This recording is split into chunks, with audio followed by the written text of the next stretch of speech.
Obunu gini kama chozunu Imana chukwa koti womo Onyele miu Nyelu yumi What am I looking for? See my God, he don't bless me, yo. He give you me, give me you. Obunu kife la chasha so Obunu kife me chasha me my baby, you know, say you go love for me. Hey, yeah. I do go. I could go. When I call your name, Shakara for me. Oh, Roma. I will be your Romeo. You go be my Julie.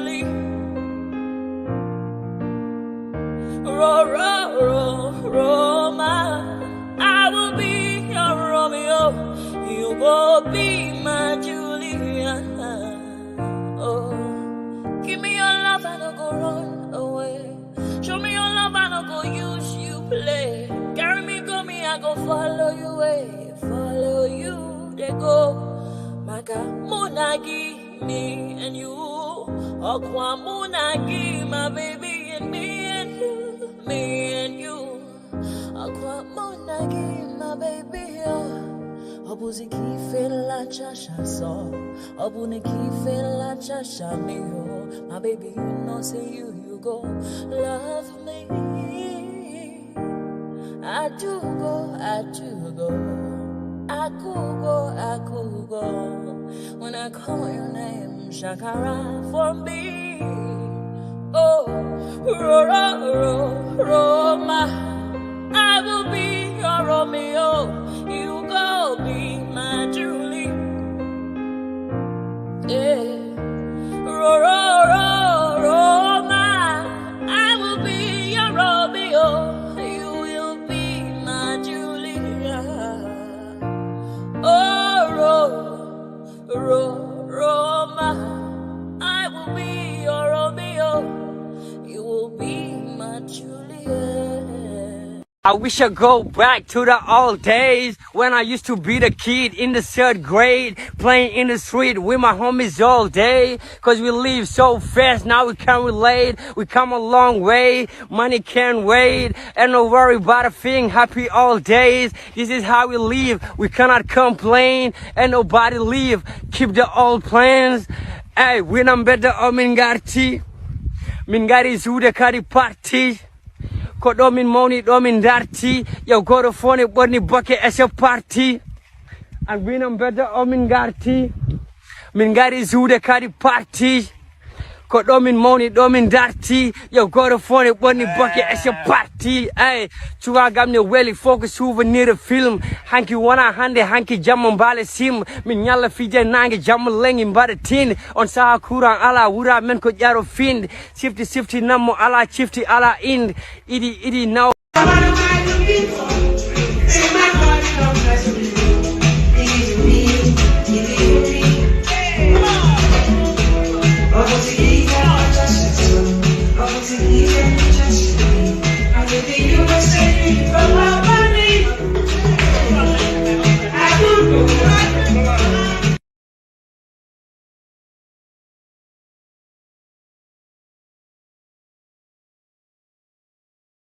Ẹ̀jẹ̀ mi ni ẹ kí n gbọ́, àkọ́bí ewé ayò. Ẹ̀jẹ̀ mi ni ẹ kí n gbọ́, àkọ́bí ewé ayò. Ewé tún méje, ìtún ló ní ọ̀tún ẹ̀ ṣe. Ìfà ló ní kan fà ẹ̀ mọ́ra. Àìbínú gbogbo àtàrẹ, gbogbo méjì ọkà bàbà.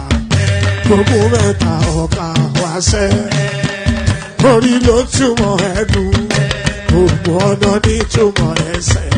Akọni ìmọ̀ tú ìmọ̀ ọjọ́, ìmọ̀ èmi ni wọn kì í dálẹ̀. Wọ́n bá lọ mẹ́lẹ́mọ́, wọ́n á fi jóye ẹlẹ́mọ́. Akọni wọ́n bá lọ gbé fèrè, wọ́n á fi jóye ẹlòkò. Wọ́n wọ̀ wọ́n bá tẹ̀ mí. wọ́n á fi jòyè aláre. Àwọn mẹ́tẹ̀ẹ̀ta parapọ̀ wọ́n wá jọ ń pẹ́ mọ́ ẹ̀ẹ́mọ́ olóko jẹ. Wọ́n ń pa Akíntọ́lá ọmọ Ògún. Wọ́n ń pa Ìyọ̀dà ọmọ Àtàlàbọ̀bà. Àkànbí wọ́n ń pa Jíṣà Tàdàdé ọmọ ọba Ìjẹ̀bú Mèrè. Aṣíwájú odò gbólùkẹrẹ ajagun lólòdì ọ̀run. Tó o bá ṣe pé tìyẹ, tó o bá ṣe pé tìyẹ, lọ́ bá ń darí jọ wí. Àpérò ni kò ń gbọ́wọ́, ọ̀gọ́ ti ṣìgìdì máa gbé, àgétì ló máa ń gbé, àyàn ti ìlàyàn ewúrẹ́. Ọlọ́run dákun má padà lẹ́yìn ẹ, kó má gbàgbé ọ̀rọ̀ tẹ́. Aṣíwájú Ọlọ́run dákun má padà lẹ́yìn ẹ. Àkànbí Ọlọ́run dákun má padà lẹ́yìn ẹ. Ọkọ̀ Olúrẹ̀mí Ọlọ́run dákun má padà lẹ́yìn ẹ. Òdòlé sọ bẹ́ẹ̀, gómìnà sọ bẹ́ẹ̀, dẹ́pútì sọ bẹ́ẹ̀, ọ̀túnbá sọ bẹ́ẹ̀, spíkà sọ bẹ́ẹ̀, bàbá Ìjẹ̀bú.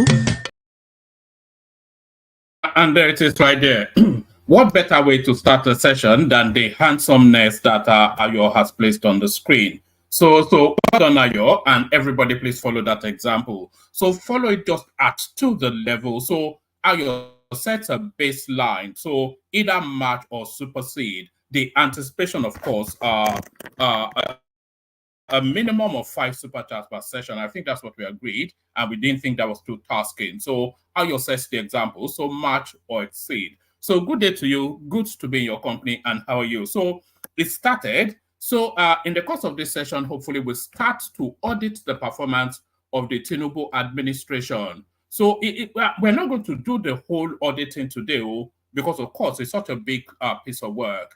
But we'll start to begin the auditing of the Tinubu administration to crescendo on the 29th, when we will audit the president himself and the whole year. So we're going to be picking off a few ministers, see how they performed, grade them, and see what our conclusions are. So we'll try to do some of that in the course of this session. Maybe we'll do 3 or 4. Maybe I don't know how many we'll do. But we have the list of all of them, and we start to take them off. So TikTok.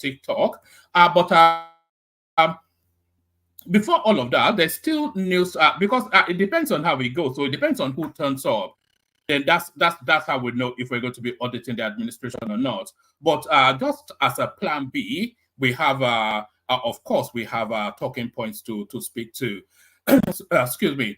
So hopefully the hub of the stream will be, hopefully the hub of the stream will be about the auditing of the performances of the ministers. But like I said, we have substitute headlines just as a shorty to act as a banker. So to act as a banker, we kick it off with this one. Sorry, I forgot my opening monologue. So yes, click on the like button just as soon as you're coming in. So we want to be seeing those likes going up just as soon as I say that, because it's a call to action. Click on the like button just as soon as you're coming in. Subscribe. If you, I got a rush of blood to the head to the super chat. Click on the like button just as soon as you're coming in. Subscribe if you haven't done that already. And then if you want to come join me on the screen, if you have any thoughts about the performance so far, click on the hyperlink that says StreamYard. That puts you into a studio space. As soon as I finish delivering the body of the talking points, I'll let you onto the screen, invite your thoughts. Does that sound at all complicated? There's nothing, the only thing you have to bring is your brain. And I'm sure you have one. At least you tell the girls that you have one. So come show it off here now. So yes, click on like, click on subscribe, click on the hyperlink that says StreamYard if you want to come and share thoughts. And just as the example I just set here, the $sign at the bottom of the screen is there for a purpose. So click on that and match Ayo's efforts right there. So we have the anticipation of 5 super charts. Ayo kicks it off handsomely. So where's the remaining 4? It says 1 down, 7 more years to go. Got it. So yeah, well, that's the reality of it, isn't it? One down, 7 more years to, whether you like it or not. Also, this is the comment by Adewale Olusegun right there. I'm not quite sure if it's being sarcastic or if it's just speaking to the reality of it, but it is 7 more years. There's nothing that will stop it. I think we all know that. So let's launch straight into it, and let's kick it off with this one. Yes, just as soon as it pops up. So yes, I'll run through a few talking points, and then we'll see what happens in terms of who turns up, how the session will go. Let me put your super chat up there as an encouragement to anyone who wants to join him. So there it is right there. I will set that example. So yes, experts hail Tinubu's reforms in power sector. So a lot of things in the workings of this administration, of course, and a lot of people will feel that a lot of things are not being done, but it's like an orchestra, isn't it? So when these things come together, then you would just say, aha. So the aha being built up, experts hail Tinubu's reforms in power sector. So that's the one sector. There are 3 sectors really that he has to get right, isn't there? He has to get the power sector right, he has to get the security right, and of course, he's already working on the infrastructure. So those 3 spaces, because those are visibly seen, if he gets the power sector right, there is no equivocation. When you come back from work, you turn on the switch and the light comes on. So there is no arguing against that. It's either there or not. So there is nothing you can't spin it or you can't demarket it. It's either there or not. So if he gets that right, then it's there's without equivocation, you will say he's done well. So experts hail Tinubu's reforms in power sector. So now, what reforms and who are these experts? And this, by the way, is coming from People Gazette. Of course, the standardized, the frontline obedient news outlet out there. In terms of print media, this is the equivalent of Variety TV. So experts hail Tinubu's reform sector, have commended President Bola Tinubu on some of the ongoing reforms in the sector. The experts, who spoke during an interview in Abuja on Sunday, said the Tinubu-led administration... Sorry, I'll start that all over again. Pardon me.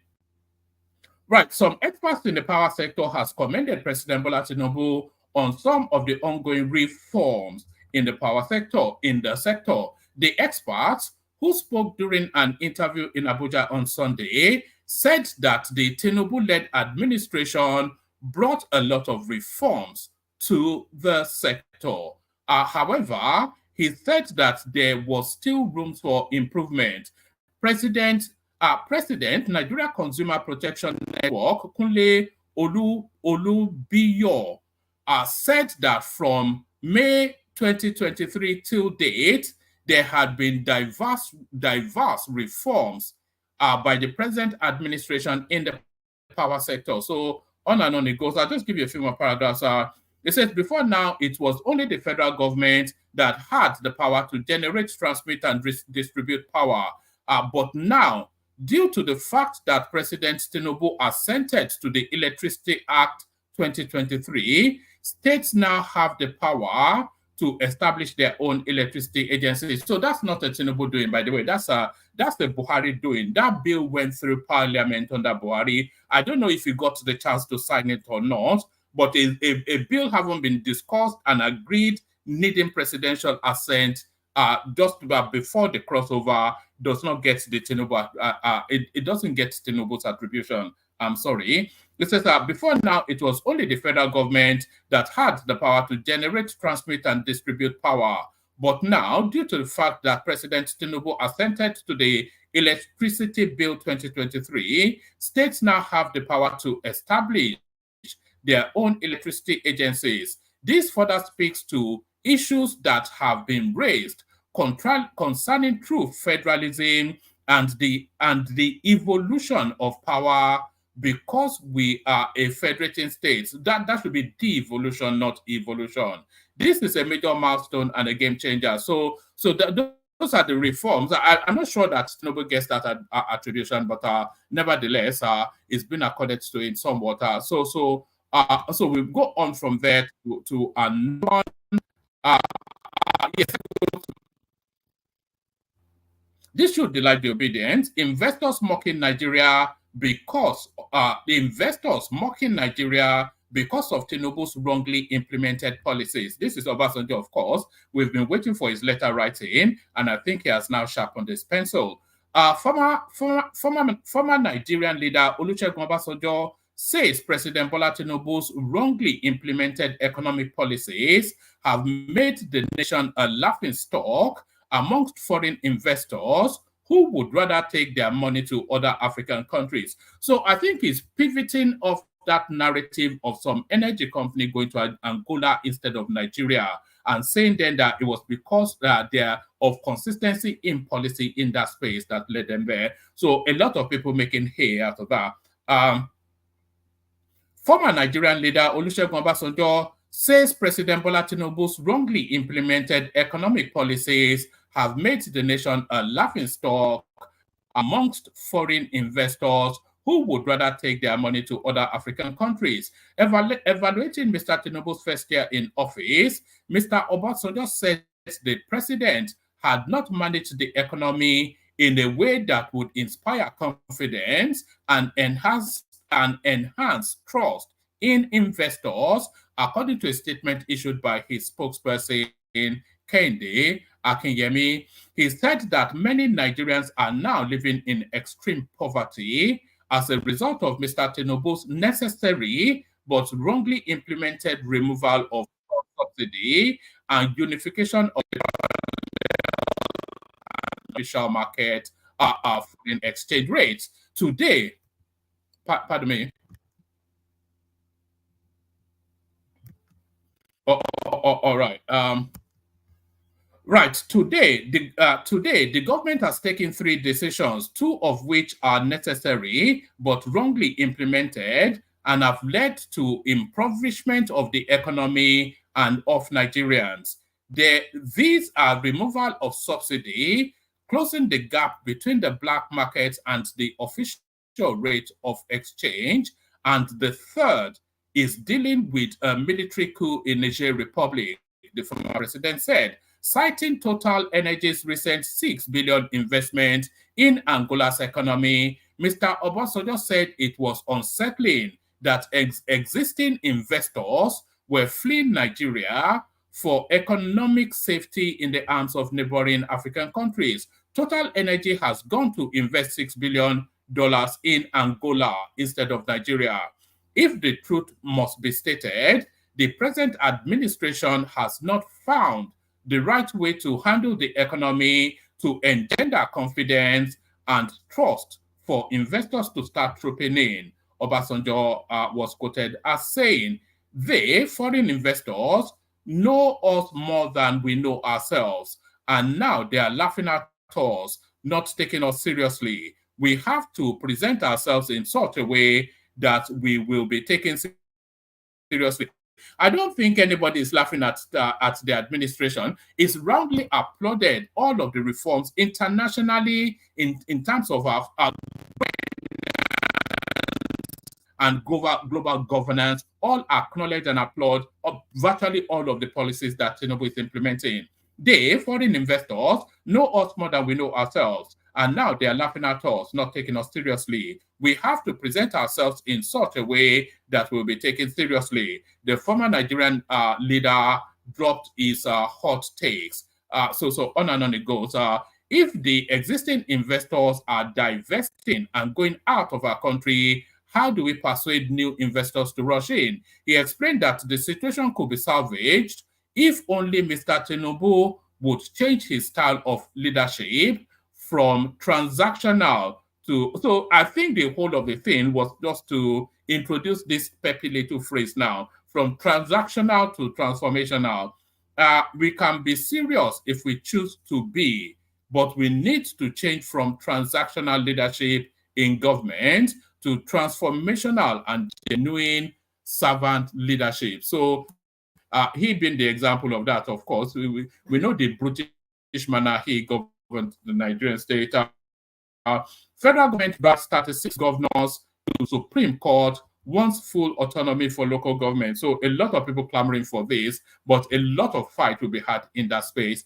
We'll just do it headlines now. Ribadu threatens to sue Kano deputy governor over claims of aiding the throned emir's return to Kano. A lot of people, the Arewa elders have actually told him that he needs to leave that Kano state. 1 year anniversary, presidency confirms Tinubu stands on sacking underperforming ministers. So I think that's the space we're looking to open up now. But who are they?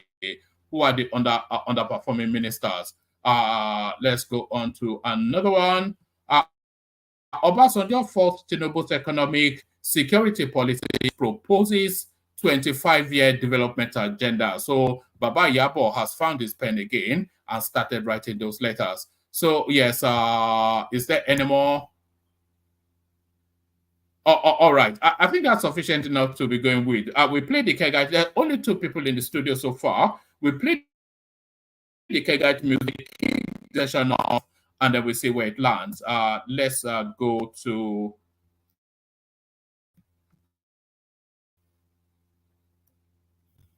Pardon me, you might still hear me, by the way. Imagine if no one can hear me. 1 second. All right. Let's go to the Kegite. Only water. Only water. Where they see ma. Water. Only water. Where they see ma.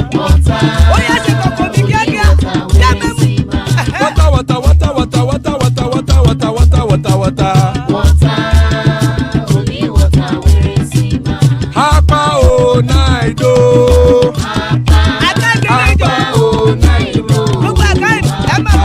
Hapa you don't come o.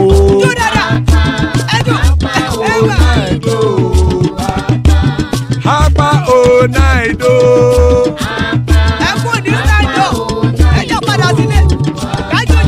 Oro keke elemu ye o. Ide shodi ya kekere elemu re o. Bobby master kekere elemu re o. Chief Latif kekere elemu re o. Eruku lele elemude. Eruku lele egbe elemudodo jare o. Eruku lele Ghana ti de egbe body o.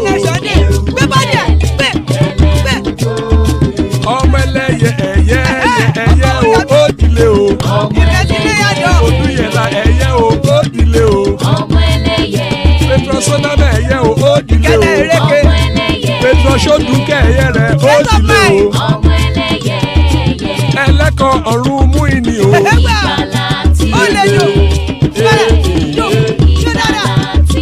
Àkùkọ ọ̀run méjìkọ.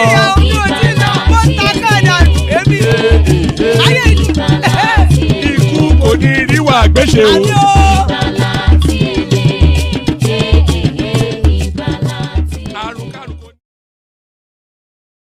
It is right there. Ikú kò ní ríwà gbéṣe may have nothing to do with us. So amen to that on behalf of myself and you, my friends. Some of our friends joining us, King Emeka. So that tells you then that game on the ministers, Kenneth to around to keep it 100, and Kulata to provide the expert opinion. So good to see you, gentlemen. Good to have you here. Should we kick it off immediately with the governors, not the governors, the ministers' assessment? Shall we just launch straight into it? Anyone? I think let's have a full house. Right, let's have a full house so that we can get more perspective and opinions on the situation. All right. So then, okay, let's kick it off with the Kennedy, and who hopefully is not already asleep. But Kennedy, nobody say you don't come here, I can't sleep again, no. Look at One this man. guy. One man sleep there, my eye. Where you go start? How about it now? I just do. Body they fine. You just they enter. They hear you. They hear you. They close door. You just they enter. I never tell why I enter. And once I enter, sleep. Not to sleep. You no go bath That's, first. Chop. You no go chop. Go bath. Yeah. Now to enter you, they just go sleep. You know they bath before you go sleep. I don't shower now immediately. All right. Mm. All right.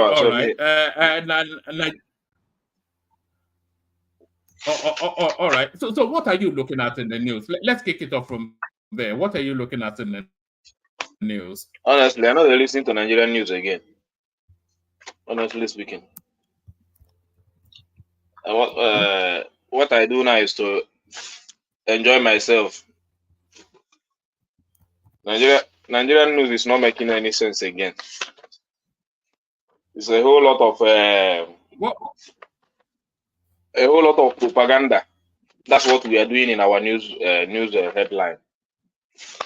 So when you go to TVC, it's propaganda.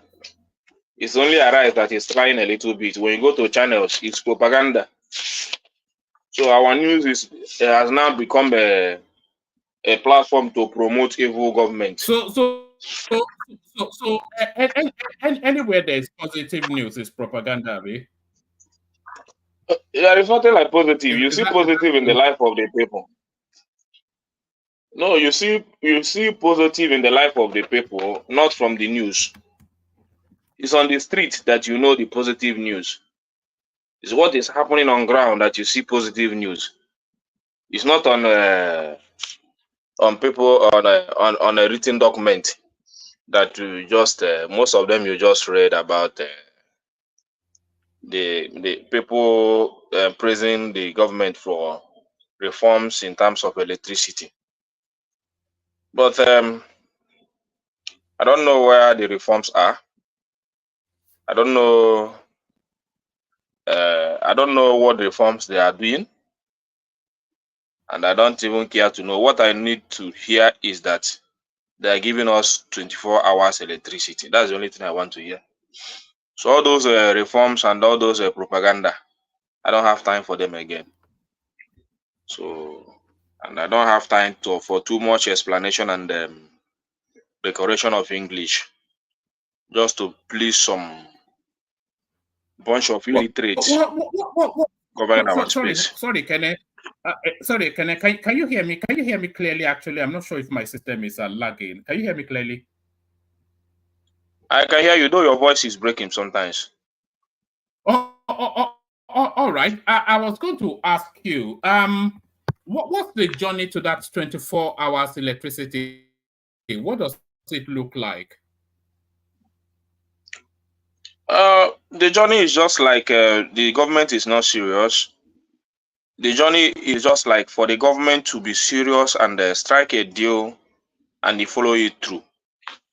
Other people has done it. Some small countries, some bigger countries has done it in less than 5 years or so, or not or even up to. So why should our own be different? 5 years. In less than 5 years. You want to electrify many countries has done it now. Yeah, many countries has done it. Yeah. Tell me how many countries today that don't enjoy it. Like which country? Tell me how many countries today has done it. So which country? Many countries are having 24 hours outside of.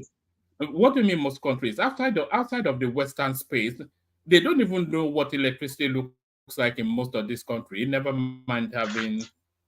Outside of the Western space, I don't think anybody is enjoying anything.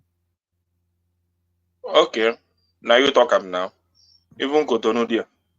So, but I don't have time for that. The only thing I know is that many countries, both in African space, has done it. Even some 20 hours, some 24 hours. But I don't think that Nigeria. So, what does it take Nigeria to do it? If they don't know how to do it, let them go and ask questions. How do other people get their own? So, I'm tired of all this trying to make excuse for them. And people that want to make excuse for them, they have the right to make excuse for them. I don't have their time All I know is that our government system is becoming so weak every day by day. So when you have another administration, you think that things are going to get better, it gets worse, and you see people that defend them. And that's why I like. That's why I say that Nigerians has illiterate in terms of educated people. What Nigeria is breeding or bringing up are illiterate. So, and I'm very sorry to say that illiterate every day by day. Why do I say so? When education is meant for development, education is meant for achievement, education is meant for greater prosperity. Education is not meant for covering. Education is not meant for propaganda. Education is not meant for deceit. In our space, education is meant for deceit, for propaganda, and for unlawful judgment and deceit. That's what education is meant for in our system. But in other crime, in other areas, in other states, in other countries, education is meant for development, for achievement, for greater prosperity. So, and I'm very sorry to say that Nigerians are not educated. Yeah, all Nigerians, they are not educated. And I'm very sorry to say that. So when we come together and begin to talk about prosperity... Okay, hold on. You said Nigerians are not educated. So yes. What did you say? Every Nigerian, they're not educated. So what did Obi do in Anambra? I thought you guys said he educated them in Anambra. And he got. I said them... Nigeria. You don't. I'm not. Wait. This is not. Wait now. Wait. See now. You guys are the ones that claim Obi took Anambra from number 26 to number 1 in education or whatever. So are you trying to say that Obi did graduate again? Since all Nigerians are not educated. I'm not talking about Obi. You said all Nigerians are not educated. And I'm saying if all Nigerians... wait now. If all Nigerians are not educated, are you part of the uneducated people I'm talking about? Which Nigerians are educated if all Nigerians are not educated? Because I'm using your own words. Are you part of the uneducated people I'm talking about? If you're part of them, I'll continue.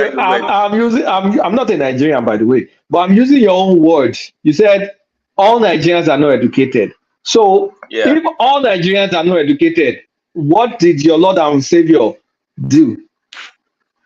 Forget about my Lord and Savior. I said Nigeria. I'm talking about you. Everybody. I have nothing to do with this. You don't have nothing to do with this. I have nothing to do with this. I'm not a Nigerian. I'm from the United States. Boy, okay. You purposely choose to come here and discuss Nigerian in because I have Nigerian. When you know you're not a Nigerian. I have Nigerian ancestry. You have Nigerian ancestry. So that it shows that you are deceived. Now you're part of the deceived people that were educated. I don't think you understand. You know that our system is corrupt. You live in abroad. I don't think you understand. You live in abroad. And when you live in abroad, what you do is to come to one-man platform and deceive Nigerians. You are part of the team. You are part of uneducated people. Your education is for deceit.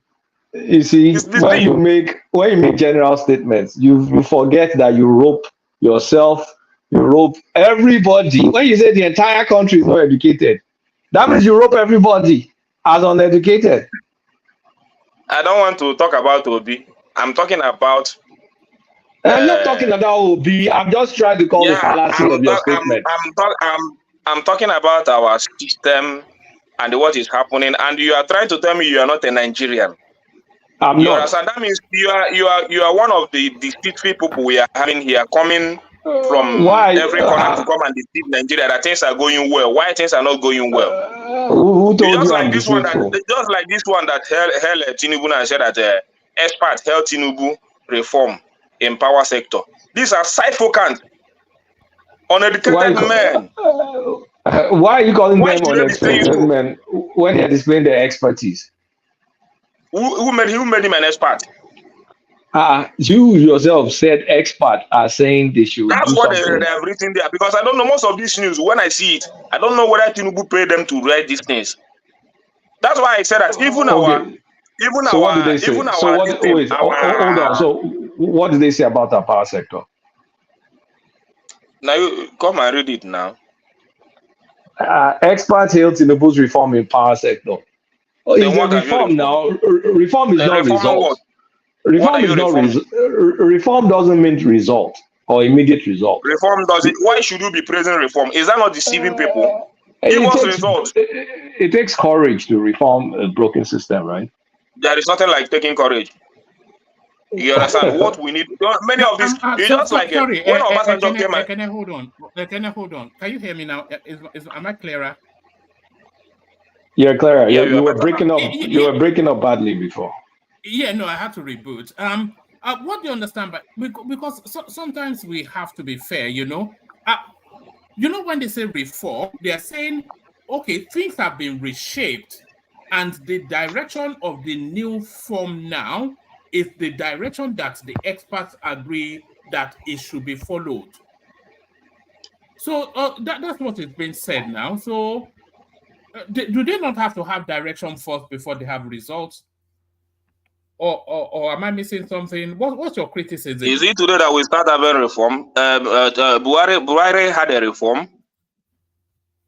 Had a deal with is this Siemens or what are they called? What is the name of the company? It's not today that we started having reform. These are what they use to deceive Nigerians, and that's what I said, that Nigerians, the educated people we have in Nigeria are deceitful people. That's what we have. The educated men and women we have in Nigeria are deceitful people. And when people follow this line of thought, like Kurata, the way he's giving explanation on this, they're part of the deceitful people that are educated in Nigeria. You understand? So you cannot go to school and spend many years just to deceive the public. Just like compared to other countries that go to school, and when they come out, they use it to do proper progress in their country. Proper reform, not this kind of reform. Improvement in every sector, power sector, infrastructure, economic. That's what they do with the education. They don't use their education to do propaganda. You understand? So, but the educated... Okay. Can I let me play you a clip? Maybe this might change your mind. Let me play you a clip. Is Nigeria working now? So I made a post about going to the Nigerian house on Thursday the 23rd of this month, to go and renew my passport, of course, with my child. Something happened while we were there. My child's NI needs to be rectified, so I did mine before him, like an hour before him. Everything was concluded within 4 hours. Anyways, even with that issue. No Today audio. is 25th, and they say I have a no mail, audio. and my passport is here. Is there no audio? No one can hear it. I can hear. I'm not hearing what you are playing. I don't know. I hear it. I can hear it now. I don't know, but yeah. I can hear it. Is Nigeria working now? So I made a post about going to the Nigerian house on Thursday the 23rd of this month, to go and renew my passport, of course, with my child. Something happened while we were there. My child's NI needs to be rectified, so I did mine before him, like an hour before him. Everything was concluded within 4 hours. Anyways, even with that issue. Today is the 25th, and they said I have a mail, and my passport is here. My passport. Let me see whether maybe because I said they just give me anything.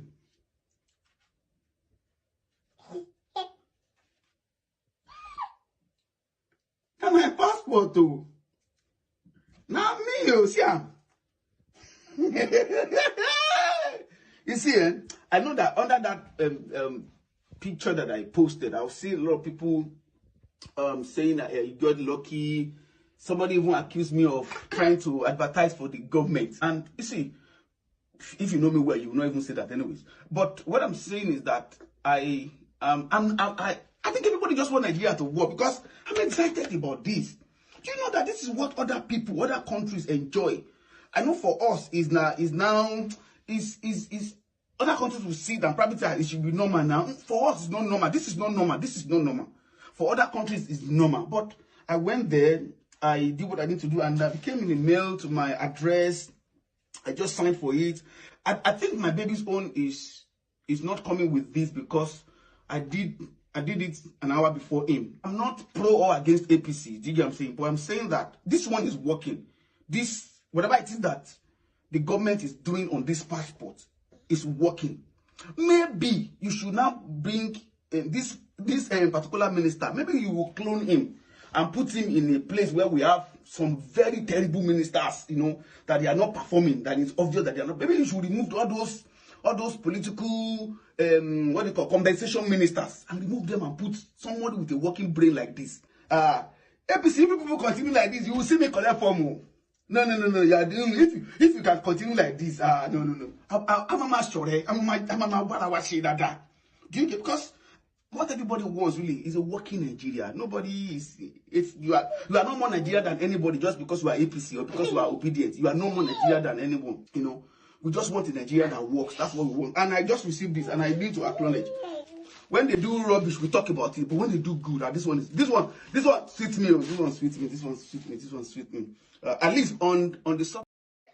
So Canada's a happy customer right there. Let me tell you one thing.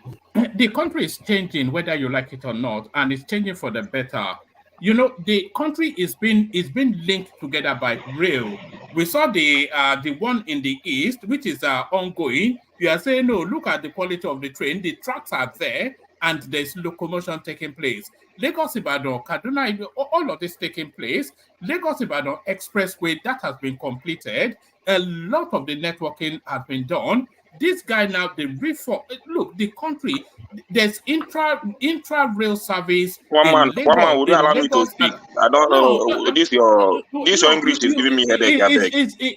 What I'm just trying. No, you speak. But what I'm saying to you is, it's getting increasingly difficult for you for this tale of lamentation to when people are saying, I'm not lamenting. I'm talking the situation of the. I'm not lamenting. But is that not talking about this? This your grammar, they give me headache. I beg. They give me headache. Honestly speaking, they give me headache because I don't know where these things you are talking about. I don't know where you are seeing them. Is it that place you are sitting in the morning and in the night that you never come to Nigeria to witness things by yourself? That we are seeing all these things here. Yeah, you are turning to grammar here. What do you think is wrong with the country? Huh? What do you think is wrong with the country? What I think is wrong with the country? We have terrible leaders, very wicked people that we have in power. Forget the leaders. I'm not saying that. What are the leaders? The video we just watched now. Everybody know the impact of that minister. Now. Let me ask questions now. Would you permit me? Or you don't want to answer questions? What are the terrible things the leaders are doing that you don't like?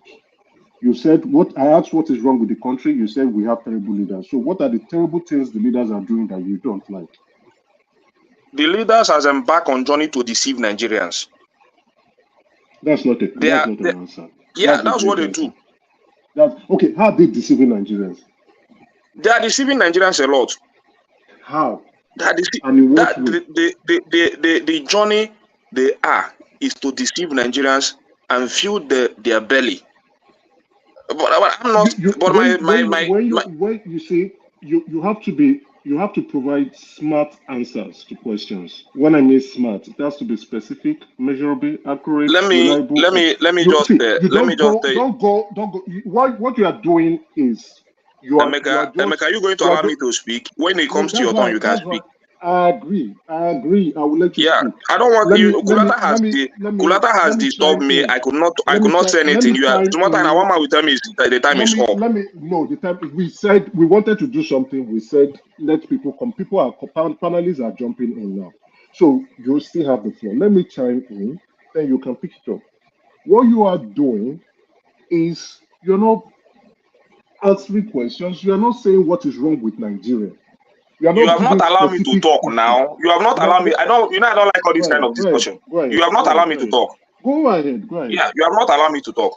Nigeria is not working, and we have terrible leaders that are deceiving Nigerians. And not only that, we have terrible leaders that are deceiving Nigerians. We have also terrible followers that back up the deceitful manners of these politicians, and that's what we have. And that's the problem of the country. We have terrible leaders deceiving Nigerians.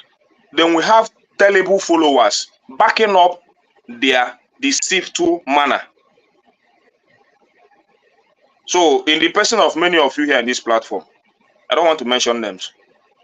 So that's what we have, and that's the problem of the country. Because when they know that a lot of people are buying to their deceitful manner, they continue to do it, and they're ready to defend them all the time. With the English they've learned in the white man's land, that's what they do. So, and this is if they know that no people is there to speak good English for them in terms of defending them, just like when one man will be defending them Can I in good wait English. in So English do you now for the I'm love not of talking God? English no do me anything. I beg. So Let me why do finish. you like dogging language? It's becoming unbearing. Yeah, because English.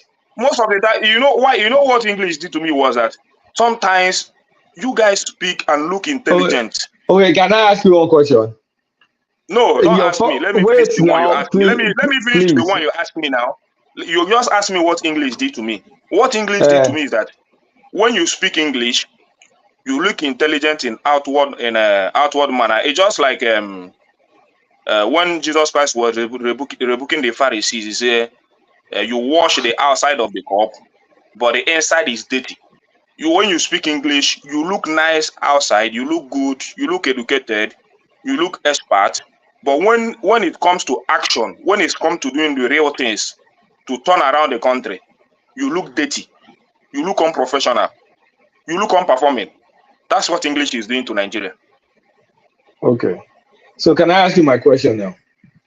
You can ask. Okay, in your first attempt, or maybe it's your only attempt at, in my own days, they used to call it WAEC. I don't know what it's called nowadays. Did you pass English? I pass English now. And so why you got the vex with English now? I don't diverse with English. I diverse with the manner of the manner we use English to deceive Nigerians. Not diverse for English. Nigerians know they listen to English. When you go to Roslyn in the market or Tajudeen, do you think they listen to English? They don't give a rat's ass about anybody's English. So it's true now. So your frustration is misplaced. You're No, backing at the it's wrong not tree. misplaced. It's not It misplaced.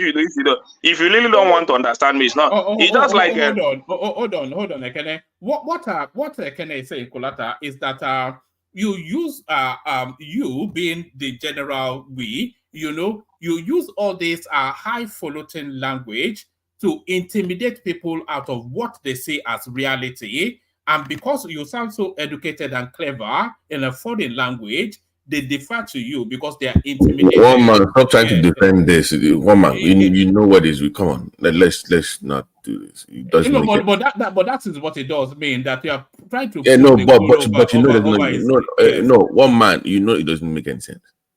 Don't. Let's just move on. I don't know why you're trying to even But try. I just tire of this broad stroke criticism that this government, this, that, and the other. So that's why I played that clip. I Once you don't wasn't even agree with intending. Yeah. anybody, no. Once you don't agree with anybody in a position of power, you say they're speaking English. I don't know what that even means. Can you at least attack the issue, not the individual. You know, let's talk about the issue. BT, it's impossible not to Solomon is in Abuja. He will tell you all the transformation going on there at a decent pace. You know, all of these things. Look at Lagos now. They're not taking. Yeah, sorry, woman. You see, I didn't want to use this to criticize or critique Ekene.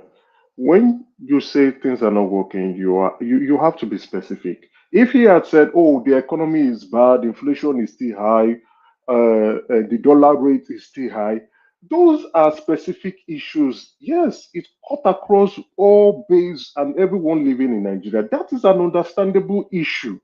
And then again, it's not like the government is just sitting down and saying, everybody go to hell. They are trying to do things, right? So that's why I wanted to know what are those areas? Because for some people, things like people who are in Abuja, they say, oh, Wike is doing roads. I'm enjoying it. You don't understand. I'm driving roads. Wike is working. Wike came out and said the metro train is working now. You can board, park your car, take the train, go to where you're going, and come back. Abuja residents are seeing some good transformations coming up.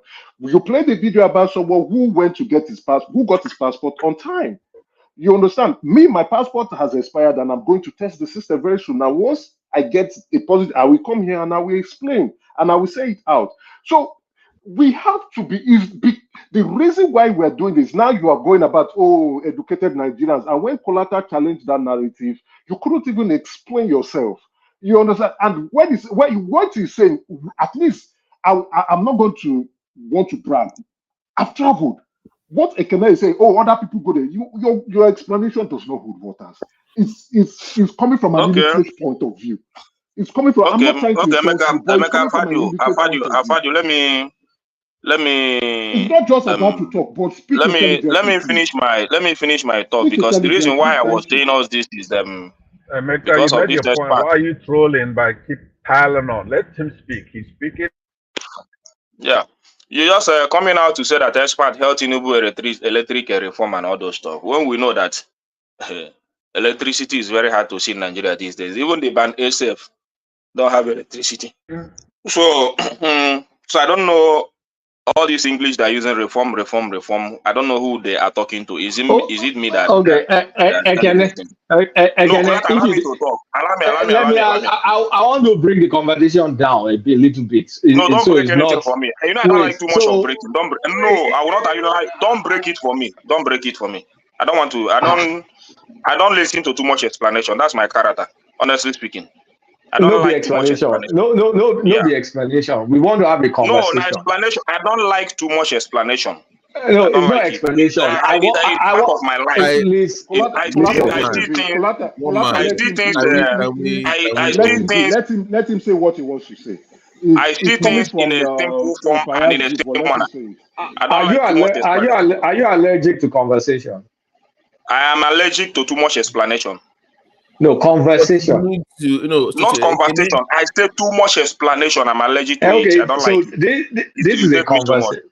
This is a conversation I'm attempting to have with you. No, it's the reason why you always hear me in one man platform is because this is a platform but personally I don't engage in too much conversation.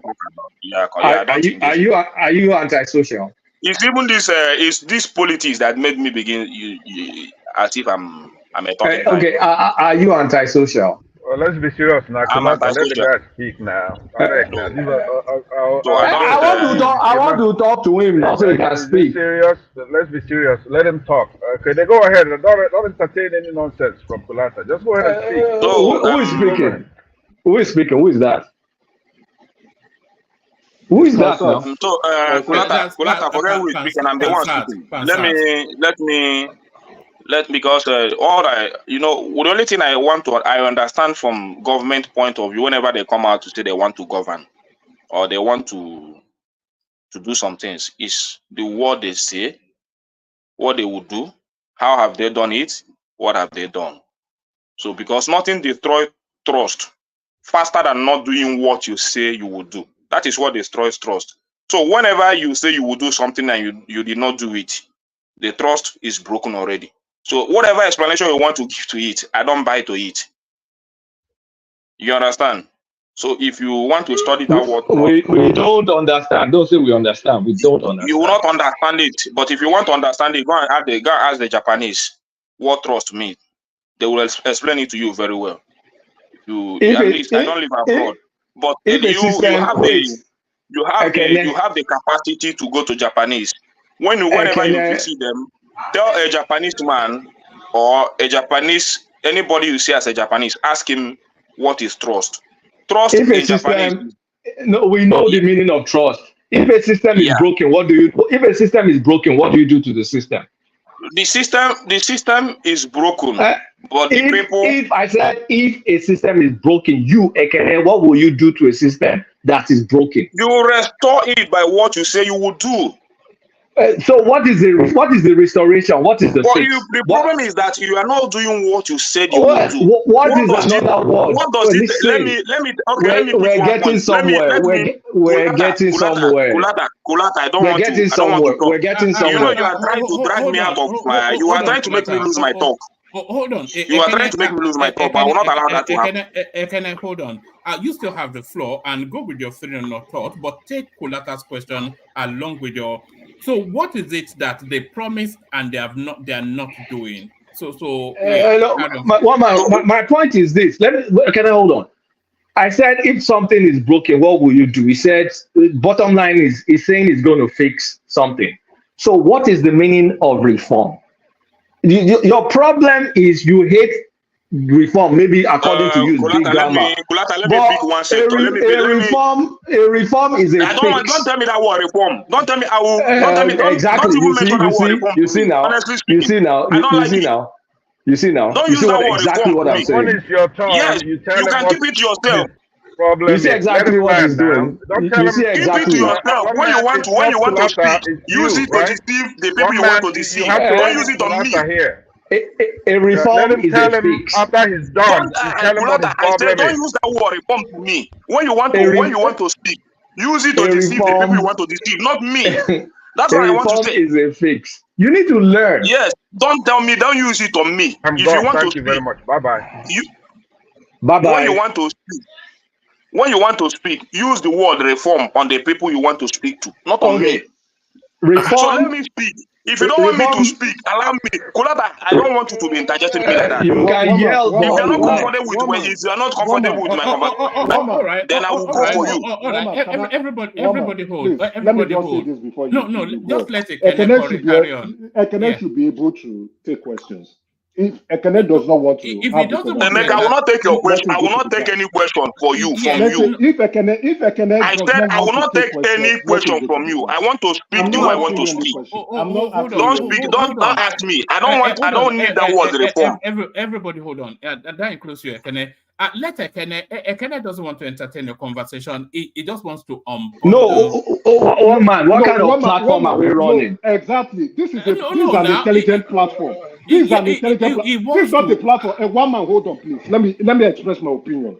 This is an intelligent platform. It's not a platform to rant. We don't enjoy people coming here with emotional burden. If you want that, go and see a therapist. This is a platform where you say things and we ask questions. You must answer the question. You must engage in conversation. You can't say keep quiet. You can't say I don't want to take your question. When you are not answering the question, you don't want to have the conversation. If he doesn't want to have the conversation, then he can bounce. Let him leave. We don't want people to come here and turn this place to a ranting place. We don't want it. I don't want to come to a platform when we can't simply say a reform means making changes in order to improve it. And we say we can't say reform, or we can say fix, but we can't say reform. What the fuck is that? If somebody wants to rant, there are other platforms you can go and rant. Go there and go and be ranting. But if you come here, this is an intelligent-based, focused platform where we answer questions, where we speak on facts and not on feelings. You must stick to the facts. One If man. you're not sticking to the fact, you will be corrected on it. Emeka, One man, let me please, tell you. one man, you are the moderator. Emeka, let me tell you. Let me tell you. You are the owner of this Let platform. me Don't let turn me the tell you, platform to a Emeka. rat. Let me tell you, Your Emeka. platform You are not my No, teacher, no. and you cannot be my private teacher. Can I hold on? My thing is not to stifle free expression, and if Ekene wants to free express, then he can free express. So, But people have the right to also. One man, people have the right to also challenge it. One man, let me be honest with you. One man, you have dumbed down the show. I have to be honest with you. This is not what the old man. I'm being honest. I'm being honest. I agree with you. Dumb down the show because I completely agree with you on this. I agree. I should be able to engage you, number one. If an expert speaks, right, and you're unable to decipher what the expert is saying, you're supposed to engage that so-called expert and seek for clarification or do your own research. You just don't say, oh, that person is speaking grammar, and you just dismiss what that person is saying. No, engage that individual, seek for clarification. That is where it's supposed to be. But to now make you look like just come here and say whatever you want to say, don't want to engage anybody, and just one man, what happened to the platform? This is not the old one man show now. BT, we have to expand to accommodate perspectives now. We also need to be able to define reform. If we can't define a word on this show, what are you then saying? why are we coming you have time here? to talk now. You have time to speak now. One man. Honestly speaking, don't dumb the show down. Who will be an expert to me? This is the only place where we still have the opportunity to engage ideas. If you are an expert, I'm not an expert. Listen to the majority of let me finish. If Kulata is an expert, then if Emeka is an expert, if BT is an expert, why we don't go? Let me. Emeka, if you are speaking and I am interjecting like too many voices, gentlemen, please. Let's hold on, Neoma. Let's do it this way. Let's make it conversational, but not combative. So Ekene, people want to conversate with you, so entertain it. So Ekene, what's the difference between a fix and a reform? If you ask, you answer yourself. They're the same thing. So why do you have issues with the word reform? You can speak what you want to speak. After you have finished, then I'll continue. I'm asking you, we're engaging now in a conversation. And I'm asking you a simple question. I choose who is my teacher here to ask me. I'm not your teacher. Yeah, if you want to be a teacher, you cannot be a teacher to me this night. You can say whatever. I'm not your teacher. If you want to, whatever conversation you want to have, if you want to have any rebuttal, just have it. It's not let me rebuttal. continue. I want to engage you in common sense conversation. If you want to disclaim whatever I'm saying, you have the right to do that. After that, I will continue. All right. There's no guarantee. Let Neoma come in. Yeah, thank you very much. Well, I think I've been watching one-man show for possibly over 2 years now, and I've informed some of my friends about it, that this is where you have your own say. You are allowed to say things, but you must be able to prove it. And this is not Mayegu, where is just one person talking, and you can't query that. Now, anytime we're talking here, if you bring anything or if you say anything, you must be able to prove it. That is the purpose. If you look at globally, people hear us. In fact, one day a friend of mine called me from California. He said, when I heard your voice, I said, oh, this must be me. I said, where did you hear my voice? He said, on one man show. I was shocked. I live in UK, and in fact, I never told him about one man show. So please, when we come here, let's drop our feelings, our emotions. We must come with facts. Like gaslighting, to say, oh, people speak English. What is our means of communication? If I speak my language here, nobody will understand. So we must not use that to gaslight people that, oh, what are they speaking? If you come and you want to say something, please, we must be objective. Now, you cannot say everything is bad. You must be able to say, oh, they are doing something, but they can do better. Now, some of us are just like one story that when you see a barber or when someone is passing and a barber sees the person, he will only be looking at the head. When you see a cobbler, the cobbler will only be looking at the feet, what that person is wearing. And when you see a fashion designer or a tailor, we always think of the clothing. So we must come with facts, not just emotion or how we feel. Not how we feel. We are talking about millions of people listening to us. It's not how we feel, it's reality. And we don't need to be pessimistic about our nation. The video that one man showed the other time, I think Okay, you never finish. I I've beg. You come never here. finish. Just a minute, just 1 minute, please. I've come here to also testify to it that I went to London for my passport, and I was surprised that they said, "Oh, within 15 days." But the following Friday, the letter came with my passport. It was shocking. So at least we must be able to say they are doing something. If you still go to that London house now, it's still crowded. So they've not done anything about that. That is what you can talk about. But if they have done something good, we must be able to acknowledge it. We can't deny everything. Like Kenya now that is talking, I know he's a trader, which is very good. But in all honesty, can he tell me that when he buys some things and the price just suddenly change, he will still sell it at the old price he was selling it? It's not possible. He won't do it. He won't do it. So it's our individual that we have to look at first. We think of government, good, but we must also think of our own domain. What do we do? So please, let's be objective and be able to come out with facts, not with emotions. Thank you. All right. Okay. Let me use a bit of executive fiat in this instance. Let Ekene have a say, whether you disagree or not. And then after it's had a say, we launch into the main. I think we have sufficient enough people now to go to the main agenda. So I feel somewhat that Ekene is being stifled, and we cannot have that, can we? So Ekene, floor is yours. Okay, one man. I will always give that to you.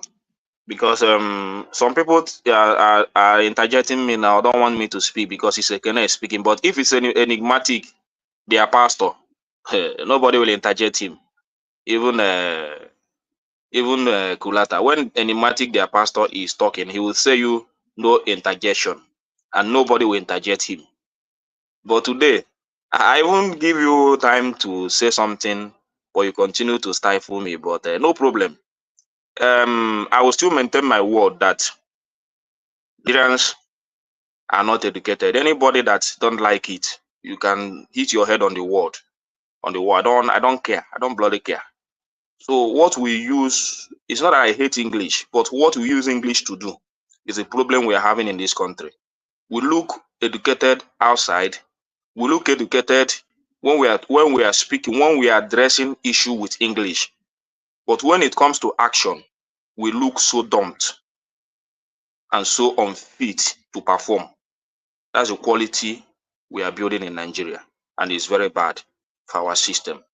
Because when you go to educated country, they use their education to build their nation, to build their system, to build whatever they want to build, infrastructure, electricity, whatever development they want to bring in. They do it with their education.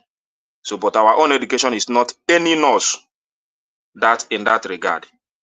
So, and I stand by it until we continue or we stand to make things right with the education we have acquired. Then that is when I will begin to applaud Nigerians. And it's quite unfortunate that in our system, when these guys come with their propaganda, Most of these guys come with their defense to defend them, but not people like me. That's why I said, Kulata, don't use that word reform on me, because I don't like it, and I'm not ready to entertain it this night. I've had it since I became human being in Nigeria. That's the word I've been hearing up until today. What has reformed after that? Is it electricity? Is it insecurity? Or is it our infrastructure? Go and check our infrastructure level. Is it out of school children? What do we still have today in terms of out of school children? The number is still growing every day by day. What are they doing? You are telling me reforms. Just check our food inflation. What do we have to suffer food in Nigeria? A pint of tomato as of yesterday is 9,000 naira in the market. 9,000. A pint of tomato. And when you talk, what APC will tell you is go to farm, go to farm, go farm. That's the only thing they know how to speak. A pint of tomato is 9,000 naira today. A pint of tomato that you can use to just for a pot of stew. Then you just buy only one pint for 8,000 naira. Wicked people. Wicked people, wicked individuals. That's what we have. Wicked leaders and wicked followers. So when you see all these things and you said I'm bitter, I'm not bitter. It doesn't stop me from eating my food. If you like, when next I'm eating, I will snap it to you. I eat whatever I want to eat. It will not stop me. But I know how the people feel on the streets. Not to talk of pepper that you will use to cook it or prepare that meal. Then when we talk, you said Nigeria Ekene is bitter. I don't like APC. I don't. What concerns me? What concerns me with Tinubu and Obi? What concerns me with Tinubu and Obi or Atiku? The problem now is that Nigerians are suffering. People are dying. And you go with these people. I sent you something. All right, bring it home. I sent you something. You go to these people to discuss minimum wage with the workers. They come out and be giving them peanuts. You give them 48,000 naira today. Tomorrow, when you call them back, you give them 50 something thousand naira. But you are there enlarging your own coast. They enlarge their coast every day by day. Enlarge their pocket, enlarge their bank account. Look at food inflation. Nigeria is suffering food inflation today. What I never witnessed. At least if we don't have anything today, food inflation should not be happening in Nigeria. Do you want to know why the price of tomato has gone up? Tell me now. You always have news for that. Tell me. Well, you know, we have to go with facts. You know, if there's one thing we insist on, it says the price of tomatoes and pepper initially increased early this year due to a disease called tuta absoluta, which is colloquially tomato Ebola, that affected the product in the north. In the last 5 months, this disease has affected 1.3 million hectares of tomato, and many farmers are avoiding investing in these crops. So there's so that's the situation, which of course still has to be tackled. But I'll bring it home so we can launch into the main topic of the day. Well, would you give me 2 or 3 minutes so that I can just speak briefly, right? I just want to say something. It's not one man that will give you. I beg. I'm not talking to you, Ekene. I'm talking to you. You will not have my space. All right, let Ekene land because he's been pushing back. So land it in a moment. Ekene. When Ekene is done, can you just give me 2 minutes? Yes, of course. And then we launch into the. One man. At the end of it, I still want to know any sector that they have got it right in this 1 year. You know, when I talk about all this deceit and the propaganda they are using in our government today, it's just like when Tinubu came to Lagos, is it yesterday or today?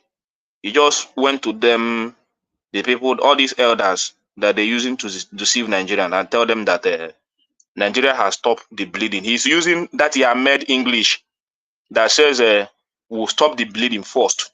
He now want to use it as a propaganda yesterday that he came to Lagos that Nigeria has stopped bleeding. That in his second year now, we will start to see changes. So what he has done in the last 1 year is to stop Nigeria from bleeding. I don't know where the Nigeria is. Nigeria is still bleeding. So they have partially or deceivably taken the price of petrol to 750, and nobody talked about it. In a deceitful manner, they have taken the price of petrol to 750, and we are still enjoying it and buying it in a very deceitful manner.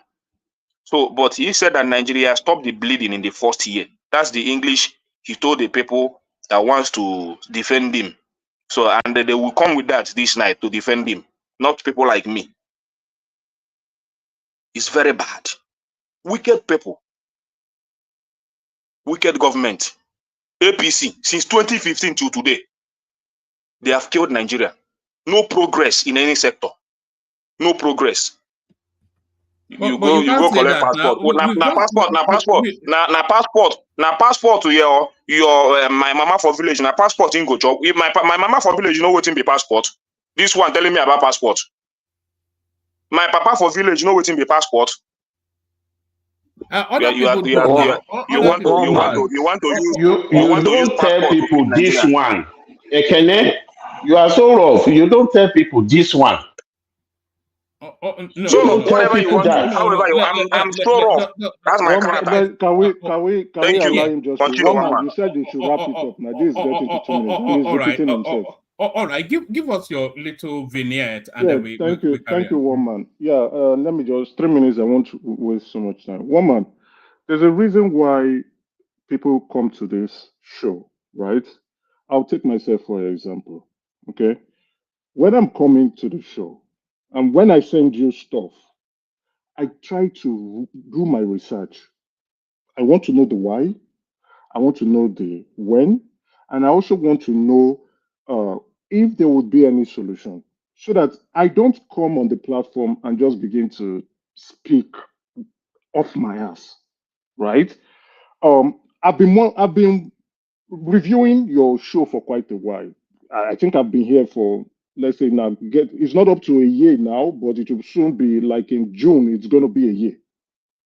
I noticed, especially during the weekends, when you start your show, there's a drop in number in the other show that is concurrently going on in the morning and afternoon. There's a reason for that. Some people may not like our opinion, but we come with the facts. This show is not like I am saying it or I'm trying to just to boost your ego. This show, I've reviewed other shows. Actually, the first time I got on this show, you called me out. Are you the one there? I said yes. I've reviewed other shows. I've been on other shows. This is the only show where you have intelligent people speaking, or rather, let me rephrase, where you have intelligent opinion. This is the only show. Other shows have tailored themselves to be emotionally based, to rant, to weep, to cry for therapy or whatever. One man, you've created a niche for yourself on this show where we have people, professionals, traders, businessmen, company owners, politicians,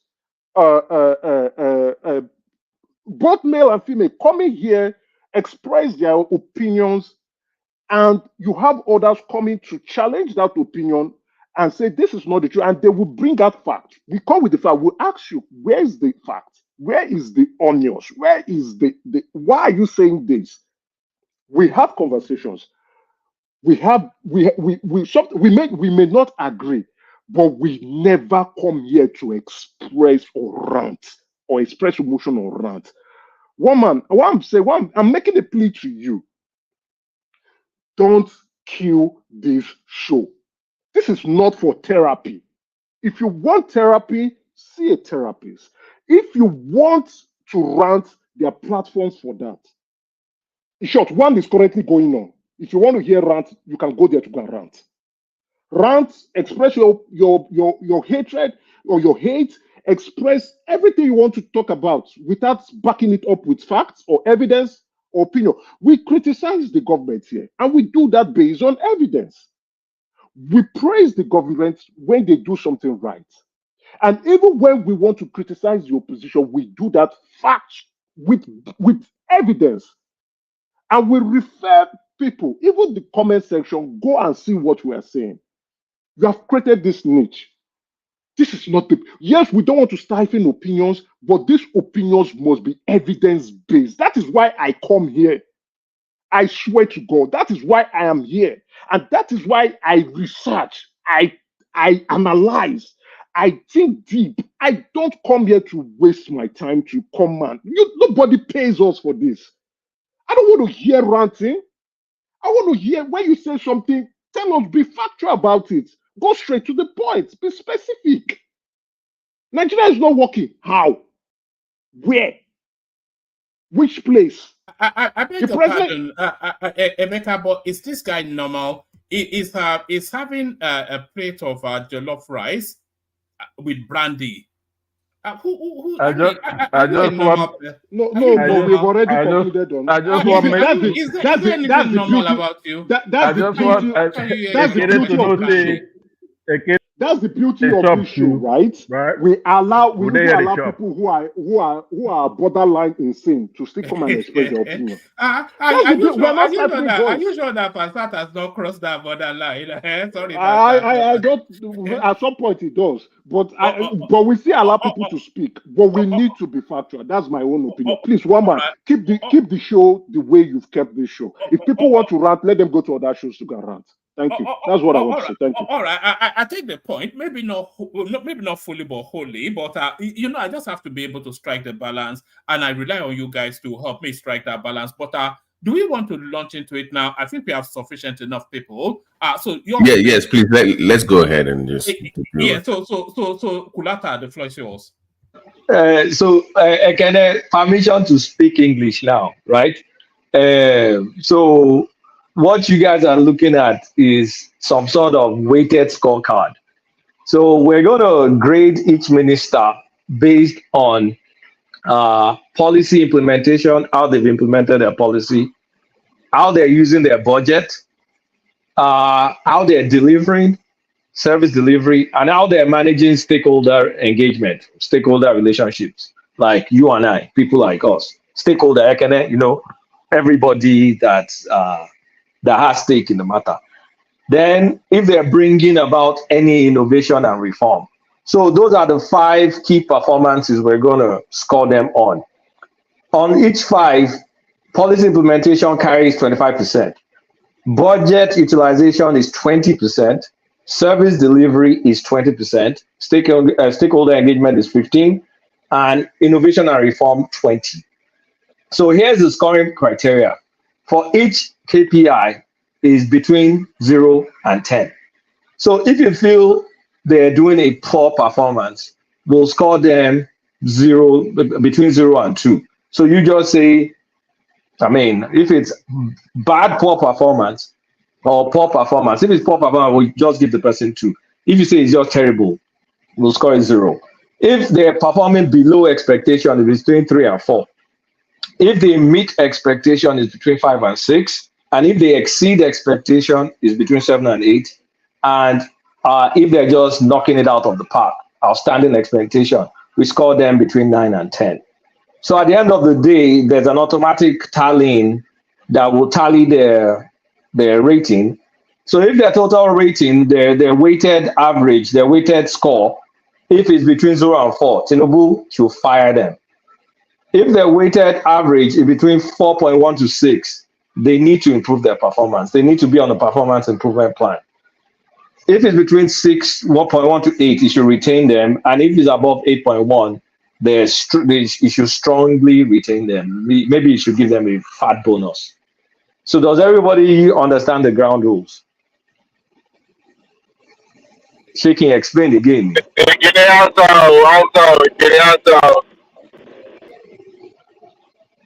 Okay. All right, leave it alone. But I think we understand the broad. I hear you, Kulata. You hear me? Okay, I'm glad. All right. Should we start it off with the first name on the list? Yes, start, Minister. but skip all the minister of states. I don't want to filter it, but just skip. If you see minister of states, skip them. All right. Minister of Communications, Bosun Tijani. Yes. So what's the assessment there? Just a little bit of research I was doing. His 100 days as minister, list of achievements. There was nothing really that I saw that especially stood out. His marquee project seems to be this. Is it 3 million people that is trying to train in IT? 1.6 million uptake so far. And that seems to be the highlight of anything that he has done. So we start from him. I agree too. Is that 3MTT stuff that is done? At least he's doing something. So we can say that. And also their plans. They're bringing fiber optics into the country. That's one of his initiatives. And I also, what else is he doing again? I know he's trying to do some things in AI. And yeah. But I think fiber optics already from Lekki as Lekki area. No, into rural areas for rural coverage. Okay. For rural coverage. So when it comes to implementation of his policies, given that this is like 6th or the 7th month, how do you guys call him? Do you think he's has a poor performance, or is below expectation, or he just barely meets expectation, or he exceeds expectation?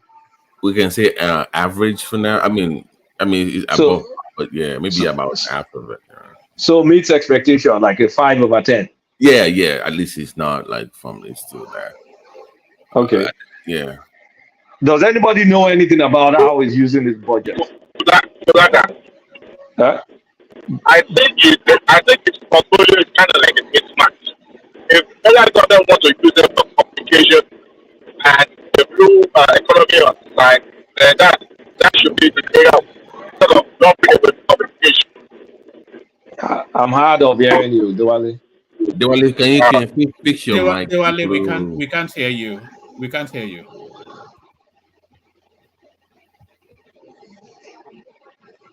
Okay, so how has the guy been using his budgets? The only thing we know about him is this 3MTT stuff. What did they budget for him? Like, that may be a bit hard to get, but since it's kind of like doing average, we can can we assume his budget utilization is average too? So based on what I can pull up here, Kulata, they said he got 28.54 billion. So 46% less than the last year. Let me send it to one man so you can put it up here. So this one can tell us. It's a small budget. Yeah. So one man, can you put up the link for Bosun? I put it in the private chat so we can at least look at the numbers here. One man, are you there? Is one man there or no? Okay. Can you scroll down a little bit so we can look at the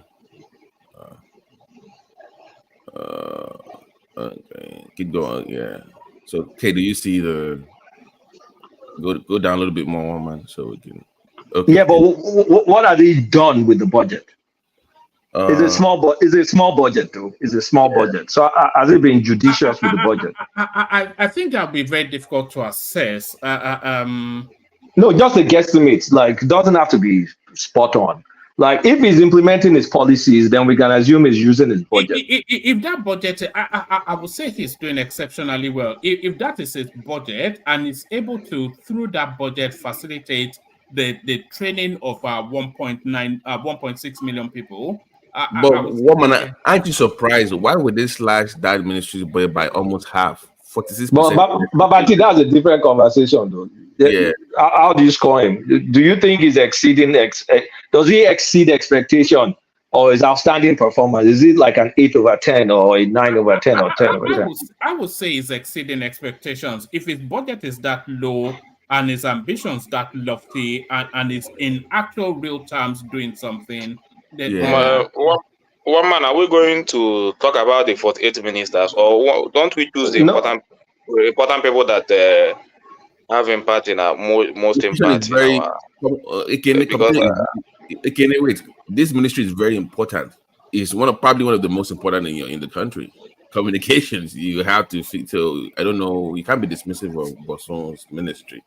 I don't know, but it has about 15 capital projects, right? On that article, I said that is working on. So I don't know how far, if anybody knows about is it 12 projects? They say they have 25 going on for the year, 12 new projects starting ongoing. But I mean, the details about the project. I know about the Nigerian broadband and rural connectivity. I think it promised next year, right? That by next year, the whole country will be fully linked up, right? One man. Is it next year? Next year, December, right? so it's doing something with small. Right. So we can say like exceed expectation, 8/10. Right. Yeah. That ballpark, yeah, that would make sense. Okay, now service delivery for whatever is implemented. Are they even implemented it? This 3MTT, I've seen evidence that they did it in Sokoto. Sokoto, let me stop being the Yoruba boy. Sokoto in this week. And if anybody knows how that 3MTT is going, the hackathon, because they've launched it, they've done something with it. There's a winner. I know there's some lady from Sokoto State or some northern lady won, and there are many posts about it. They even have a Twitter place where you can see how that is going. So, in my opinion, is for whatever initiative he has, is actually delivering. So, I mean, there's some service delivery. So, in my mind, I think it meets expectation. High meets expectation. Right. But are we saying, is this somewhat misplaced priority? Somewhat this because I thought it would have been building sort of IT infrastructures rather than training. Is training not for the education sector? With how much? Look at this budget now. Yeah, they have the tiny budget. It's tricky. Can you guys hear me now? Yes. Okay, great. It's tricky because it's actually holding two portfolios. So communication is one aspect of it, and other, I think, is the one they call the blue economy or something. No, it's not blue economy. No. Okay, but I think it's holding two portfolio apart from the communication aspect of it. To me, as far as I'm concerned, what it's doing is something like we can say where it's behind the. Not something that you go out there like a wiki, and he seems to have faced that IT squarely. Recently, he got federal government approval to convert the state house in Washington, so it helped. I guess it's for training or some sort of like yes, that. I saw that as well. In fact, yes. Yeah. So yeah, but that's different now. That's kind of like that. There's a different KPI for that. This one is it delivering the service, whatever I promised? How many people have it trained? Sorry, I was a bit engaged. How many people have it trained with? And I think we're only reviewing him based on just what. So what we need to understand is how many initiatives does it have to implement for this year? Right? We are talking about it has 25. 25. So if we are not seeing visibility on all the 25, he can't meet expectation. He's done 13 so far. 12. I agree with you. That's above half, right? That's above half. Right. That would be like 87%. But in 4 years, though, like he has to start from somewhere, right? No, it's a budget for a year, right? Your plans are for 1 year, not for the entire duration of the administration. Got it. So if it's for 1 year that this is what you're trying to do, we have to be those attributes must be visible enough for us to. It must be quantifiable. It must be visible. We must also be able to track it. So how many has he trained? Is that 3 million? How many has he trained so far? To get you, they said 13 completed, 12 ongoing. 13 completed, 12 ongoing. That is Ongoing. good. It's above. It's a bit above average, but it's not exceeding. That's not Okay, exceeding. 6/10. 6/10. Thank you. Okay. It's not What exceeding. about this area, stakeholder engagement? Me, I'm going to give you 10. I'm going to give you 10. He engages stakeholders. That's true. He's very active on Twitter. If you respond to him, he's going to respond back immediately. He speaks. He has done media chats. He has communicated what he wants to do. He has said his plans. So I would say stakeholder engagement, he's exceeding expectation there. Exceeds or outstanding performance, because he gives weekly debriefs. Weekly. I think for me, I don't know about others. I think he's exceeding in terms of stakeholder engagement. He engages his stakeholders. All this conference, you will see him engaging all sectors. Because remember, he also has innovation as part of his ministry. It's innovation and economy. So is it like an 8/10 or a 9/10? 9 for me. 9. How can he score 9/10? So there's no room for improvements, right? Give him 7. Give him 7. So I don't see any of them that is beyond 6, because I understand AI is pilot, 3 million technical talent training, is engaging the like of me. But stakeholder engagement, though. It doesn't matter. It doesn't matter whether stakeholder engagement. So what's the outcome of that stakeholder engagement? I think you are speaking to a previous criteria. If you were speaking to policy implementation or budget utilization or service delivery, yes. But if it's stakeholder engagement, just to that point only, discuss high there. But I think you were speaking to previous. No, I understand. See, stakeholder engagement is 2 way things, right? Wait, guys, these are the smallest percentage, so not spend more time. 5. I don't agree. He engages. He's one of the people that engages. I'm leaning on 8, but I can take the 7. Give him 7. You know why I said so? It's because of the fact that digital economy and innovative aspect of his portfolio is more or less like a new or rebranded sort of portfolio, apart from the communication that we already know. And I don't think that communication aspect of it is really doing much. But in terms of the IT, digital economy, and innovative, I think that is where it is pulling his weight. So that's why I would say give him 7. Rather than just 8, because there should be a room for improvement. And by the way, it's not just about meeting the stakeholders only. I'm talking about the practitioner in the industry. Ordinary Nigerians need to see or hear what he's actually doing. He's doing that very, very well. Meeting with industry people. But let's move to the last one, innovation and reform. Has that guy brought in any innovation to this ministry? Because I was expecting a lot from him. Yes, the 3 MLT is an innovation to train 3 million Nigerians in IT. That's one innovation. That's the only one I know. So if I'm going to assess him, he has 22, 25 projects, right? And he has brought one initiative to the table. That's the one I know. But I think PT is saying he has implemented 3. And the remaining, 13, and the remaining is ongoing. So I think he came in with some new stuff that can transform the economy. That is you empowering youths, giving them IT skills that they can use to, improve their standard of living and their overall well-being. So for me, what I would give him on this, I'll give him 6. I'll give him 6. Okay, I second you. 6. All right, brilliant. So okay, let's wrap it through it so we can get as many ministers as we can. Okay, so according to my calculation, Bosun Tijani should be retained. He scored an aggregate of 6.3. So retain him as minister. Let's move on. Wale Edun up next. Yes. You run it. Run Wale Edun. I need to fix something. All right. So policy implementation. Where are we on that? Yeah, what I do is, I know we have inflation in the country. He's the Minister of Finance. But there's nothing he can do with the fiscal policy side of things. It's only going to stifle the economy. So I'm not going to hold him on implementing fiscal policy.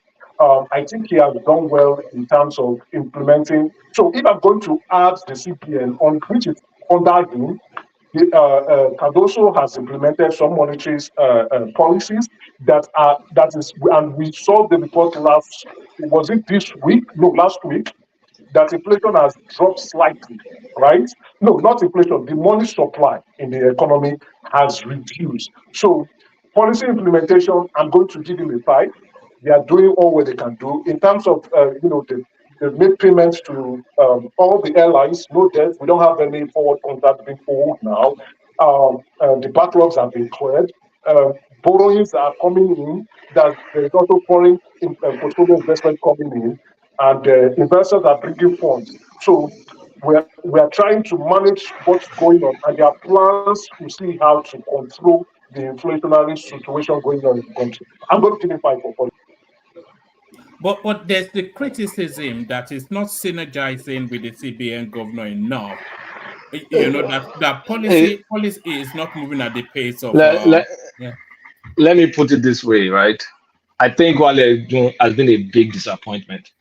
When you think about our economy, you can see the frantic effort Cardoso is doing, and we know that right now is the fiscal side that we need a lot of action.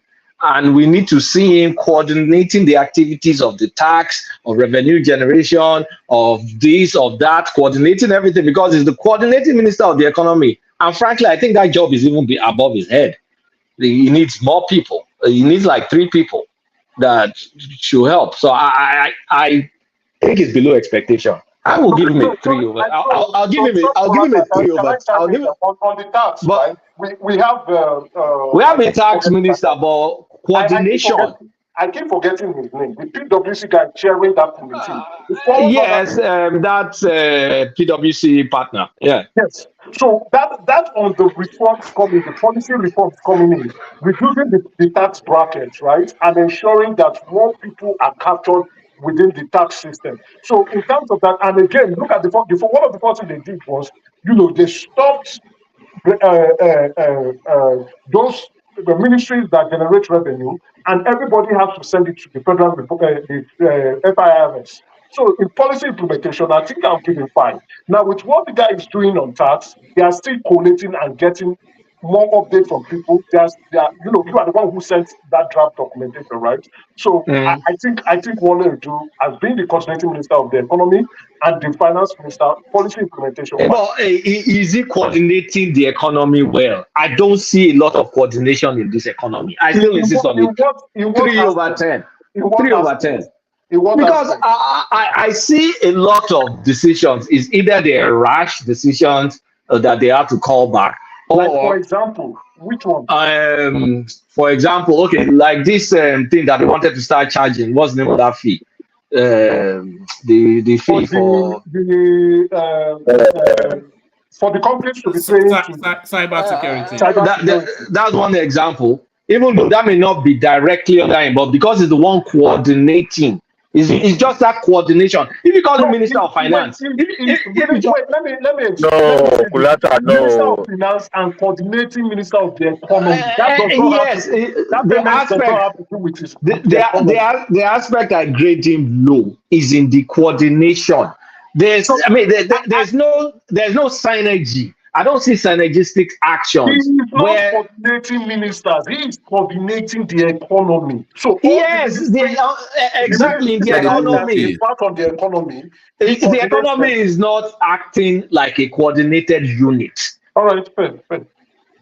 I don't think the economy is functioning like a coordinated unit. Someone can disprove me. I still insist. How much not doing well? How much, in that regards, when it comes to coordinating, how much power does it have over other ministries to adjust and modify their own positions on policy? Well, is at least supposed to set their strategy, align their roadmap, and monitor their execution to make sure it's in sync. Okay, that one is fading. Okay, but it's not in position to check any of these other ministries.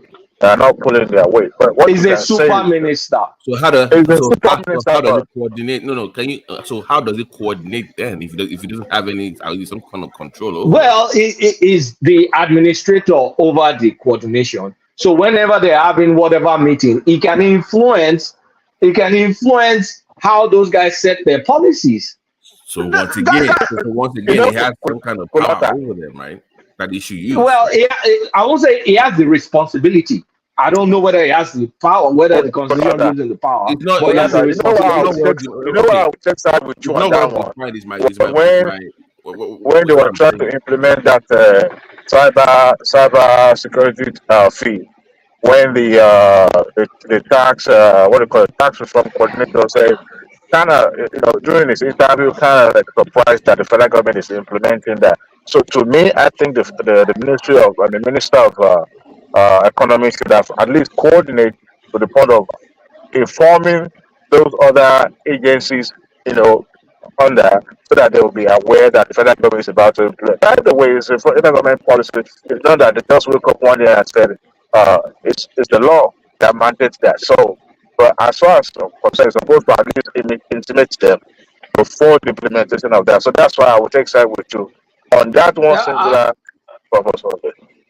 And I don't also want us to have a recency bias. Just remember that that cyber fee. There's been many blunders in the past. If we go back and check, just check the memory, check the past blunders 6 months. Blunders can happen, but I think you're a little bit more harder on Edu than any other minister, though. Exactly. But I can't in good conscience says Edu meets expectation. I think it's below expectation. For me, I'm not trying to dispute what you are saying. You have some points. For me, I think he's implementing things. When I say policy implementation, he's doing something. If it's not working, they go back to the drawing table and try to tweak it again. But Emeka, what he's saying is that when it comes to coordination, there's no sign that he's doing that effectively. It's not justifying that now. It's not been effective. What Kolata is trying to say is that he supervises other ministers. No, that's not true. That's not the reality of things. He coordinates the economy. Activities that has an impact on the economy. Now, what to agree with Kolata is that Ministry of Agriculture, wait. That has an impact. Can you please explain this coordination, because we don't even know what that means at this point. What does it mean for you to coordinate at this point? Because I don't know what not that coordinating means. the ministers, coordinating activities that has an impact policy of their various ministries on the economy. So activities that has impact, like agriculture, right? Custom, yes. Importation, all these things that has an impact, which the custom is doing, the tariffs, the inflow of funds, the balance of payments, the balance of trade.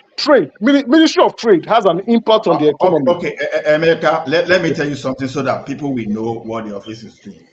Don't forget that the office of Accountant General of the Federation is under him. Yes, it's true. Lexington Bank is under the Ministry of Finance. Yes. And some others. So even Nexim, NISA, NetFund, DMO, Debt Management Office, they are all. So if you look at all those, I think that is a fair criteria for us to, and Federal Inland Revenue Services to, those are the criteria for us to measure.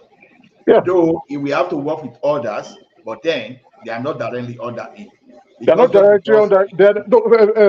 Federal Inland Revenue Services is under him. Debt Management Office is under him. Okay. Let's be fair. Okay, so FIRS, as their performance increase, as their collection activities tax as they increase. Yes. Revenue for the revenue to date has improved in comparison to other administrations so far. Yes. It has. I mean, is it based on devaluation or based on new collection activities? Based on with devaluation, it is going to be even bad because the value because they still printed money now to circulate and all. No, it's not. No, when they are trying to reduce money supply. Now, They're trying to reduce money supply. The money Yeah, but supply came from the money we supply have an came. all-time The increase in the money supply money came supply from right the now. Buhari administration. I give him 5. The man is working. The man is working on implementing policies. I give him 5. Standard he is. Okay, what do you guys think? Me, I've given him my own view. I'll take whatever you guys give him. Give him 6. Let me tell you something. You know, as a minister of finance now, that is having debt management office under him. So, if I were in a situation, I will first of all want to know how we got the last debt and the performance of those debts, and I put criteria in place to start exposing those people getting debt for nothing significant. So, because I'm just my bias is toward that place that anybody can just go and get debt for anything. So, as he be able to tighten up that place to make sure you don't go after debt for the sake of it, then are you repaying the debt properly? That to the point that it's not overloading the country at the same time. We're paying our debt. We are not owing. We are not like Ghana. We are not like Ghana that defaulted. We are not owing. Debts are being paid. Then again, with the CBN, remember that these intervention funds, right? They've now passed it on to banks. CBN is not doing intervention funds anymore. Okay, so they are not monitoring. For time, let's give him meet expectation. Yes, let's agree a score and yeah, because 5 or 6. 5 is good for him. 5. Okay. 5 is okay. 6. What about 5 wins? 5 overall 6. What about budget utilization? Change it to lot 1. Don't be stingy with number or you never give that man a chance. We have to be very rigid with the scoring. You know, we can't. If we are in doubt, we have to count. We are being objective here, one man.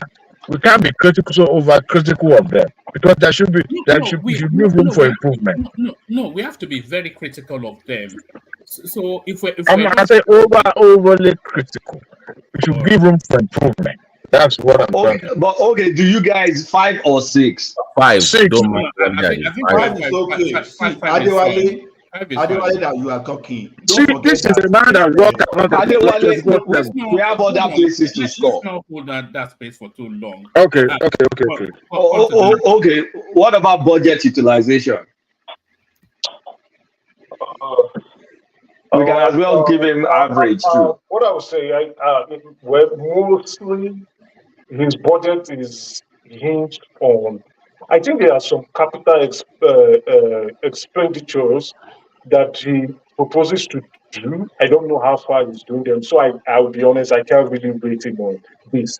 But I know part of they are responsible for making salary payments in the country. So, and if the Federal Inland Revenue Service is exceeding expectation at this point, I don't know what to give to him with this. I'll be honest, but I can't average. It is difficult to measure him on the budget performance. That should be the entire executive, because you don't dictate performance to person in the Ministry of Agriculture and Industry. So you just present your budget and it makes sure that they find a way to finance it, right? So if you are not performing, that should not be. And then again, thank you for chipping that, Emeka. Yeah, I would like to know what is the yardstick or the basis for you scoring Federal Inland Revenue high that way? Is it because of the amount of money? Their job is to ensure collections, and so far so good. They are collecting more than other administration since 1999. So if they are exceeding expectation, they are exceeding their target. So what would you give somebody that is exceeding their target? Well, you can say on that reason, on that basis. But how about some other loopholes? Those who are not actually, that are yet to be captured. Forgetting that guys, let's not belabor this guy, please. Budget utilization, it meets expectation. We can move on. That's a 5 or 6. Which one do you want? 5 or 6? I will give him 8 there because it's not totally left to the minister. exceeds expectation? No, I don't think it No, does. five is fine. Five is fine. Five is fine. Okay, so, I mean, well, service delivery, I'm not saying much. I'm not. Well, I can't say it. I can't say it. I'm not saying. I'll give him a 4. If you guys object. But in terms of service delivery, is it not difficult to measure? Because it's the coordinating. What criteria do you use to measure if it's delivering? Is delivery depends on the delivery of other agencies that is. Yes. So FIR, I mean, the agencies that you guys have already enumerated working under him, like, is FIRS Yes. delivering? I think I'll give him 5 for that. Why? Just like you brought the point that is, I think it's fair. FIRS, they're all working. Debt management is managing the debt properly. And again, where they're trying to issue a new bond, Euro bond to. Oh, okay, yeah, with the bonds. Okay. Actually, now, when as you mentioned all those bonds, and I think I'm comfortable giving him a 6 or a 7. Yeah, I'll give him a, well, if you want to give him a 6, I'll still give him a 5. I think he met expectations there. It's not just me, it's everybody. I'm asking. I can give him 7 because if he has a way of capturing better than it used to be before, then I give him 7 because the service delivery here is about capturing all those things that you agreed upon. You are collecting taxes. We're collecting taxes. We're paying our debt. We're doing all that stuff. Yeah, all right. That defaults to 6, doesn't it? Emeka gives him a 5. You are giving him a 7, so we'll default to 6. 6. Oh, okay, stakeholder engagement and go. Yeah, he exceeds the expectation. He exceeds the expectation on that one. He engages stakeholders, international investors, local investors, the general public, informing us what is going on. Debt management or DMO is telling us about the debt level. We know about the inflationary rates. The CBN that is under him is engaging stakeholders, telling us what they are doing. This Cardoso just recently had an interview. They've been having series of interviews. He himself has been engaging stakeholders. He has been on the road through with the president, talking to people who can bring reforms into the country, and they are bringing reforms. So I give him a 7. 7? Or you guys? Does anybody give him 8? I'm comfortable with 7. Okay. I need to fix the formula in this goddamn spreadsheet. What about innovation and reform? Is there anything innovative? No, I don't think so. There's no innovation. It's not every person trying to implement this. It's been doing every now and then. So recalling those policies, policies, for me it's 0. So I can rate him as low as 4. There's nothing new. There's nothing new. He's only re-engineering what is on ground. So his process realignment and re-engineering. He has not brought anything new to the table, right? That's not fair. Tax reform is new now. It has not been implemented yet, but I agree. It's new, but it has not been implemented. So no, the tax reform is still re-engineering. It's still capturing more people. So except they are coming in with new application, new software, or new ways of doing things. Right, with innovation, it has to be new. It has to be different. But they're cooking it. It's currently in the oven. Like they're gonna eliminate some taxes. I have to give them cook it fast. Does innovation from CBN does it credit to him as well? No, it doesn't credit to him at all. That's money. Implementation of the tax reform is the credit goes to the implementation. That is when we can assess it. But it's a reform. It's a reform. This is innovation and reform. People to do the have a think tank. That for me is not considered as an innovation until it's implemented. Whatever they come up with is implemented. That's when I know that it's just exercise in futility. Okay, saying they want to change the taxation to the number of taxes they collect to a single digit. If they are working on that policy, I think it's innovation, because in a situation where you have over 300, or what did they call it the other time, taxes, but you want to limit it to single digit, there's no innovation that is more than that. So that's very innovative. I'm not going to lie. So it's innovative. So I will give 8 straight from that one. Yeah, but what about isn't he the one kind of like also innovating the diaspora bond, the bonds that, I mean, and also the dollar bond? Is that him or CBN? No, that's probably CBN. Sorry, but for tax innovation, I will think at least that tax reform is big enough for to 6+ months. How many months is used? So based on that, where do you guys land? Is it exceeds expectation or meets expectation? Exceeds expectation for me. Emeka, Wale, which one? Which is Babati? No, I can't rate him on innovation. I think whatever he's doing, he's just re-engineering stuff. Nothing new for me has happened. Tax is still tax, right? It's below average. He's just re-engineering the process. So what are the new stuff? What are the new ideas? Yeah, but it's a reform. The category is innovation and reform. Okay, innovation and reform. Is it how effective it has been, or that he just has the idea? Well, whatever is reasonable for the 8 months or so that it's been there. Below par, 4 over 10. I don't. I mean, that's bad now. Yeah, 4 over 10. So we have a swing. We have from exceed and we have below. So I think, to be fair, we just have to stick to the middle, which is 5 or 6. That's the that's been too generous. Later, 5 or 6 is too high, in my opinion. Yeah, but all I say is exceeding. I think I lean more towards 6 or 7. Innovation, right?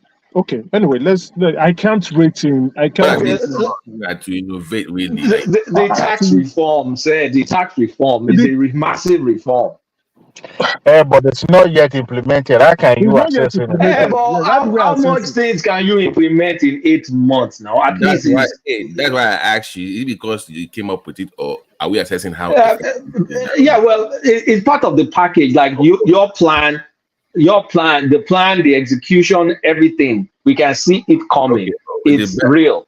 4 or 5 is the best I can. I can't go out. So I'm sorry. I'll do 4 with BT. Yeah, I can't. I'm sorry. And people every time there's a recall of a policy, to me shows that there's no innovation, because I believe that even if they are introducing such policy, they will have introduced in such a way that Nigerians will embrace it. Yeah, but it's don't focus too much on innovation. It's also a reform. So you know what?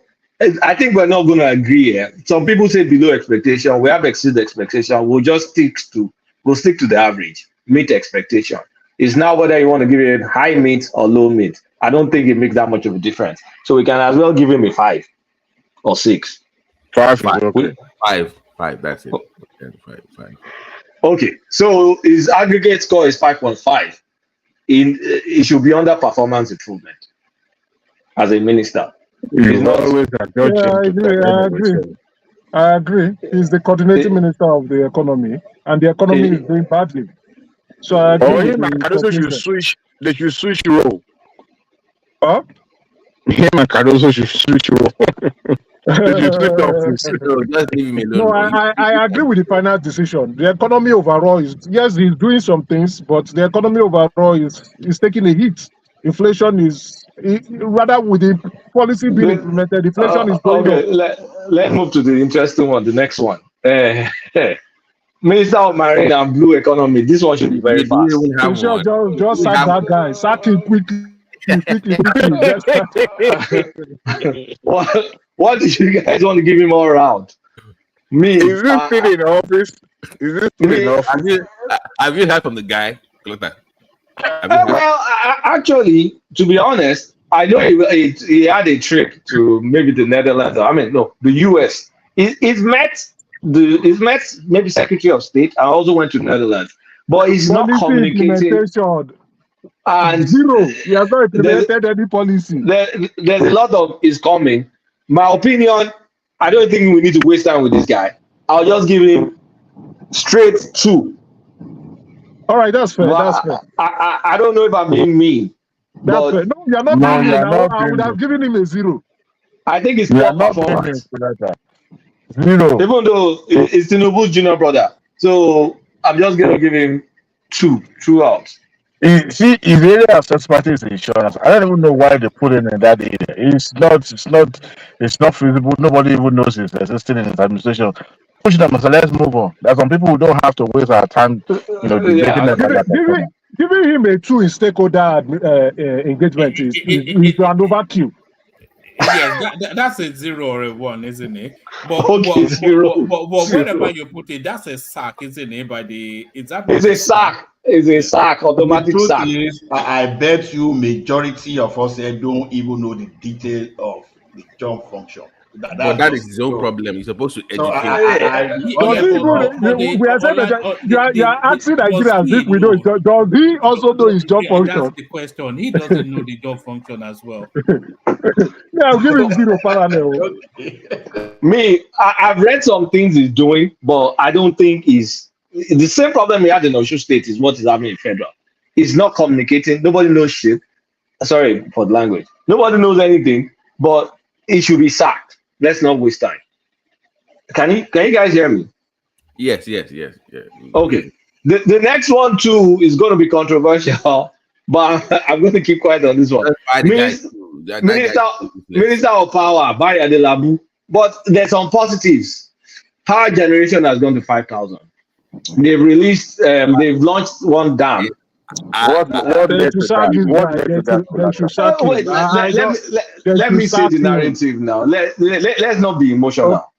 All right, okay. It's getting some reforms in, right? The major reform is removing subsidy in, is it Band-Aid or whatever, which is a real reform. Like, if those people cannot make money, you cannot invest.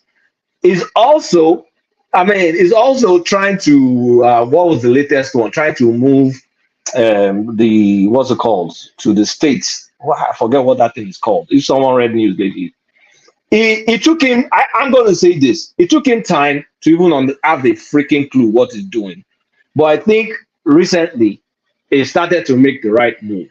But I don't think he's fully committed to the job. But being fully committed to the job is all optics, is emotional. So I'm not going to use that. But objective measure. Mm-hmm. Objective measure. Transmission line in Nigeria, if fully implemented, honestly, that alone can give him a very high score. But this is also a minister, right? Where we've had how many collapse of the transmission line? I think. So okay, let's use that to measure a service delivery. That power failures we had, we can just jump to service delivery because based on number of power cuts, power total, what do we call it again? That everything shuts down. Complete darkness. Complete darkness. Grid, grid shut down. The service delivery is poor performance. I won't measure him that way. Because that problem is always going to be there just because of the federal government strong-heartedness. But if you look at it from the point that it tries to unbundle, if that unbundling works, then it's going to be okay for us. So to me, even for that initiative alone, I will score him 5. Fair enough. Okay. Let me just bring this up real quick about the power sector. You know, the issue I have with him is that. Sorry, guys, I'll be right back. When they divided the transmission into 2 sectors, you know, they now have one part that will be controlled by the private sector, right? When it comes to power generation, right? And they also have a 40% stake of the discos in transmission. That one I wasn't too comfortable with. If you want to privatize, just go all the way. Why are you dividing transmission into 2 and you still want to hold on to half of it? So can you mean? But he met that. That's a legacy thing. He met that on ground. Oh, okay. But I don't mean agree with the dividing of transmission into 2 entities. The ISO and the TSP thing. I don't. Okay, I think Ola is the most clear-eyed in this power one. So Ola, what do you judge him for policy implementation? No, to me, the policy implementation there is okay, at least for bringing down that reform, because we all know that the problem with the major power in Nigeria is that transmission, right? So even if you like today generate 100 million megawatts, you won't evacuate more than. So what he has just done now is that over time is going to give investors chance just to look into that sector and invest. So this one is not a function of federal government now overloading, but it's just like you are establishing something we call, I say, a second national operator, maybe in the telecom sector now. So what how much? yeah, What just even thinking of that, I give 5. I give 5. Babati and Emeka, do you guys agree? Yes, I would think so. I agree. Because it takes time to, you need to wait at least a year or two to see what's gonna. Yeah, so 5 is a good score. Budget utilization. I regret this category, but it's already there. Budget utilization. I mean, yeah. Enough funds in that ministry. I mean, we're not really serious overall as a government to go all into investment. So, how much? Okay, wait a minute. Let me look this up real quick. How much is their budget itself? Power budget Nigeria. Let's see. It's let's see, budget 344 billion for the year. That's a lot of money, but is that enough? Just as a working hypothesis, can we just that budget utilization? Can we, if we're not clear, can we as a working hypothesis, can we make it just 1 digit under policy implementation? So if you score 6 policy, then you get 5. Or if we're not I think that's fair. So let's move on. Service delivery, I scored poorly on service delivery. I think it's poor performance.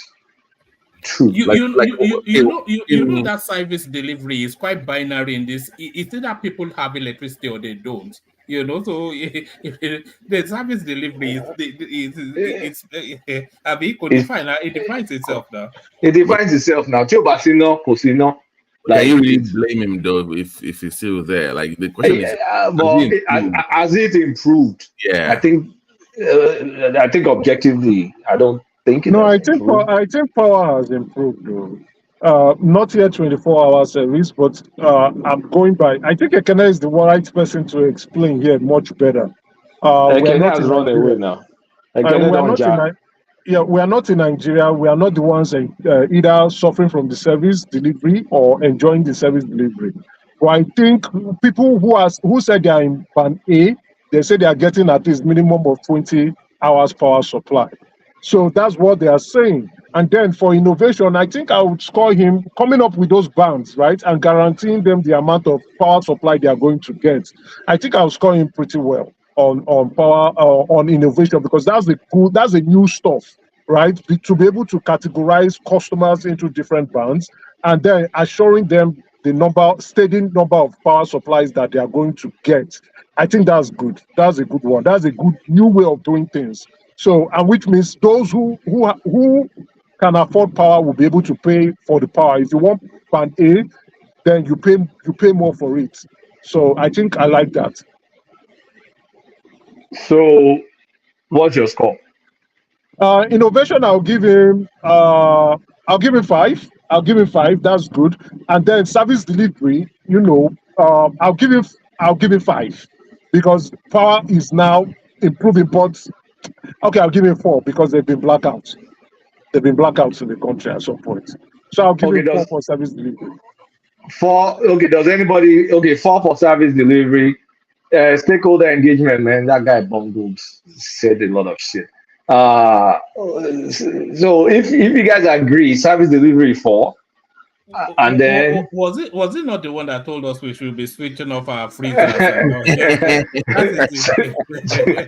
Stakeholder engagement is like a 1. Oh God, that was So, do you guys know, honestly, stakeholder engagement, 1, 2, or 3, or 4? man. I'll give him 2.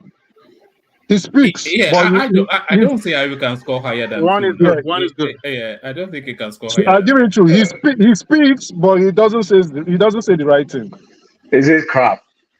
Okay, any innovation in the power reform sector? I I mean, was, the transmission part, or innovation or reform, or reform and reform. the transmission part, where it breaks it down to 2 sectors. I mean, that is something I don't agree with it, but at least that is something major. Yeah, then with the band categorization, that's new, that's good. But yeah, That's I'll good. give him 5. I'll give him 5. I'll give him Meets 5. expectation. Yeah. Who else needs to? Other people need to say yes or no. Agree now. I mean, do you guys agree? Yeah, I will 5. agree with that. I mean, at least 5 is so okay for. Okay, so Bayo Adelabu, what's his total? Performance improvement, 4.35 aggregate. Interesting. He survived, huh? He survived. and that's about right, isn't it? That's about right. Yeah, our exercise, as crude as it is, it's kind of like coming up. Because it's just in the broad strokes of it, you say, if they get rid of him, you wouldn't object, but you can also argue that they should retain him. So it's just about right, isn't it? It's about right. Now going to Daily Alaki. Solid minerals. This is another tough one. Okay, should we go to an easy one? Yeah, policy implementation. I would give him 5. He has drafted a policy for the ministry. Then also he has also criminalized minerals that are being extracted but not processed in Nigeria. So which means if you are a mining company, you must, when you finish mining, you must process it in Nigeria. So if they know that the minerals that you have taken, except you want to illegally smuggle it out of the country, it is from Nigeria and it's going to undergo processing, it's illegal. So you stole it. So that policy reform. Then we again with the new guards, security, the guards that he brought in. Emeka, they are not still processing anything in Nigeria in Naira, so except you want there's to talk there's little processing plants now by the Chinese. They're trying to in Nasarawa. I think I'll give him a 7. I'll give him a 5. I'll give him a 5 for that. Why? Because that's a ministry that never had any policy before. He came in, he drafted the policy, and he's implementing it now. So there are still more things to implement. I'll give him meet expectations on policy implementation. Ola, do you agree, Babati? One man. I do not agree. I will give him 3 on that 3. Or 3? 3. Did they make not just give him 7? Did I miss it? I know some people in the mining industry, the fillers there is not interesting, to be honest with you. So let me just keep at that 3. So those in the industry are not impressed, is what you're saying. They're not. I'm not impressed. See, this is the guy that he was talking that, okay, you that you want to be mining, you are going to commit like $200 million to $250 million in Nigeria. So how many people? Yes, that is bringing funds in. That's capital. You're bringing in inflow. So let's not forget these are the ministry was never in existence before, right? Let's be honest. So a lot of illegal mining has been going on. A lot of illegal mining has been going on in the country, sponsored by state actors, sponsored by. Okay, let's do it this way. Let's do it this way. If you compare him to that old Ekiti governor that was also Minister of Solid Minerals, which one do you think was on the right track or has been on the right track? Fayemi never did a single thing now. Fayemi even did, but Ola, you're an Ekiti guy now, so you know. Yes, and you're a Fayemi man as well, if you remember. Okay, let's not waste too much time. So we can say it meets expectation, and I think that's fair. Not for me. 3 for me. I make I said 5, me I said 7. So we stick in the middle there, which is still 5 or 6. So 5 to be conservative. So budget, let's just put 5 in budget. Like I don't know what he's doing with his budget. But service delivery, based on that Nasarawa stuff, that's a change. Based on the military stuff, well, that's new innovation. I think I'm going to score it right. Explain to us the Nasarawa stuff. So the Nasarawa, they brought a Chinese factory that's going to be processing lithium. So when you mine the lithium, you process the lithium. So you're going to be exporting high grade lithium, not the ore, but the lithium, the processed lithium. So that's the model they're bringing in, and they've built the first factory, and they're going to build more. I mean, they're going to build the second factory, which is supposed to be bigger than the first factory. So that's just the first one. And well, it's not just lithium; there are other areas too. But at least based on 8 months worth of work, I score him high. I will say because they're ready.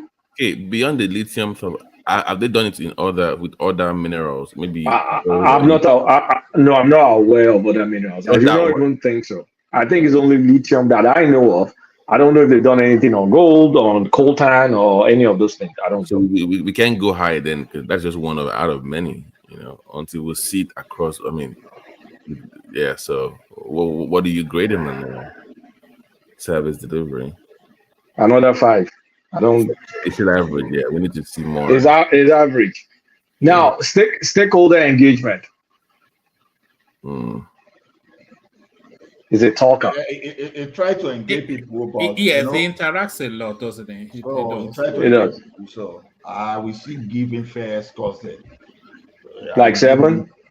4.55. Sure. Lecturer Burukuniola 5. Okay. Innovation and reform. There's some reform here. Let's not lie. The mining guards or whatever. That's reform. That's new. That's an innovation. The reform is you just can't take stuff out. I mean, that's exceeding expectation. My idea of own reform may be different, because my own idea of reform is this: all our minerals deposits, I expect us to have like some kind of a database that can be feeding the ministry in charge how people are depleting our deposits. So yeah, that's one reform.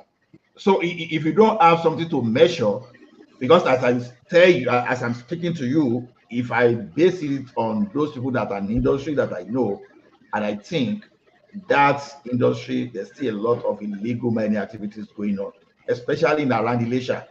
And so I don't know how I want to score. I don't know how I want to score him high on that.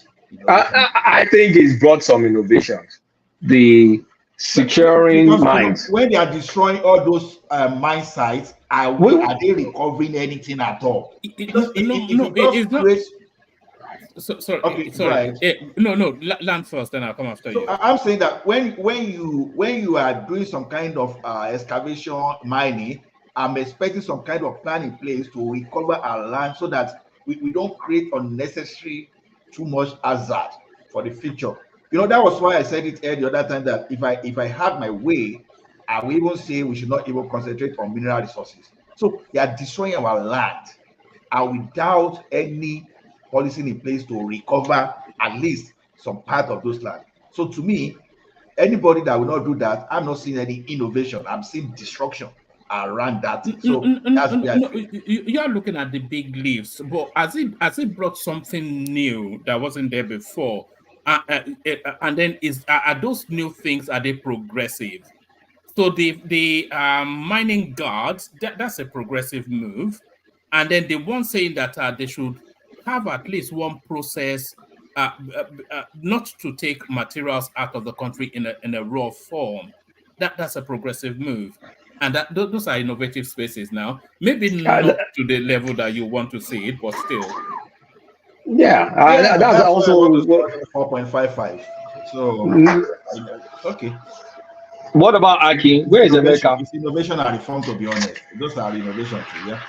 I mean, it's done okay. So, what do you guys grade him then? What are you thinking here? I'd give him a 7, but Ola wants to give him a 4.5. So Sadist letter, professor. Nobody No, gets no, in my class. no. I think they are stealing our minerals resources aggressively. I'm telling you. Yeah, but it takes a while, Ola. Now, like, put yourself, like, if they put you in a job, like, if you make some innovation and code, doesn't mean you fix all the problems now. Yeah, you're putting some changes in place, and then you will be able to fix the problem on the long run. Okay, I give him a 7.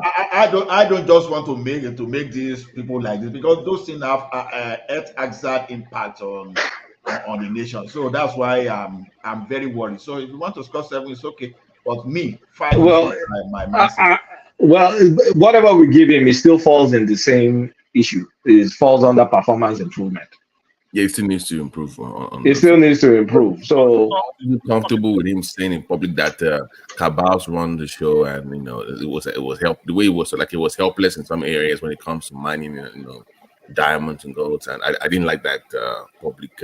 So that's the only issue. I think he said that to justify his need for those the police, the ranger, whatever. Yeah. Yes, I think it was building an argument for that. Oh, okay, all right, fair enough. Okay. Are we talking about the Minister of Mine? Mine. Yes. Yeah. Oh, okay. Sorry, I stepped away. So yeah, I think Alake is doing pretty good, honestly. So we'll go. From now, I think I'll go with 5. Okay. Lola Ade John. I like 1. No, because this is to me. Sorry, Larry, what took you so long? I thought this was exactly your meat and drink. When this came up, I thought you would be the first one in. Larry. Good to see you. Yeah. All right. Okay, you are from Osun State, so Minister of Tourism, Lola Ade John. Yeah, from Who Osun. wants to go? Let's give Larry. I'm from Osun. Yes, I'm from Osun. She's not No, go ahead. No. I was referring to the Lola Ade John that Because I was expecting something big in like the tourism when it comes to Osun, bringing back Obudu Ranch, going big on the movie. I mean, something major. Like, I've not seen anything major. Yeah, there's Yankari Game Reserve. There's Forest Reserve in Ogun. There's the Oyo, the old Oyo area. There's the Bauchi. All that stuff going in Bauchi. All the lovely landscape we have in Taraba, Adamawa, all that area. All the lovely landscape we have in Cross River. Everything, if the Goju, whatever they do, it can, like, tourism. If I can give her a 0, I'll give her a 0. But I think I'll give her a 1 throughout. Yeah, she hasn't really, there's no policy out there that I can point to and say, okay, this is where we're going. This is where we're heading in the next 4 years or 2 years.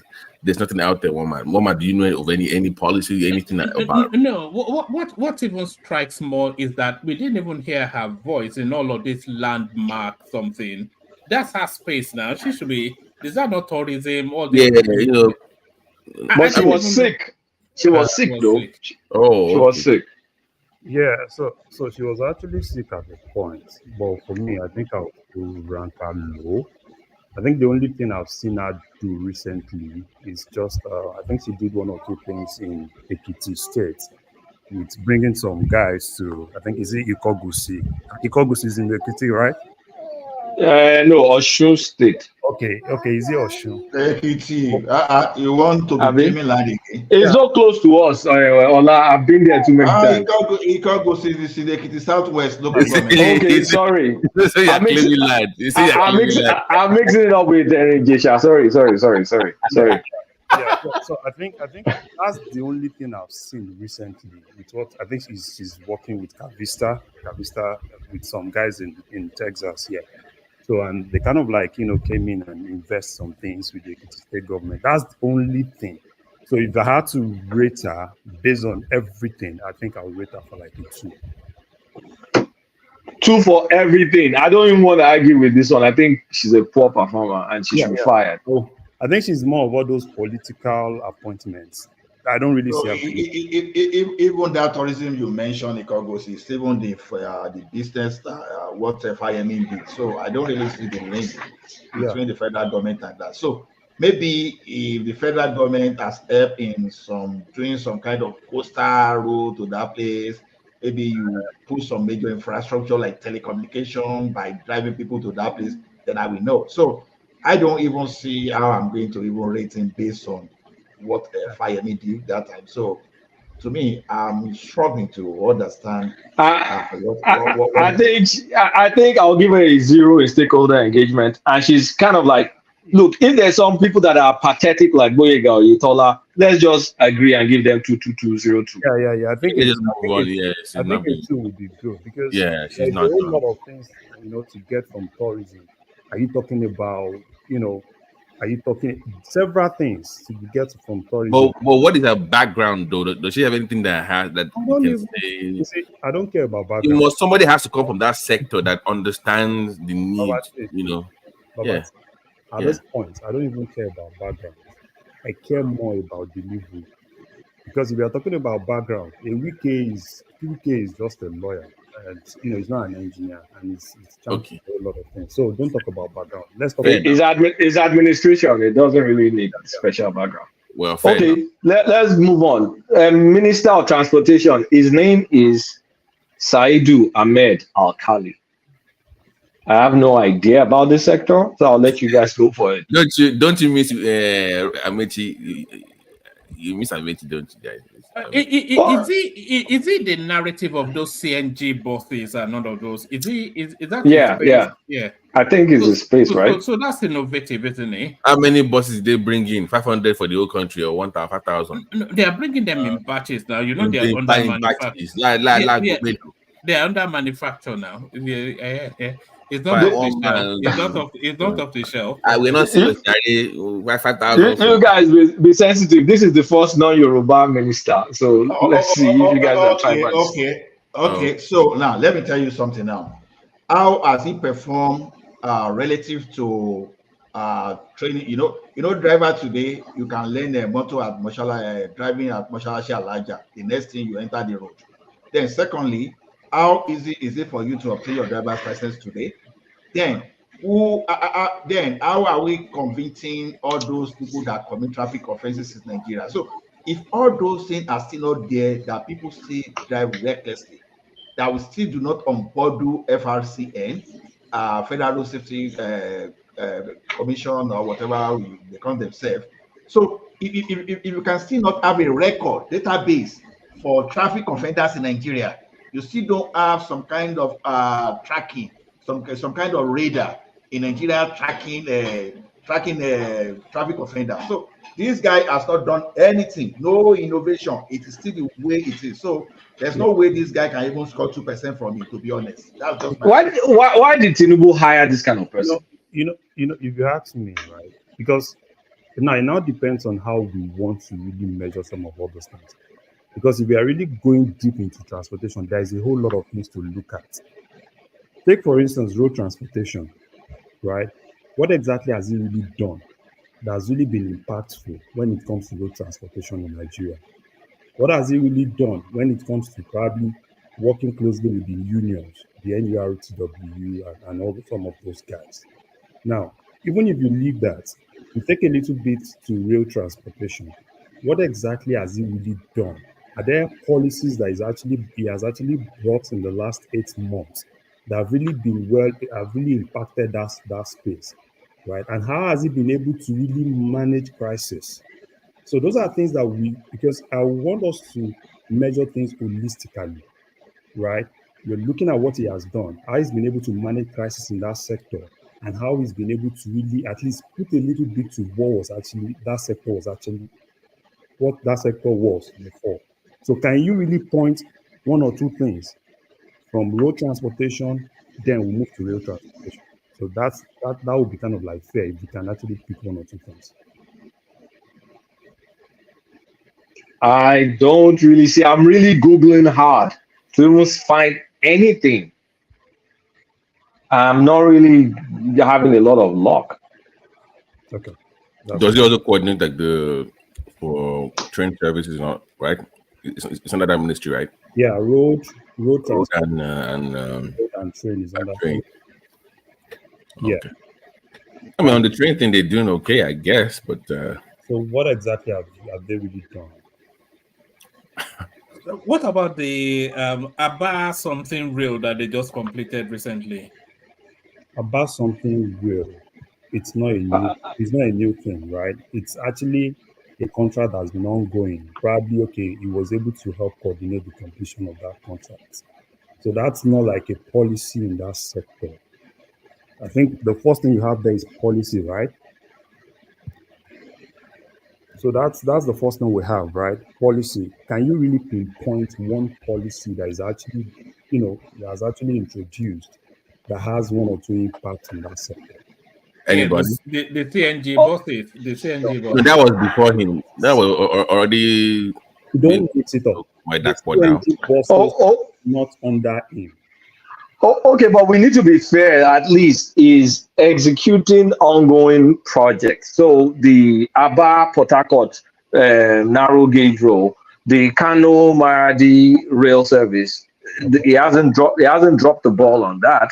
Then you have the CNG stuff, and also the plan. Hold on. Don't put CNG under him. Okay, forget CNG. If we stick to the real stuff, at least there's continued work ongoing. Though the CNG, we can't use that because we are under obligation. We are under contract through the lenders. So the lenders are monitoring. So there's no way you can halt that without paying penalty. So and even if you halt that, I would be expecting the Federal Executive Council to resist that. So we can't use that one. So we are talking of innovation. Our road must save. Okay, what about discount? What about discount in December last year of the people traveling to the east to celebrate Christmas? That's under aim too. So is it about his ministry or his special fiscal policy? So we have to be able to figure out who was actually responsible for that, because I don't see the connection between subsidy for transportation and Ministry of Transportation. So I would believe generally that that's just to be normally the fiscal coming from the Ministry of Finance. So I don't know. Okay, I have one more. Then we should grade him. Resumption of the Abuja Kaduna train service. It happened under him. It was shut down because of insecurity. Now they've resumed, and I think they have four trips a day. Okay. So based on everything, I don't think, while he's not a performer like that, is he on the Oyetola, Lola, Adejon level of 2. That's the level for me. That's the level. Yeah. So for me, I think I can actually still give him like close to 4, which is like 3.5 for me. Fair enough. That's fair enough. Okay, let's give him 3.5. 3.5 is fair. So that means across the board, because I don't know stakeholder engagement, I'll give him a 0 there because he's not engaged anybody. So he's also a terminate. He's a useless minister. Okay. Industry. So let's Minister of Industry. This is Zita's friend. I don't want to bias your mind, but you guys go for it. You go for you buried him up. Oh, is it the light skinned lady? Yep, the pretty lady. Oh, pancake. Sorry. No, she's pretty. She's not pancake. Oh, okay. I mean,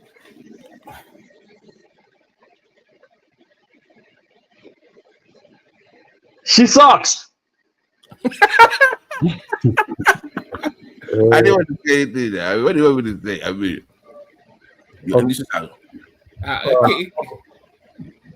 okay, can I say something?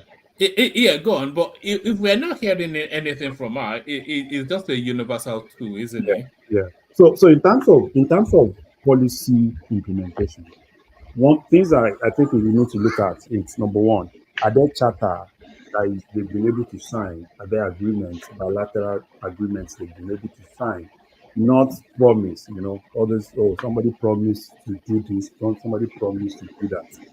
So are there things that we can actually point to in terms of, okay, fine, they've been able to sign this agreement with this country, with this? Yeah, let me mention one. Okay, I'm from a manufacturing state in Ogun State. So one thing that I have to give a credit was they've been able to at least review the tariff for industries when it comes to power, where they are guaranteeing power supply to those areas.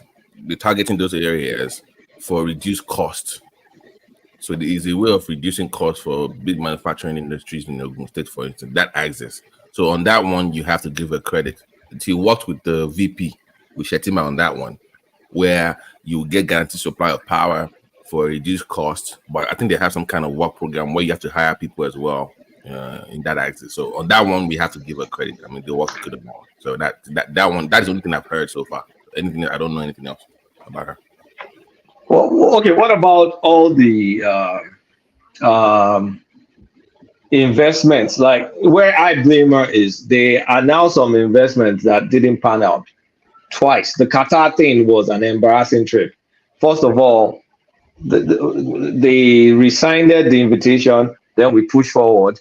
I mean, the minute some low-level minister or something, Qatar said it wasn't able to see Tinubu. Then they pushed for it. They went there, and then they embarrassed them when they were there.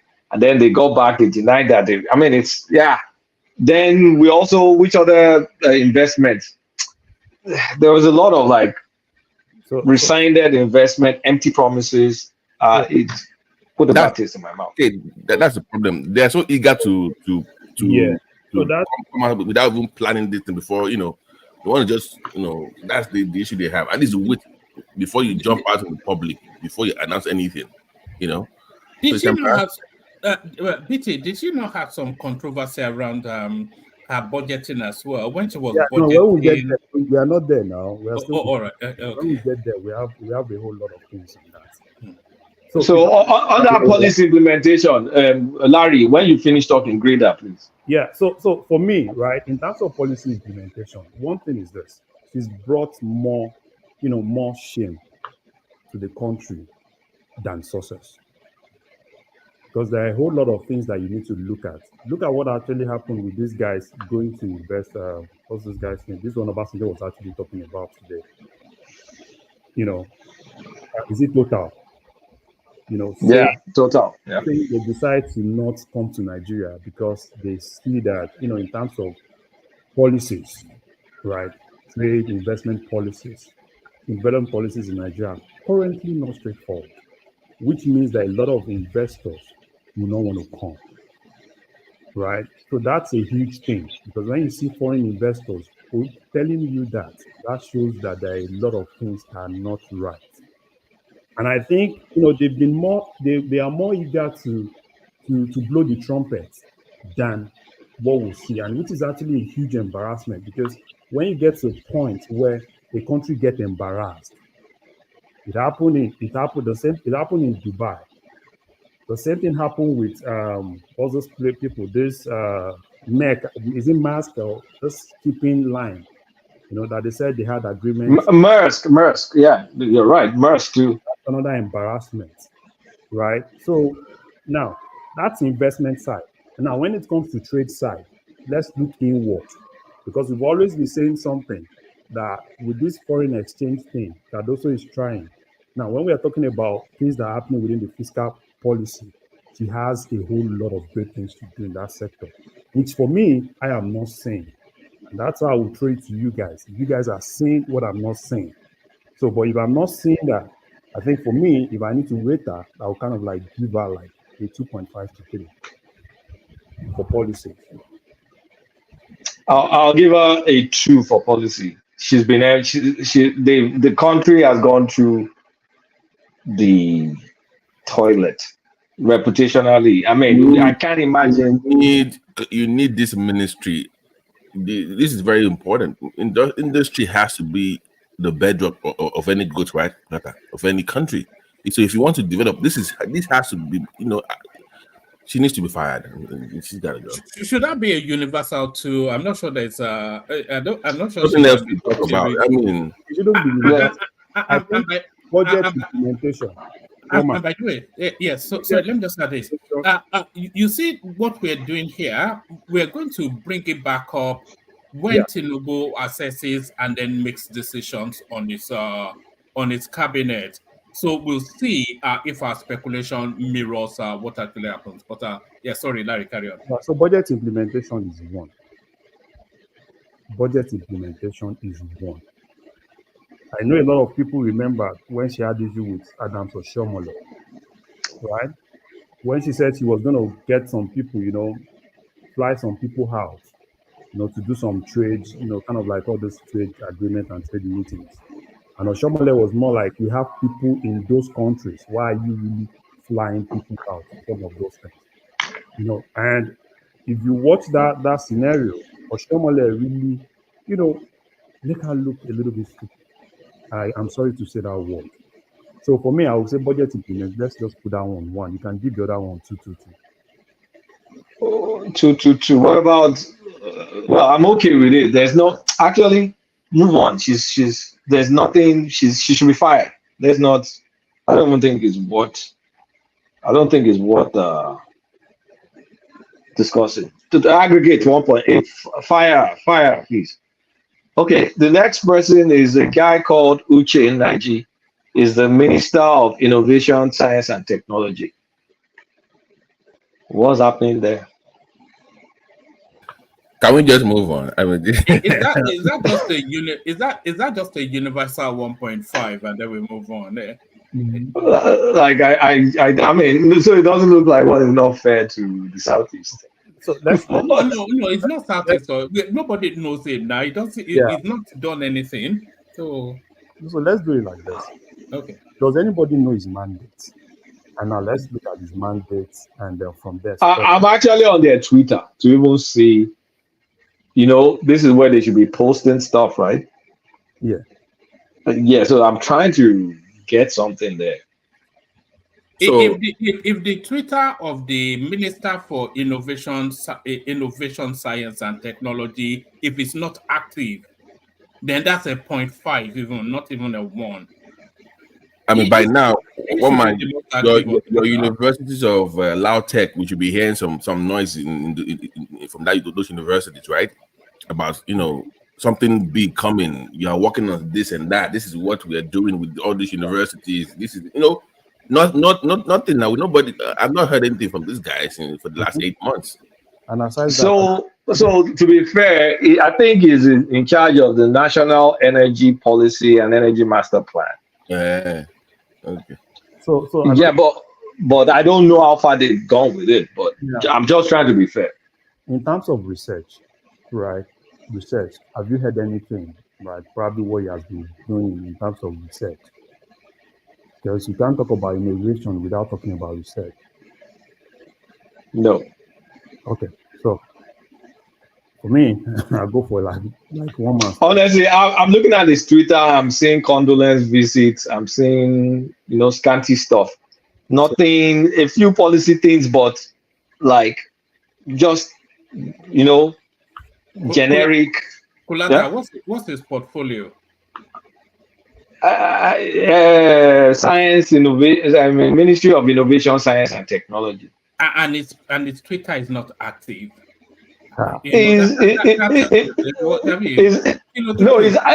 active, but it's very scanty.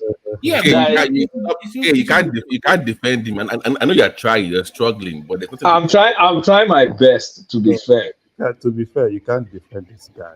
So that we don't even know what he's doing is even a challenge on his own. So normally, I even want to eat some of these guys hard, because some of these ministries are ministries that drive the economy. Some of these ministries are ministries that drive, the strength of the country. So, and if we are talking about innovation, science, and technology, and we can't even pinpoint something, then, those are guys that will not really help this administration to be successful. Okay, let me give you guys. Okay, I'm really digging. So Energy Commission of Nigeria is under him. Nigeria Institute for Trypanosomiasis Research. What the fuck is that? Nigeria Natural Medicine Development Agency. Me that I do, I'm an herbalist and I don't know about that. Nigeria Council of Food and Science Technology. Nigeria Biotechnology Development Agency. Honestly, I'm trying. I'm struggling. I can't. I shouldn't even continue. There's nothing. It's a universal to or 1.5 or 2. Let's just give him Oyitola to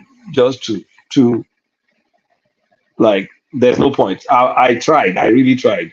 Stakeholder engagement zero. I tried. Fire him. It's not worth it. But okay. Why does this Tinubu's government have too many innovation and ministries?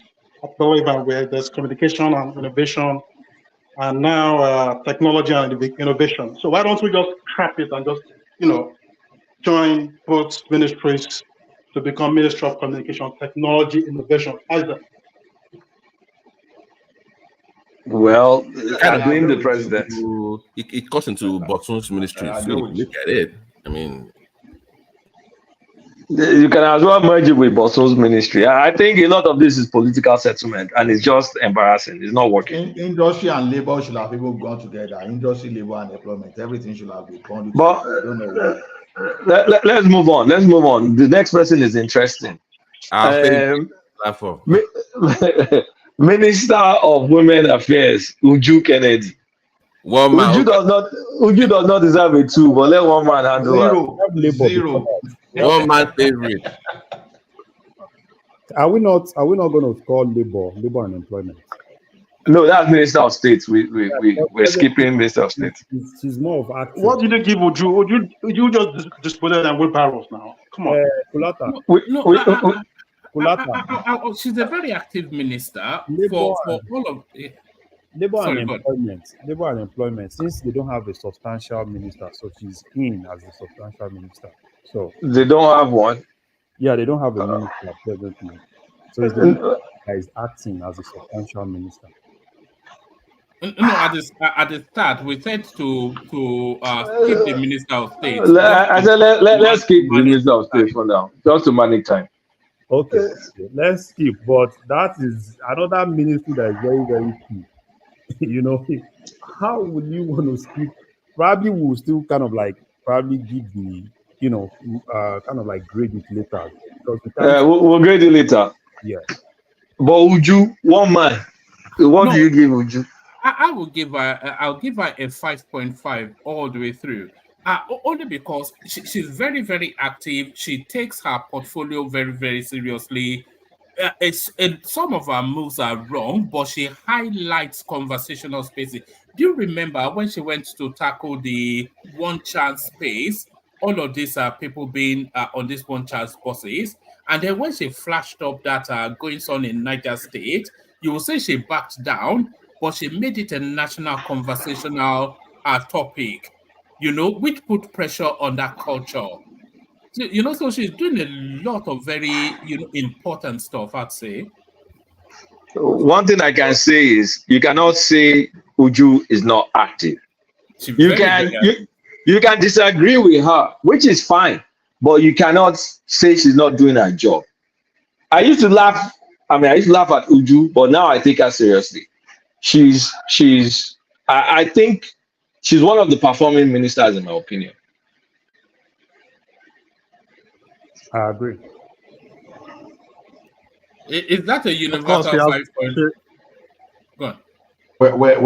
When you raise an issue and you refuse to follow through, that one is a red flag for me. No, you have to protect your career too at the end of the day now. That was bigger than her. Yeah, Mr. Ola. Okay. I don't take that for up on So, right, and she's raised an issue. There's an Attorney General of the Federation, right, who is supposed to take things. So the problem is, she wanted to sue, right? Our ministry wanted to sue, but I know what will have happened will probably be the Attorney General advised against it. Because ordinarily, she's just supposed to raise it and shift it to the Attorney General, go and sue. She's not supposed to even get to the point of Minister of, Women Affairs suing any other state. It's more of something that the Attorney General is supposed to do. So at least she's been able to create that awareness.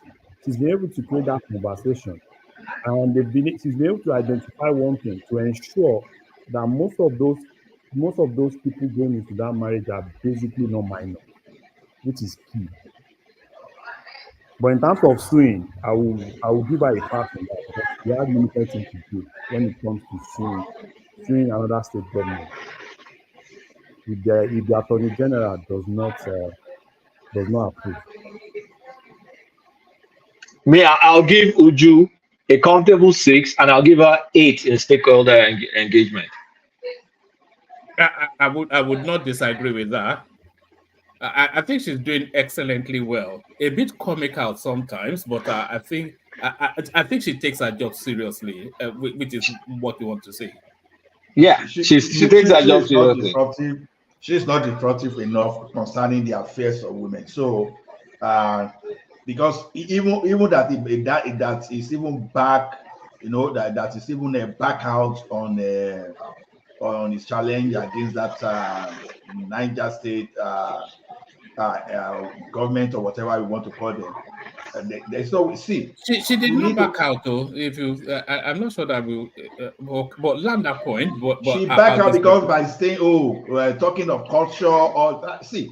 When you start using some kind of a fanciful word like that, it simply means that you've compromised. So you are just, to me, you have to compromise. It happens. Then it's there just to occupy office and collect money. So she had already achieved her objective. The objective is not to go to court. The objective is to flash up that practice within the nation. Nobody knew what's going on. It would have just in Niger State, just some satellites. Who knows? Who cares? If she had not flashed it up to national attention, nobody would have known. But now she flashed it up. It became something that the country had to contend with, and then it put pressure on that practice. So I think maybe an objective. It's not as if we don't know. The like of Sanusi and Co. They've said. No, we know all that. We know all that, but she brought it to the fore as a national conversation. So now because we have bill, we have law protecting all these things. So now is she driving that to make sure that the law for child rights that's for the Attorney General to file the suit now. Like she's done her own work. She can mount pressure on the Attorney General. Is she doing that? I don't even think she was pursuing law. I think she was really putting a searchlight on that space. Yeah. Some of the backroom of what actually happened in that space. That was actually, I get to a point that the whole North, right, was really now speak up. I'm enjoying your conversation. Yeah, so it got to a point. If you kind of like look at the back room of that conversation, right? It got to a point that you start seeing scholars from the North, Muslim scholars from the North, to castigate her. And I started seeing a lot of people that for me personally too, right, that I respect, coming out to be against her. And I know what about that actually happened would be probably the person kind of like, told her, yeah, you've done the best you could do, just let it go. You understand what I'm saying? Because there are people that I respect that I was so disappointed seeing some of them coming out and telling her that she's there's nothing she can do about those things. So, and why in most cases people that hold this portfolio, I respect them a lot. And why I respect them a lot is the fact that they have to. Larry, are you in a crowded space? We could hear a lot of background voice. It's not on my side. I think it's someone. All right, carry on. No, you can see that I'm not talking, but you can still hear it. I think it's somebody that's not. It's not me. So another thing is why I respect people handling this, because you'll be in a situation where you want to handle your ministry at the same time you have the wife of the president, also doing something that is similar to what you're doing, which means that in most cases you have to kind of like key into whatever the wife of the president, wife of the VP is actually doing, and you still need to ensure that you are able to really have a balance, which I think she's really doing, because you hardly have issues, because in the past we've had Minister of Women Affairs having issues. Even during Obasanjo, there was issue with Stella, right? Kind of like pushing things that it got to a point that there was issue between Stella and Titi Atiku. So, but for her, presently, you have not really had any crisis, probably from her office and the president's wife's office. So, which I think is actually good. She's able to really coordinate, that space, particularly with those powerful individuals. So the weighted average for Udu is a 6.3, giving her 6 and 8 in stakeholder engagement, because I think she stands out in stakeholder engagement. She's a very passionate woman. She may be clumsy. She may not be that all well refined like that, but she's effective. I think the score, the weighted average is 6.3. She's a retain. So let's go to a heavy hitter now, Dave Umahi. That one. Is that not a 10 all the way through? Is that not just a straight 10? I'm going to score him 8, and in stakeholder engagement, I'm comfortable 8 throughout for me. He's a rock star, in my own opinion. Yeah, I no argument about it. So to be honest, it's very clear, glaring. So no argument. It's a star.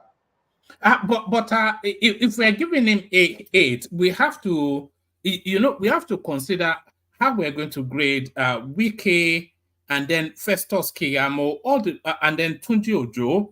So if we benchmark him at because we are going to still end up with a superstar. So is it 8.5? Is it 8? But then if we give him 8, then we have to use that as a metric for the other. Yeah, we probably can revisit it if we talk about the obvious or 2 other ones. If, for example, score them 8.5, we may have to recalibrate it.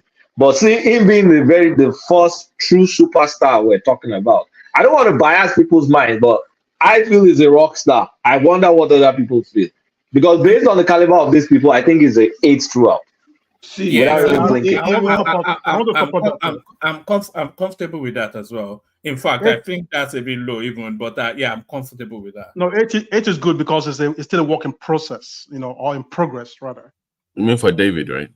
Or David and he engages the public and stakeholders. So to me, I'll give him a 9. Honestly, I mean, I would not argue against you. He's taken on probably the biggest project Nigeria has taken on maybe ever.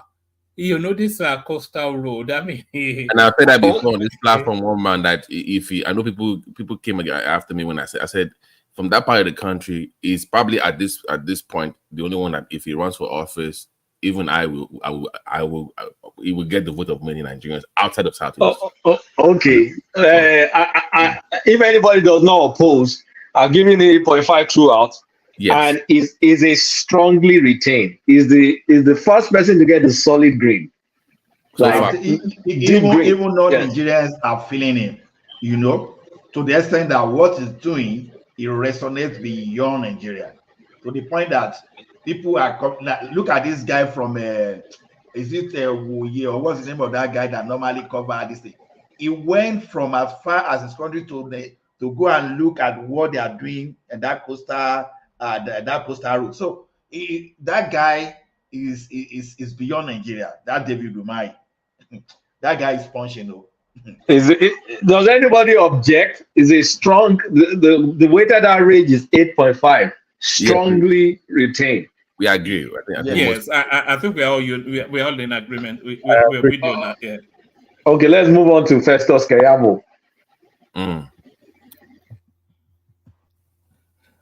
Policy, I'll say it's a 9 for me, just on policy, because remember it's coming from that background of law, so you understand that everything is bent on the laws that have been stifling the expansion of that ministry. So forget the local industry now.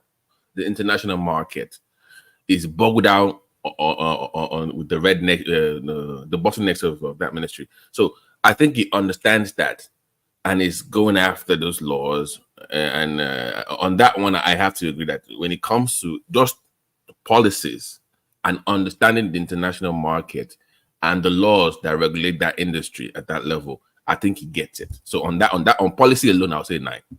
So my question to you guys is: so is Festus a better performance than Dave Umahi? I was going to give him a 7.5. So for me, I think I will want to give him a 7. On policy? Yes, I want to give him a 7. Not because he's Oh, not yeah, done, 7 is good.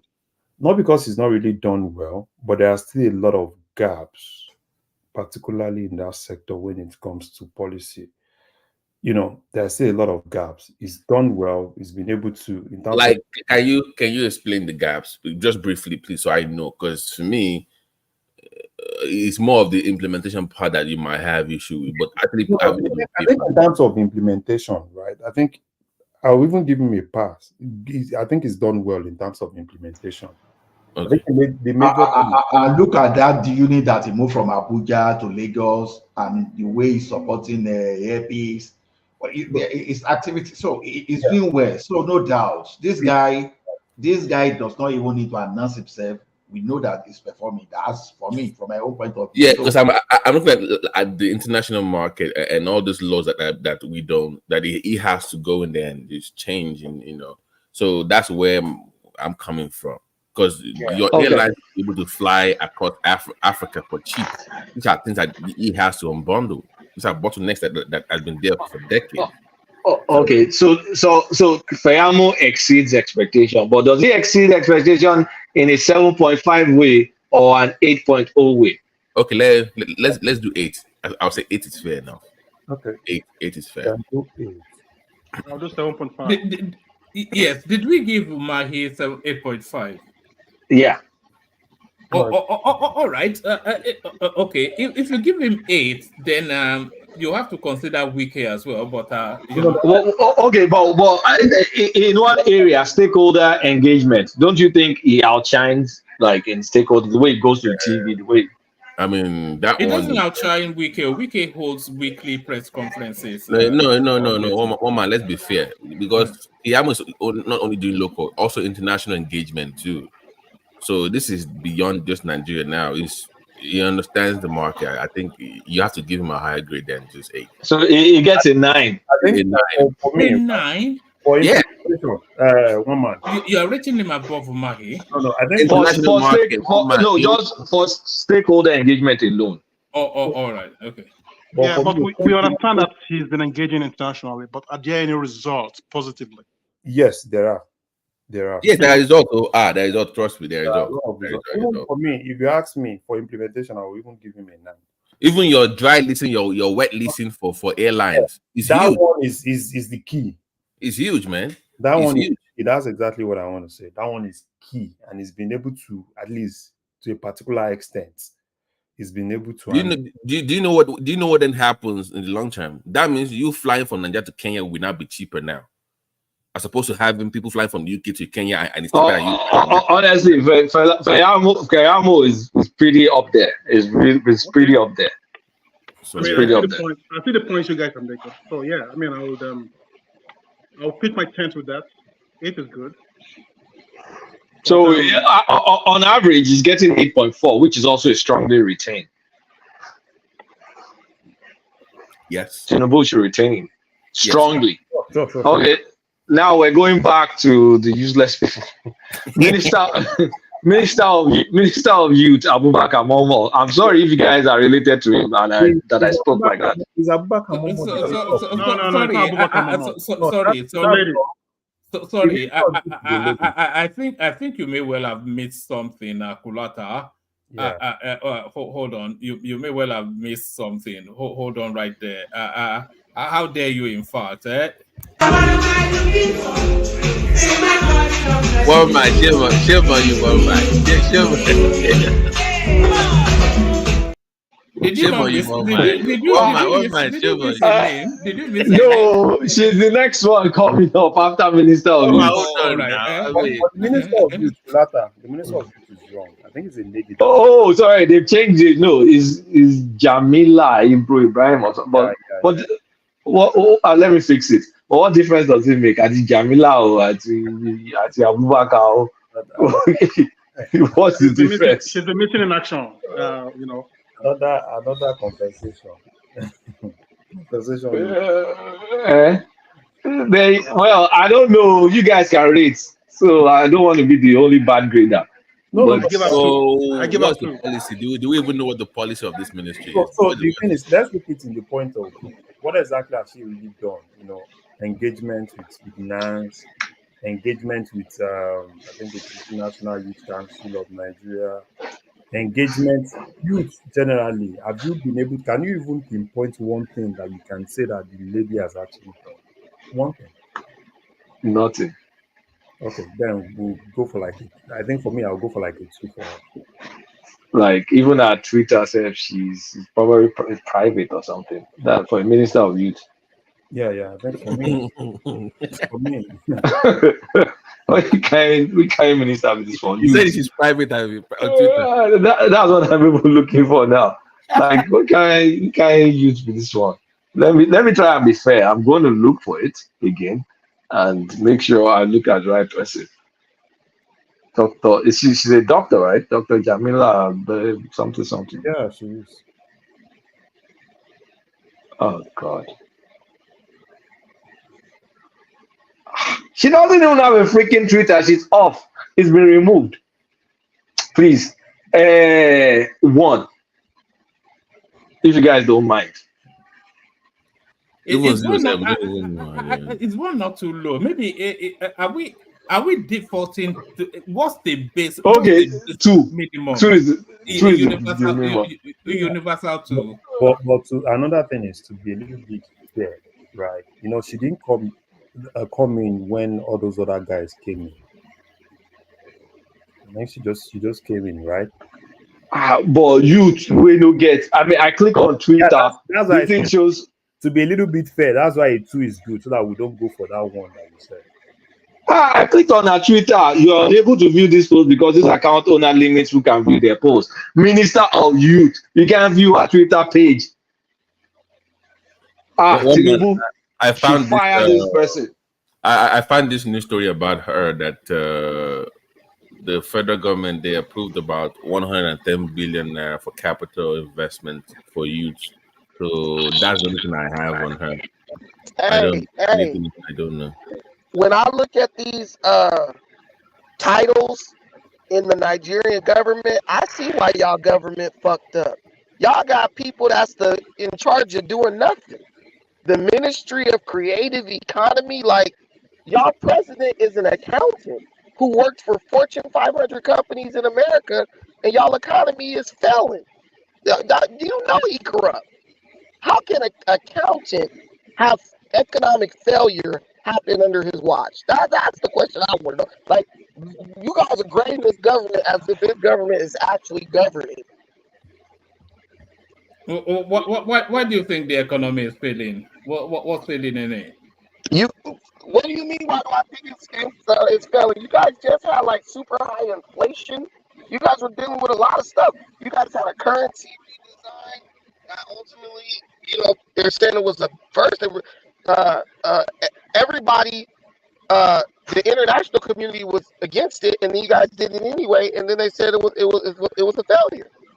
It was botched. No, it wasn't. It worked out good. It's going to ultimately work out good. It's an economy that is recalibrating. So that's what's going on. It's recalibrating. Those are some nice Nigerian words, man.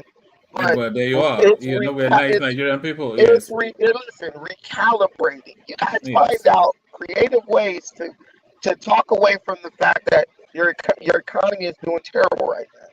Like, what the economic recalibration? Yeah. This is a new term. So let me ask the speaker something, right? So what will you say to the economy of the U.S. presently? You said what? What will you say to the economy of the U.S. presently? Our economy is trouble too. But the thing is, we're not going to say, oh, it's recalibrating and make up all these excuses. Because you said inflation, don't we have inflation? Yes, I'm not saying the United States economy is doing better than the Nigerian economy, Even which presently, is right? If you ask me about the United States, economy, I can say is worse. this is what I'm telling you. First of all, you know that that's just a lie. The United States economy is not worse than the Nigerian economy. No. Look at where the U.S. economy What was. is the unemployment rate in Nigeria right now? Why I said is worse, right? I live in the U.S., right? Me too. Guys, let's stay on message. I know what the U.S. economy was. We are on message. We're talking about the economy. Don't say because of inflation, then because inflation is everywhere. Bro, listen. I get it. You got to defend the place where you're from, but you don't live by bashing the place where you choose to live, but you're not from. I get that. But we have to be honest. Your president is an accountant, and he is presiding over economic failure at this point.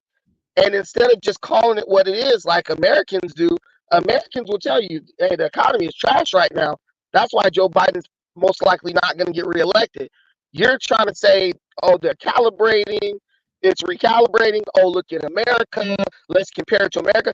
The Nigerian economy doesn't compare to America in any way. That's why you live in America. Okay, American economy is the best. Let's do better, please.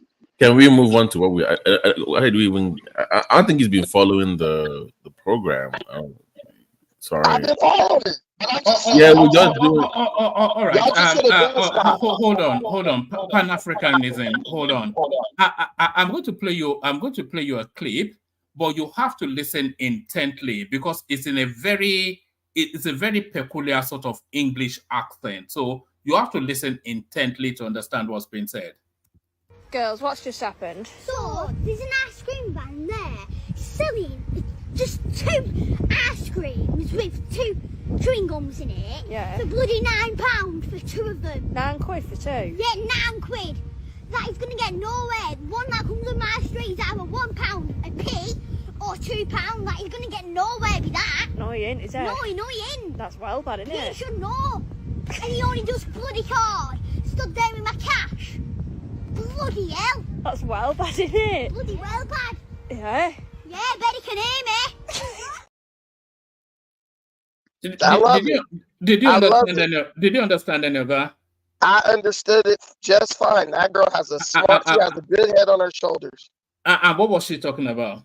She was talking about the guy trying to inflate the price of the ice cream and the chewing gum, and she said if he doesn't lower the prices, she ain't gonna get shit on her block. She said the price went from £2 to £9. Right. So what does that tell you? But I'm speaking about the overall message of what she said. She said the point I'm actually making is that it's a globalized inflation that we're going through. It's nothing peculiar to Nigeria or America or the UK. We're going through the world is going through an inflationary phase. Nigeria. Okay, it is post-COVID inflation. Let's better do, please. All right, better I do. No, but we have to build up. Let's build up. You know I'm going to do it, so just let me do it.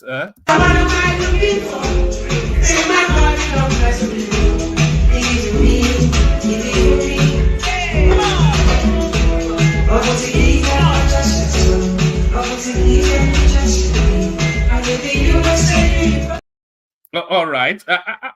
Are we still categorizing her as a minister? Well, she's suspended, not expelled. So actually, woman on policy at the beginning, she was engaging the stakeholders, and she had a good policy program though at the beginning before the whole thing went down the drain. So she was scheming to steal. That's her policy. I think she meant well when she was granting those interviews, but I think where she got the raid was when the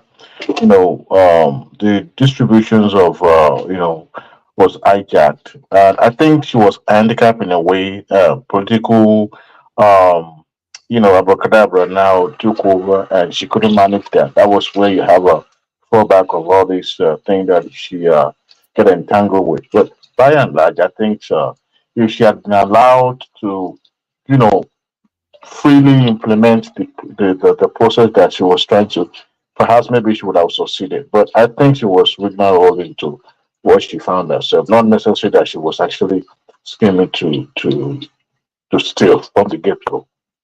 But the question is, forget about that she's a pretty face or no. How do you grade a suspended minister? She's suspended. That's like a 0. But Correct. she was Correct. doing a piece of work before she was suspended. Remember, was she not trying to create a database of some sort that are involved? Was it Tunjojo or something? Was she not trying to audit her ministry to have some data? She was working towards that before she got it. I mean, they hijacked the process from her. He was only good at The money that she was accused of, mismanaged, not necessarily stole, was actually, you know, um, she was. I don't hold brief for her, but I think I will judge her based on what she laid out when she was granted an interview to the media houses at the inception of her appointment. But eventually, she got engaged. I mean, she got entangled in this corruption mess. So I think by and large, she was unable to manage that, and I will score high low in every aspect of your grading tonight. I will spell her score that low. I think she was just good at. The only thing she's good at is going to all those channels, stakeholder engagement, right? Talk fluently, and you think it's one magic she wants to do. But so is she a former? Does she have a chance of coming back, or is she done? No.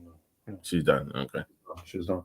So I mean, is she at Oyetola level or she's a step below? I think she's a step below. She's less. So probably a 1.5, a 1.1 or 1.5. She's a 1 for me. Just 1 across. It was fine. Yeah. Give her 2. Stakeholder engagement. What did she do? Okay, maybe she gets. I mean, maybe she gets a 5 or something. Remember when she promised that the old social register would be worked on, but she's not there to execute the job because she got caught. She got fired. That social register was just, she said it's going to be worked on, but it's just another way to but the government jettisoned that completely and said they're going to do another one. Remember when say it wasn't reliable or something of that nature? Just an avenue to get money for the boys. Was that not that same contract that they started paying this minister for interior? It's just a normal thing. We want to do this, we want to do this. Oh, this is big, this is huge. And at the end of the day, give it, kind of like outsource it to some guys. And, it's just an avenue. She was just creating that avenue so that she would be able to use that to cover her tracks. So I think we're good. I think it should be good. I think we're good. She's already fired anyway, so it's redundant. Yeah. So we can't bring that back. Suspended, not fire. Suspended.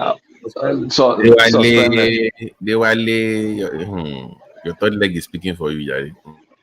Okay, let's go to a guy called John Eno, Minister of Sports Development. Is one of those. Who is this person? Okay, didn't they match this thing with youth and thing before? Was it not youth? They separated youth. They gave the youth to the Jamila Bayo Ibrahim, and they gave sports development to John Eno. It's just ridiculous. It's one of those ridiculous stuff Tinubu did. He broke an unnecessary ministry, broke it into 2, increased bureaucracy. I don't know the guy, and I'm Googling furiously now to see if they've done anything. So you guys can answer the question. Me, I don't know. I will say this. He's been able to bring Finidi George as Super Eagles and coach. You know, I think no, let's what is all this? Kulata. no, You laugh, but even but though that's a big thing, no? That's a big thing. How is that innovation? How is that some? No. I think John Eno has actually tried, in my own judgment, right? Don't look at soccer alone, right? You know, Nigeria went to CAF to Nations Cup, and you hardly hear of probably they are owing them allowance, this and that. That's one. And if you look at other sports too, I think it's really been doing a lot of great job in that other sports, because it's not all about soccer. You know, you still need to look at other sports. How many competitions have really gone to? But it's not Minister of Sports, it's sports development. And he's the one. Do we have any other one as minister? He's the one, you know, taking charge of everything now. Not development of sport, or there's no minister for sports now. Everything is sports. Yeah, it's sport technical. Yeah. So it's not like, you know. So for me, right, if you have to judge him, right, don't just look at soccer. Look at other sports, and what exactly has he really been able to do within the other sports? Any plans for that national stadium in Surulere? You know, it's a multi-sport complex that has it has almost everything in it. That should be. Are they not renovating Surulere? No, I mean they talked about that for years. No, I think they are presently working on Surulere. Yeah, still working. Okay. Yeah, they are presently working on Surulere. Man. Yeah, did they not hand it to Lagos State, or should they No, not? Lagos has their own across the street, though. They have their own stadium as well. But the one in Surulere is a complex. Beyond the soccer field, they have other sporting centers around the stadium. So you should be working on that by now. But bring the youth boxing thing back. I mean, we had even. By the way, bring these games back for the universities and Nuga games. You know, Babati. That has to come back. Woman. Yeah. Sorry, Babati. How are you? I just wanted to jump in. Go ahead. On this John Eno thing. I think the criteria, Kolata said, is sports development. The criteria used to judge him has nothing to do with anything that you guys are talking about. Woman, I think I mentioned to you before that I had gone to during Jonathan's time, work closely with Bolaji Abdullahi when he was minister. So I kind of understand the National Sports Commission and what they're supposed to do. The hiring of Finidi George is not NO, that's NFF. NFF operates without interference from the National Sports Commission. The other federations all operate under the global banner of all the different federations that they fall under. So they all have their specific ways of operating. John Eno's primary job is the sustainability of the infrastructure and the building up of youth development sports program. There's a thing called Youth Fund in Nigeria that's supposed to be developed. He hasn't done anything. Nothing at all. The National Sports Festival falls under the National Sports Commission. One of the key things that one would expect that he would do under this administration, because of Tinubu's preference for private investment into sport, is to actually leverage that private investment. They haven't done that.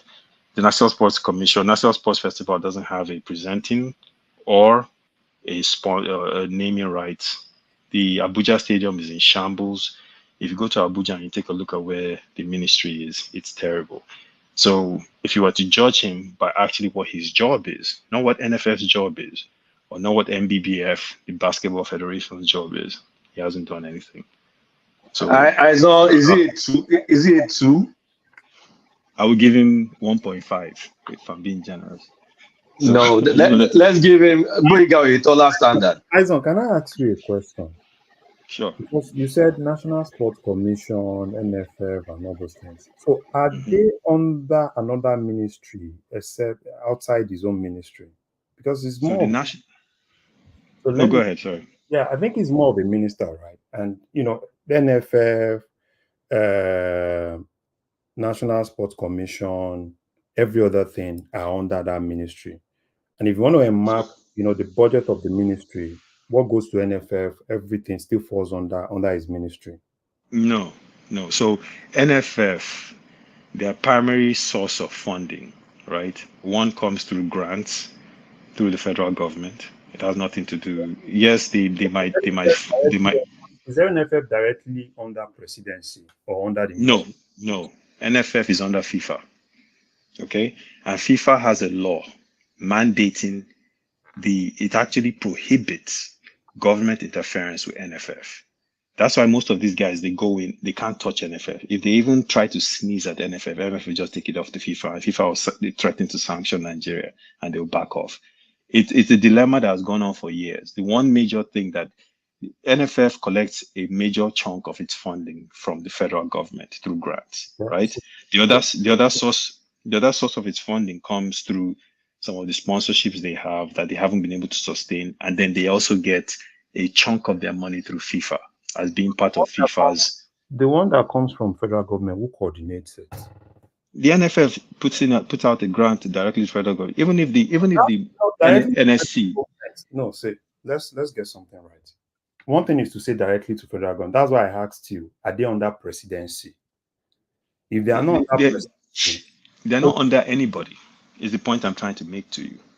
So do you understand? Because typically, so let me explain something to you. Yeah. Typically, the NFF, right? If you were to compare it, let me just compare it to the USSF, United States Soccer Federation. Okay. If you were to compare both of them, United States Soccer Federation does not collect any money from the United States government.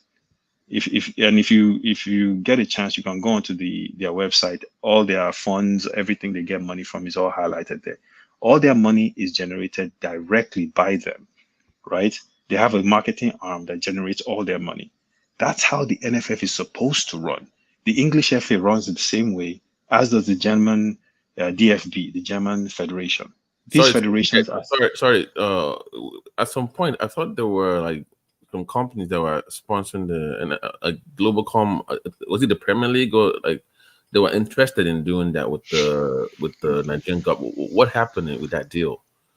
What happened? So the Nigerian MPFL, Nigerian Premier Football League, is under the NFF. Right. Anything doing with soccer or football in Nigeria falls under NFF, just like anything doing with basketball in that. Yeah, but it was once like a Globacom sponsored league, right? Yeah, but that sponsorship is directly with NFF. So if you were to judge the NFF president by what he has done, you would take all those things into consideration. However, if you were to judge the minister, who is directly in charge of the National Sports Commission and the National Institute of Sport, which is responsible for the development on the badges and certifications associated with coaches and sports medicine, those guys fall under the minister. So if you were to look at the minister and say, okay, how are we going to judge him? You take a look at Nigeria, right? Every state has a stadium, every state in the country. So let me land the plane. I'm trying to give you the criteria that you can really use to judge this guy. Because you guys are... all right. Why don't we do this? It's on since you have expertise in that space, you give the grade and then we go by it. I say I give the guy 1.5, 1 man. 1.5. Okay. I know that's too mean, but his aggregate landed at 1.7. Are you okay with 1.7 aggregate? Okay. I was even thinking it was going to go higher with all the. I didn't. 1.5. When it comes to budget, yeah, right? One man, can you open what I dropped on the chat so that we look at their budget and see how we kind of like broke the budget down? But sports development means sport development. So yeah, they gave them 31 billion in 2024. So can you go down and let's see how that 34 billion? Are we sure we don't want to be held here for too long, but give us just a brief. Guys, this guy is not worth this conversation. Let's go to Wiki. No. So under their ministry, that's why I was asking. Okay, guys, I'll let you continue. Under their ministry is where NFL is.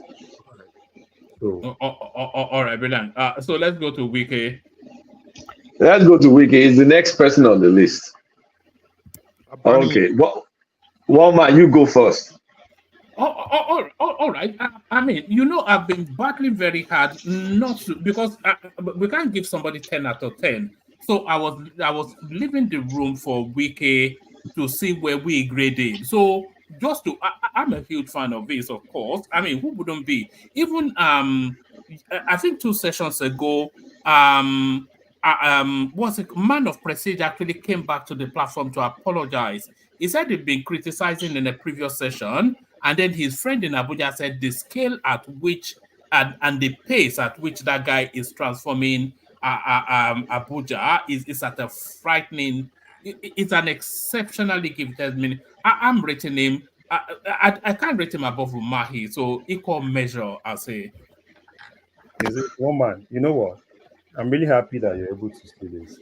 And anytime they talk about Wiki on this platform, I always tell people because I'm part of Abuja and I know what Wiki is doing. And a lot of some people criticize and like, oh no, are you so sure of what you actually? And I'm happy that a lot of people in this platform have actually gone out. They've seen things that Wiki is actually doing, which I think is actually good. So I'm happy to hear that from you. So is Wiki another 8.5 man like Dave Umahi? Wiki is a 9 for me. For me, it's a 9. 9. Yeah, I'll go with 9. Yep. How do you rate a man that chose to blow his own trumpet by engaging the media on his performance 1 year in office? No. I you know why? For me, right now, this is more of what I see. Because like I said on this platform, before coming to the US, I've lived in Abuja for 15 years.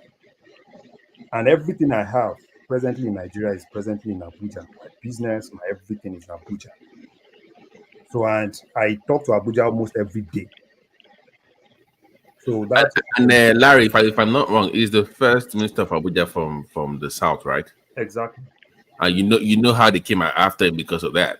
They were here. So and he's able to survive that. So yeah, you have to give him it's up there, one man. He's up there. Does anybody dispute the 9? As a matter of fact, let's give him a chance. Let me ask the question. Between him and El-Rufai, who do you think within this first year in office, which one of them performed? Sorry? So for me, I was in Abuja during El-Rufai, right? And I know what Wiki is actually doing now. So I would rank Wiki better compared to El-Rufai. Okay, Wiki is now the top dog of the ministers. The only just a tiny little squibble I'll have with that 9 is that Wiki is not operating at a federal level, is he? To all intents and purposes, it's just a state governor.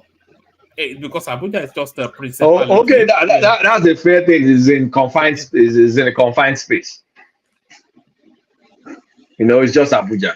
It's not like throughout the country. Yeah, so let's train him up with Umahi. His job is easier. It's not easier. How is it easy? How is it easier? It's not easy because it's a city. It's the mayor of the city. That's federal capital type. That's federal capital where the seat of power is just the mayor of Abuja. That's all. No, that job is not easy, bros. No, compared to the scale, like if you have to be crisscrossing the country, multiple terrains, multiple cultures, multiple this, and just be mayor of Abuja, like it's just a small territory. But Abuja is the top set of Nigeria. Just like I know that, but it's still a well-regulated area. Kolata, it's about prioritizing what is necessary. We just shower praises on Umahi just now, right? Yeah, but does Wiki beat Umahi? That's what I'm saying. Look at the scope of their work. Don't look at the portfolio that they handle. Look at their performance in general. I'm looking at their impact. Actually, all of us should be looking at their impact. What are they impactful? So impact, in terms of impact we're looking at, right? I think you always want to rank Wiki more. Because with the little thing, Wiki has actually spent there. In terms of what is that, in terms of output, if you rank him, fine, Umahi is, kind of like, they are launching new things and they are, ensuring that the contractors are kind of like inside, they are doing the things. But Wiki is more of output. 1 year in office, almost all major roads in Abuja are open for everybody now. 1 year in office, there was a major security crisis. Also, don't forget, when El-Rufai was there, Obasanjo did not give him the free will just like this. remember, the federal government detangled federal capital's budget from the federal government budget Yeah. to the extent that federal capital can generate revenue on its own. Mm-hmm. So that to me is an innovation, and I think that must have been, you know, uh, come from Wiki himself or some stakeholder that actually, have that in mind. Maybe it's been in the pipeline for long and with the support and federal government ascended to it. So to me, that is innovation. That's why I said that. I think that he did exceedingly beyond El-Rufai. El-Rufai was bombastic when he was in office. I think his first year he was demolition. I think that's what he was known for, Yeah. demolition and demolition. So the city wearing a new look or window dressing, whatever we want to call it, wasn't actually what he was known for as at the time he was appointed. So I give Wiki, even though he himself, is a loudmouth, and he engaged media more than Erufai as well. So it's on the top right there. I will even rate him beyond my. That's my own. And another thing, let me blow Wike's trumpet a little bit. Another thing, in terms of human capital development, FCTA and FCDA, they've always been clamoring to kind of like have that independence, and Wike has been able to achieve that under 1 year. What they've been clamoring for years. And Larry, also bringing in the indigenes into governance of that state. That's the first time in the history of Abuja that you're going to bring the locals involved. Exactly. That's huge. That's true. That's huge, man. In 1 year, now they have a permanent secretary in FCDA, in FCTA, which is huge. And that is really what every civil servant in the FCT, that's credit to him. Yep. In terms of paying their salaries, right? He's always there. All the increment and everything Wike has been paying. That's why you hardly see any PEM coming from FCT. So just give that guy. Okay, that's our latest top dog now. All right, so let's pick up the pace a little bit. Where we still have quite a few. Let's wrap it through. Yeah. Okay, let's move fast. Have you guys done aviation? Yeah. Oh wow. Okay. All right. Strong is also there. 3 strongly retained: aviation, works, and Wiki. Now, this pretty lady, Minister of Arts, Culture, and Creative Economy, Anatu Musawa. The one that's removing cigarette and pornography from movies. I beg. She actually engaged the stakeholders though. That's one thing. In terms of innovation, I can't say much about that.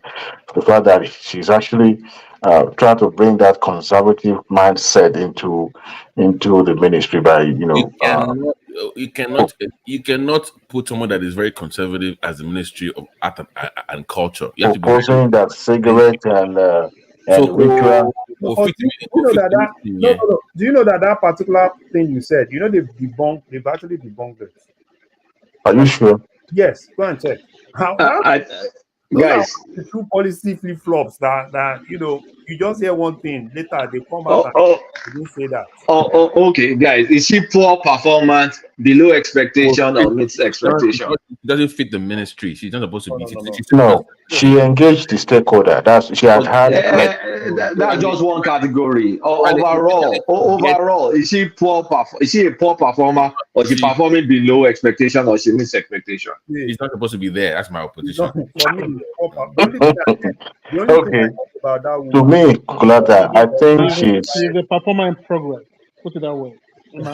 Underperforming. She's underperforming. Yes. Okay, so we can give her a 3 or a 4. I'll go for a 4. I'll go for 3. I'll go for 3. You know why I will give her 3, Okulata? Of all the ministries, right? That is the most closest to the youth. Let me put it that way, because that's what I expect her to be right there in front and back every now and then, engaging the stakeholder and then bringing in innovation that will attract. He's a conservative. He can't engage. It's a mismatch. You're right. It's a mismatch. But she's been exposed to foreign education. I don't know why.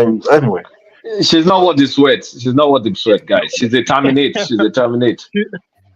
Well, Let's go to Minister of Defense. This is a serious minute. This is a serious ministry. Mohammed Badr. So those two guys should go. She's a political appointee. Zero. This is a very important ministry. Here, roll that down. Like Zero. It's just compensatory.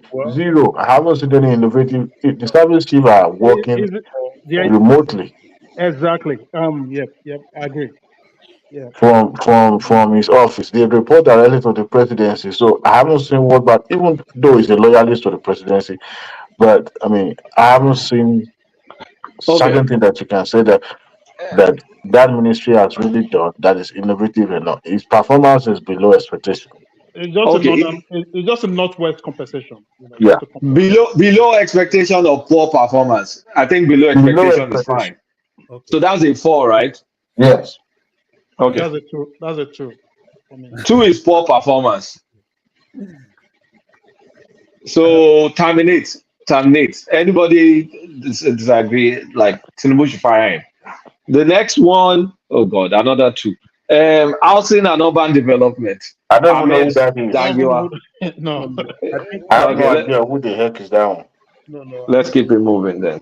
No. I think for that one, I think they've done more good things. I think within the period they've launched.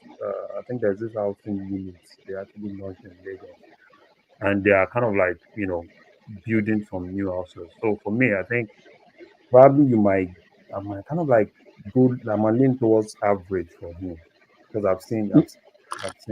Meets expectation. What's his budget? Oh, I don't know. So unless I check his budget, I don't know his budget.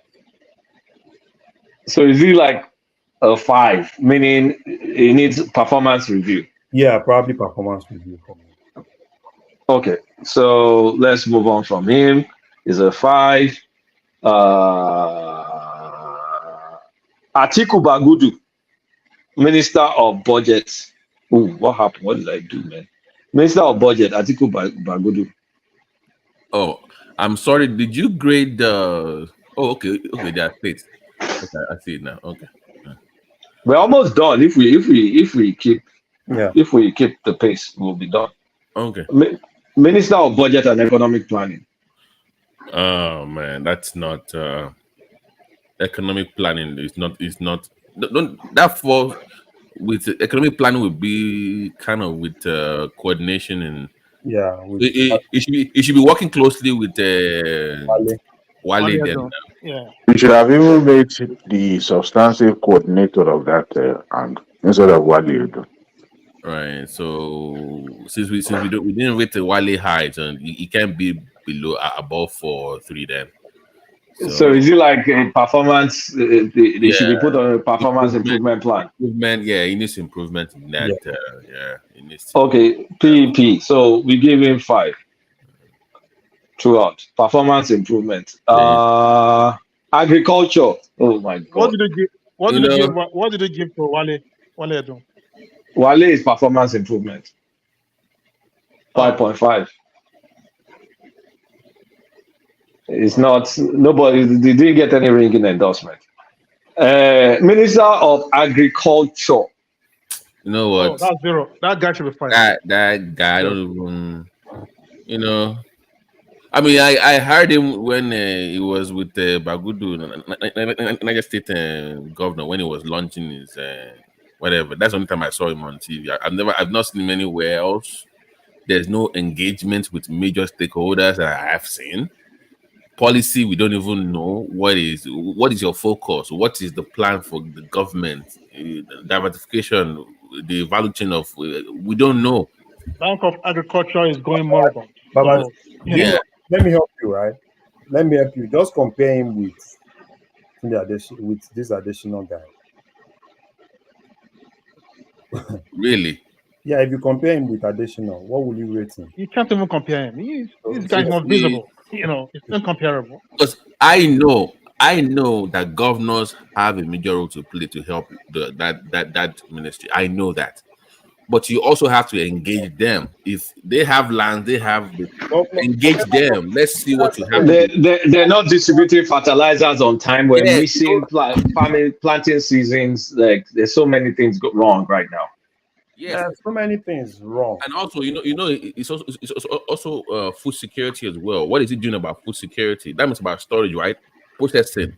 We don't know anything about storage facilities being created or the plans to create more storage facilities for food processing of all this money. We don't know all these things. We don't have any plans. So I don't. Do you think the guy is more than 3?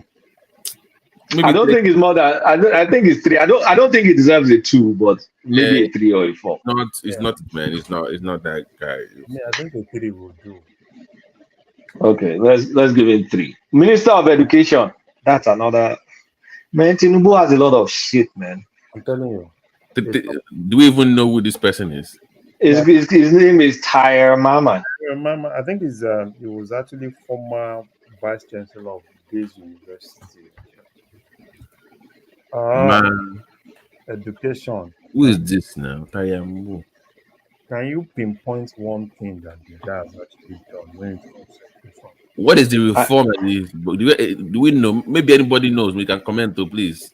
What about the student loan innovation? That's not his idea. That's not his idea. Mama should be 0.0000 zero. That's not his idea. Huh? So is it Oyetola level or is it agriculture level? I agree. 0.0000. Let me reverse a second. The one that Kyari, the Minister of Agri. Why are you giving that guy even one? He deserves anything less than 0. Hey, but it's still a terminate now. It's terminate now. It should be 0 because later when a country is going through inflation or probably this economic crisis, right? You need the country who have to fall back on the agricultural sector. So that is where you need, an efficient agricultural minister. And somebody was mentioning Adesina. Imagine if you have Adesina as the Minister of Agri now. I'm telling you. But I think he's still getting sacked according to us. For us, so that if anybody is seeing this from the cabinet, if Bala Usman is seeing this, he will know that this is 0. Kyari, if they want to compensate Kyari with any ministerial appointment, make him maybe a special duties minister that you will send on any errand, but not such a prolific, iconic ministry that Nigeria needs now. It's at this unprecedented time. Okay, for anyone, let me give it a 2. 0. Anybody Modiseto is not true. Let's do Minister of Education. Please, let's move on. On a more serious note, agriculture has been the most disappointing for me personally. Beside healthcare, but we can't go below Oyetola now. I think okay, let's just move. Terminate is terminate. No, we can go below Oyetola now. Terminate is not terminate. Yeah. No, the only person we went below Oyetola has been fired. That's better. Kulata, don't you know the at least you know what I'm talking about. I know. This is the most important part right now for especially battling our inflation, food inflation. Exactly. And the guy is not doing squat. It's not. Have you seen his budget? That guy should be fired. That guy should be fired like yesterday. He had $800 million from Africa.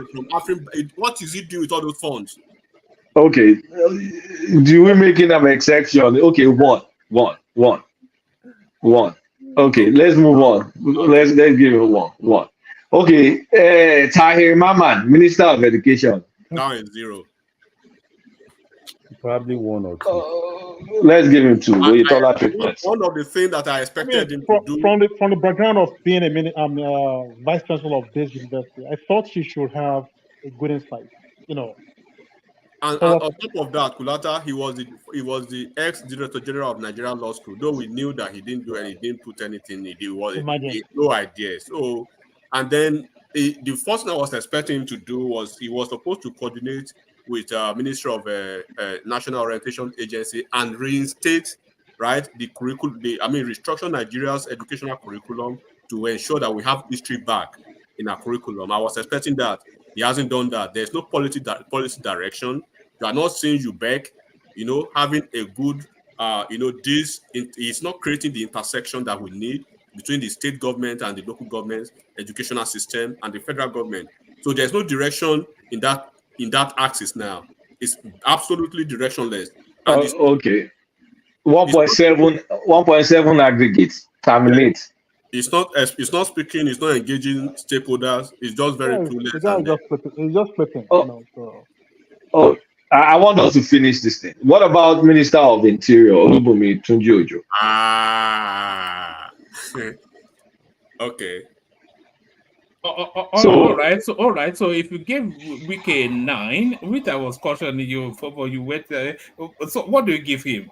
What do you give him? 9.5. 9.5. Yes. I'll give him 9.5 for latter. We are headed towards perfection. I'll give him 7. Because why I would have said 9, but last week he reeled out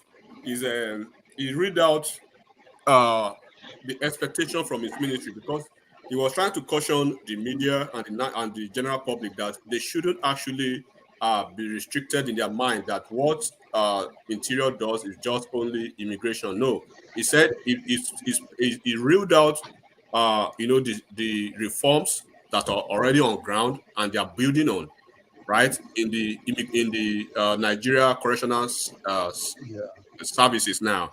He reeled out what they are going to do in collaboration with Ministry of Aviation and the Ministry of Defense about internal security and external security. And then we already have one of the best, if not one of the best, central control. What will you give him? Okay, let me ask you a quick. If you take out this passport stuff, what else is there? Hey, I'll give him 7. I said 7. I just told you what he's doing, Kulata. You know we have a central control system. I'll give him 7, in some places 6.5.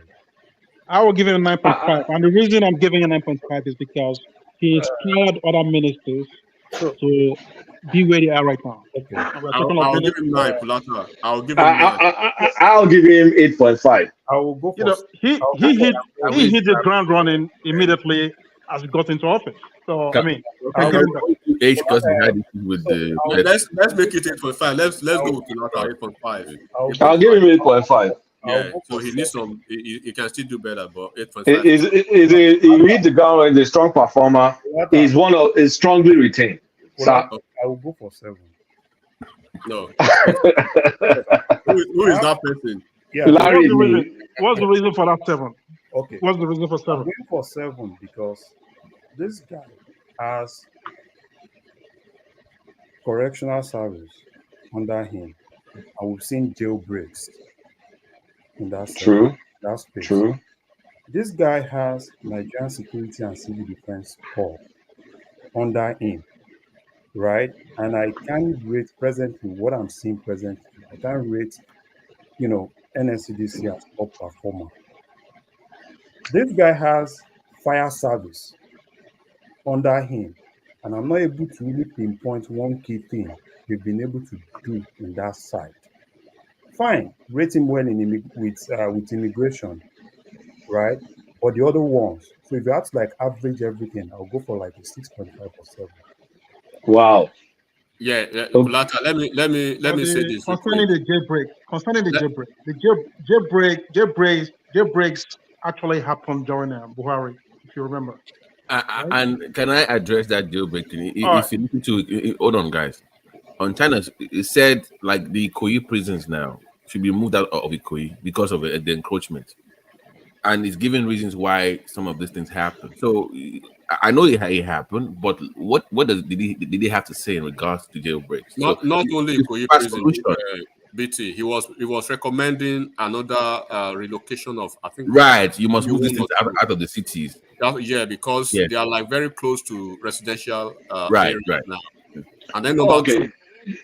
What's the compromise? Because I want us to finish. Sorry. The policy goes up to 10 for me, so the average should be maybe an 8 across for me. 8.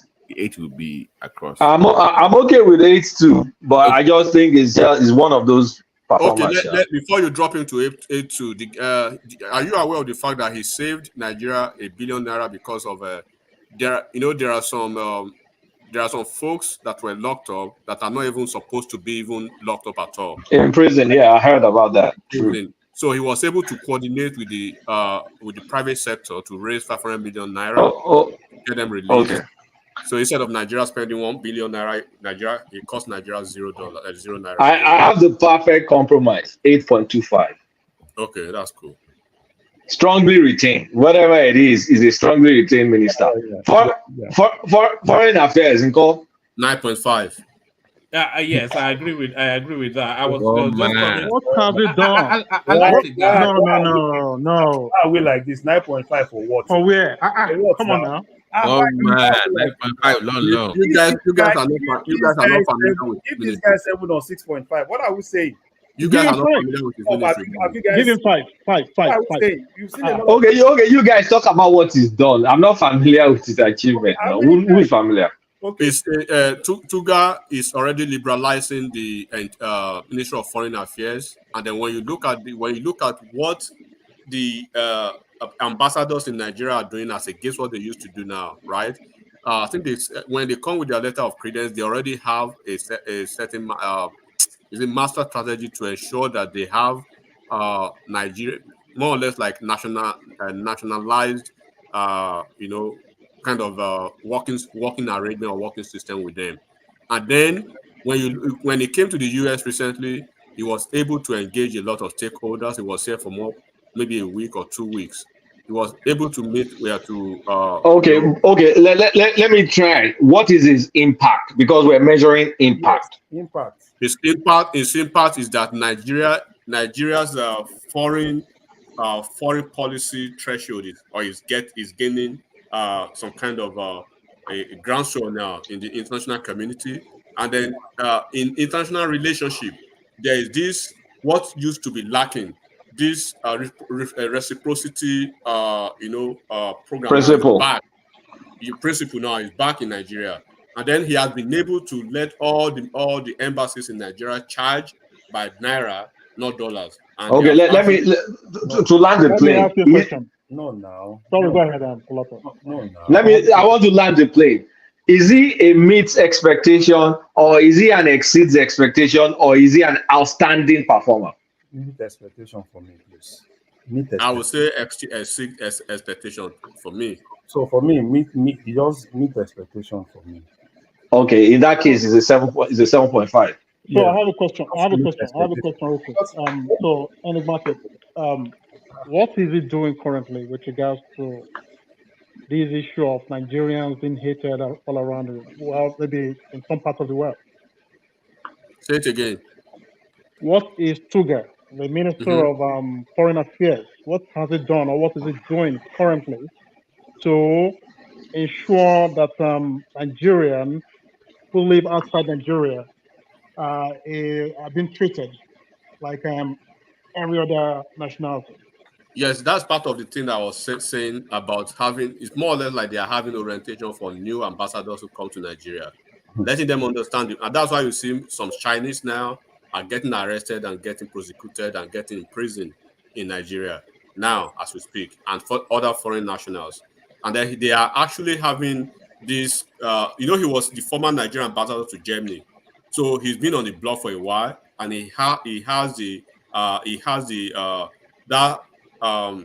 within that international community, he has the bona fide that he knows what Nigeria is missing and what needs to be done. So to actually answer your question directly, so they are coordinating the list of Nigerian ambassadors abroad now, and they have a blueprint for all the ambassadors, right? Is first of all, you must treat Nigerians as you expect Nigerians to treat your nationals in Nigeria. And that is where this principle of reciprocity came in. So there's more or less like a general policy threshold to all the Ministry of Interior and then all Nigerian institutions abroad. So there's a general circulation around now that they actually have to follow the threshold. The only reason why people are not really seeing much of what he's doing is because his job is different, and we've not really had new ambassadors. The missions are being managed. Okay, by guys, let's wrap it up because we have other people. I think Let's move on. Ministry of Health, Ali Pate. Zero. No. Okay, hold on. Poor performance, below expectation or meets expectation? Meets expectation, and I can speak to that space. So he has the four. If you follow him on X, he has 4 pillars agenda that we need to look at. So when I say 9, I'm only focusing on policy. Now I don't know about implementation and budget, but on policy, because they're actually looking at bringing back your making Nigeria a medical tourist destination on that one, and also primary health care. But that is tied more into local government councils. They want to ensure that. But in the interest of time, overall, is he exceeding expectation? Is outstanding, or he just meets expectation? You might not see it right now, but he is. So for me, I'll say for so far, I'm not really impressed. He has more credentials than what he's doing, and then there is no. Why I have problem with him particularly is because he's not really communicating, and he has a minister of state. Yeah, that part I have to agree. Okay, I'm going to judge for you guys. I'm going to give him a 6, meaning he needs performance improvement. Give him 5. No, let's stick with 6. Yeah, he needs performance improvement. 5 is too much. Why Babati? Because he has an equally American trained minister of state, and the two of them are not pulling the weight. So this guy was supposed to be for full disclosure, I do engage that ministry on something, so that's why I kind of. Okay, based on that 5.5 because you're biased. I'm not biased. Okay, maybe. Yeah, it still needs performance improvement. Just give them time. Within 2 years, you start seeing. He landed in where we think that performance improvement. Let's see. We'll give him time. What about police affairs? Ibrahim Gaidam. 0. That's another Oyetola. Okay. That's another power. Yeah. This one is even worse than Oyetola. Forget it. Let's give him 2. Minister of Information and National Orientation, Muhammad Idris. Okay, we'll give him 7. What information? No. Give that one 3, Joe. So is he a poor performer or below expectation? Is poor performance, Kulata. That's a 2 now. That's a 2. Expectation for me. Exceeding expectation. He's exceeding expectation. How? Yeah. This is a dichotomy. I mean, why? Let me tell you why I will give him 2 first. So you will go with the positive. Let me go with the negative first. The negative for me is he's not coordinating that ministry very well. We have several agencies under the Ministry of Information. We have National Orientation Agency. The Director General of National Orientation Agency is Issa Onilu. The guy is not doing anything. We have Nigeria almost at the threshold of internal secession is now. We are not doing anything about that. We have schools. We have the agencies. This agency should be coordinating with the Ministry of Education, and then the guy himself. What is his name? The minister himself. We need somebody in the let me say in the mood of a Fani Kayode, right? But not as rabid as Fani Kayode in that ministry. Okay, let me ask a question. Does he deserve a second chance? Yeah, let me say put him at 3. That means it should be fired. It should be fired if it's 3. Okay, I think let's put him at probably a 5 or 6. Probation. Let's probation. Okay, that's a 5. 5. Okay. Middle of the road. It deserves a second chance. Performance improvement. Yeah. Tinubu has the worst minister selection in the world.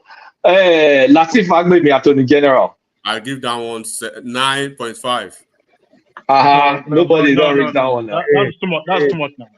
Because you are a lawyer now, right? 9.5. No, he's making a lot of. Okay, let me ask one question so we can be fast. Does he need any performance improvement? Yes or no? Yes. No. Is he exceeding expectation? Yes. Is he having an outstanding performance like we've never seen this kind before? No. Okay, so is it 7 or 8?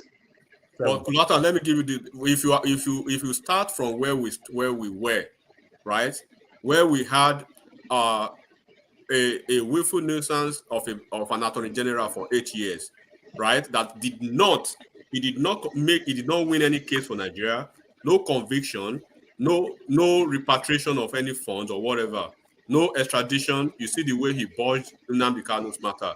Now on this one, just last week we just had a repatriation of $50 million from Glencore, just last week, and then he's pushing through $950 million from one other agency, and it has gone to. They've actually made a ruling, so those people are appealing that, but the appeal is going to favor us at the end of the day. And then he's having, when you look at the human rights, the human rights indices, he was able to secure a nollie prosecute for Omoyele Sowore that shouldn't have a case ab initio. And they are prosecuting Nnamdi Kanu's case judiciously with no iota of bias. And there's accountability in the corruption sector of EFCC now. So as it used to be, EFCC, they will just auction out unnecessarily. The proceed goes nowhere where people don't know. So everything now has been recalibrated, more or less like a simple warehouse where it comes through a different department and it goes directly to CBN, right? And then the manner and way they have this legal education and legal mentorship is quite different. So if I would rate Lateef Fagbemi as a person, not even as a lawyer, right, or probably, I would say the reforms and initiatives and the commitment to justice and human rights so far is effort to combat corruption and to ensure a seamless transparency at EFCC now is a very good one. And he has made money for Nigeria, and it's already they've convicted. Malami did not convict a single terrorist or a single kidnapper. This guy has convicted a couple of them. I don't know the number. I know there are more than 50 already, and it's counting. So is a retain. Is a 7.5. Is a strong performer. Yeah. Okay. We have two more. Let's give him 8. Yes. Okay. Minister of Special Duties and Intergovernment Affairs, Efaya Gisalo. No, you don't even. Do we even know that? Who is that? That's is he a Cameroonian? That's the guy. So it's the one they used to compensate ABJ. From Federal Capital Territory. Everything's having a minister. Oh, okay. The bottom line is, what the F is he doing? But you may not even know what he's doing. But Kulata, his job is actually he's just an errand boy. Ministry, right? No, he's just the portfolio of a special duty ministry is more or less like sorry, it says intergovernment affairs. Should it be utility minister with the Wale? It's like the utility minister. But wait, shouldn't he be working more with Wale with coordinating then? No. He has no business with economic matters. He works with all the ministries and he can represent the president at any capacity. So special duty ministry. Okay. What's his impact based on his portfolio? Is he a poor performer? Because if we don't know, if nobody knows. Kulata, let me simplify it for you. He's on reserve bench. So anytime. Okay. It seems like a 2. It seems like a 2 guy. If anybody has time and you rethink it, we can change it. For me, is a 2 guy. Anyway, that ministry is inconsequential anyway. So me, I'm not gonna. If you give him 2, no. You can't downplay the role of that ministry. No. But what's his impact? He usually work with the president most of the time. He's the chief clerk. He's the chief clerical officer of the government. No. Just seem as a de facto. Be more specific. Be more specific. What exactly do they do? Give us an example of what he's done. So one of the things he does, right, is coordinating with National Assembly, like coordinating with the judiciary, and kind of like more of an errand boy for the president. Errand boy, so you said by any now. Oh no, but at least coordinating with National Assembly, at least we've hardly had crisis with National Assembly Okay, then he may not score a 2 now because Tinubu's priorities are getting to the National Assembly and they're moving Jonathan, it. So let it must be I effective will then. make a case for this guy because he's representing us. He's representing us in ABJ. We cannot give him. We cannot fire him. It's a symbolic appointment. Let me tell you first. Then you can judge me. No, and imagine this is not by sentiment, though. No, it's not sentiment, but at least give me like 2 minutes to. It's not sentiment, but you're defending because my lord, may I proceed to plead his case, the case of my client? Unless you have like something impactful that the guy is doing. Give us don't tell him from judge in 2 minutes. First, okay. It's like an uju to me then. Okay, hold on. His duty as a minister is multifaceted, right? It involves a plethora of duties as assigned by the president. So he coordinates special projects. All the projects you are seeing now, right? Like the one, like all, especially special like this coastal whatever. He will be the one, coordinating, overseeing, and then most of the time liaising with most of the ministers and the ministries and the international donor agencies or the agencies on PPP arrangement that will be doing that on behalf of the president. Then he implements a presidential directive to the letter. So most of the time, it includes this ad hoc assignment, right? And the special mandate that the president okay. Okay, retain 6.5. We have 2 more. I missed one. So that what's was, the job of Padizda? That was a terrible defense, by the way. That was a terrible defense. I don't even know what that means. But I'm telling you, okay, what about policy advisory? He advised there's no what about coordination with National Assembly? Coordination with National Assembly now. Let's move on. Okay, we retaining 6.5.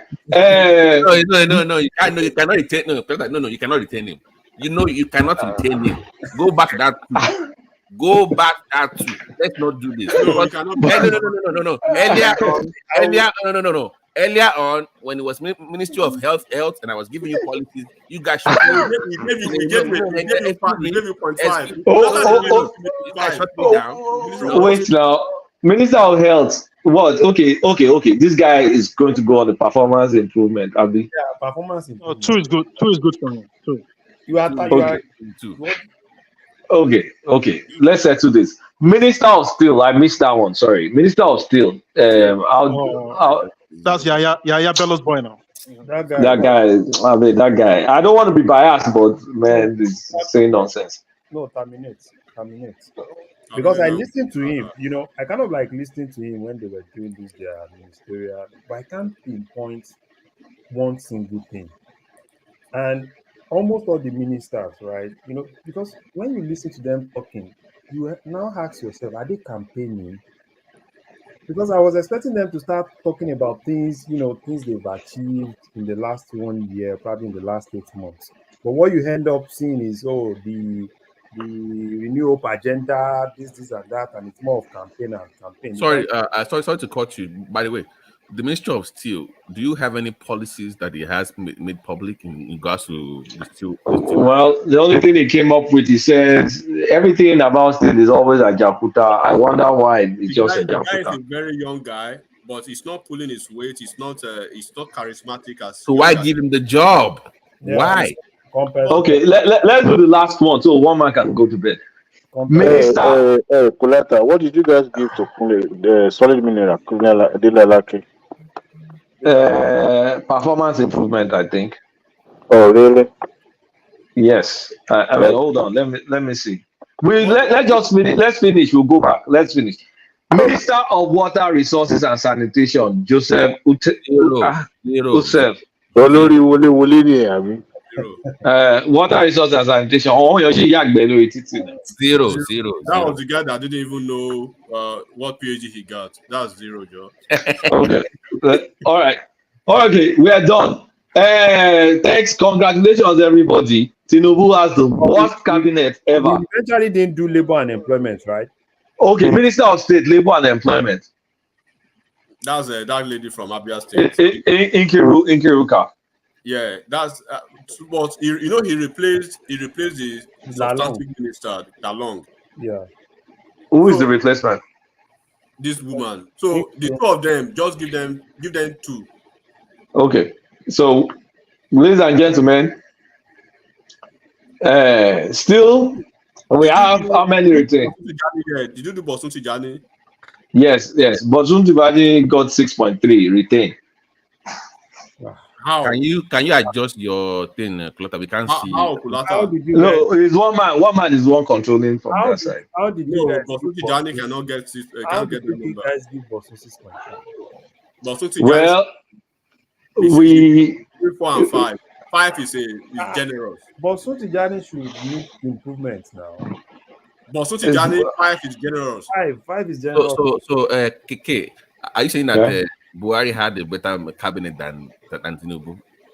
Well, we just finished the exercise. Based on what we finished, you guys are arguing about Bosun Tijani. Let's just assume it's retained. We have how many retained? 1, 2. I can't believe it anymore. So how can Buhari have 1, 2, 3, 4. Oh, Jesus Christ! 4 retained. How many strong retained? So Buhari had a better cabinet than it's unbelievable. We have 4 strong retains, and then we have how many performance improvements? 1, 2, 3, 4, 5. Olata, 6, 7, 8. Can you quickly? So if we remove Bosun Tijani from retain now, okay, Larry is go on. I need to quickly do kind of like a pie chart. Let's see the percentage and do what? Can you go up and just scroll down so we can look at the so that we know the percentage. We know what we did. Oh, okay. Because we need to feel because we only did substantive ministers, right? Yeah, we didn't do any minister of state. One man, are you so there? We'll have to be subtracting. So that we'll know. One man, can you go from the beginning so we know what we did? Okay, is one man there? Okay, I can't control it from here. One man. Otisun. One man Otisun. Okay. All right. Minister of Communication, Bosun Tijani, he got an aggregate 6.3, which is retained. Minister of Finance, Wale Edun, he got an aggregate 5.5, which is performance improvement. Can you see the screen? Okay, it's back up. You can go from the beginning again. Okay, so okay. You can see it now. Minister of Communications, Bosun Tijani, 6.3 aggregate, retained. Minister of Finance and Coordinating of Economy, blah, blah, blah. Wale Edun, 5.5 performance improvement. Do you guys care about the ones that we're firing? Yes, we do. Okay. Boyega Oyetola, Marine Blue Economy, 1.7, terminate. Minister of Power, Bayo Adelabu, 4.35, performance improvement. Minister of Solid Minerals, Dele Alaki, 5.4, performance improvement. Minister of Tourism, Lolade John, fire. Minister of Transportation, Saidu Ahmed. Sorry, Kulata. That minister, that Lola John, you can't fire. Let me give you a reason. You know the reason? She just made. She was sick, I mean. She just basically made it back to the office 3 months ago. She almost died. She was poisoned, so she almost lost her life. So she just came back 3 months ago. Why did she resign? She should have resigned now. Well, that's a point. But the PS was doing the job. But anyways, that's just giving a reason. Resign now. Okay, that's a point. But go ahead. She's fired. They poisoned her. Yeah, one poison. She's still fired. Minister of Transportation Saidu, fired 2.98. Minister of Industry Doris Anite, fire 1.8. Minister of Innovation, Science, Technology, Uche Naji, fire 1.7. Minister of Women's Affairs, Uju Kennedy, retain 6.3. Minister, yes, on this show, you guys condemned her. Now she's not the darling. One man, can you on the screen so we can see what they're talking about? It's one man. Uju is very passionate. You can't deny her that. She has passion. You may not like her decision. Being passionate does not make you effective minister. She's impactful. How do you measure that? Because she was getting involved in all those this trouble. Okay, you guys, let me just call it. You guys can come back. We can change it. So, Minister of Women Affairs, Uju retained 6.3. Minister of Works, Dave Umahi. This is our first strongly retained, 8.5. Then followed by Festus Keyamo, strongly retained, 8.4. Minister of Youth, Jamila, I mean, get the hell out. Better I do has already been fired. Minister of Sports, John Eno, firing, 1.7. Federal FCT, Wiki, strongly retained. This is the biggest, highest scoring guy tonight, 9.0. Minister of Creative Economy, Akana Anatu Musawa, fire. Minister of Defense, Mohamed Badaru, firing, 4.0. Minister of Housing, Ahmed Dangua, Performance Improvement Plan, 5.0.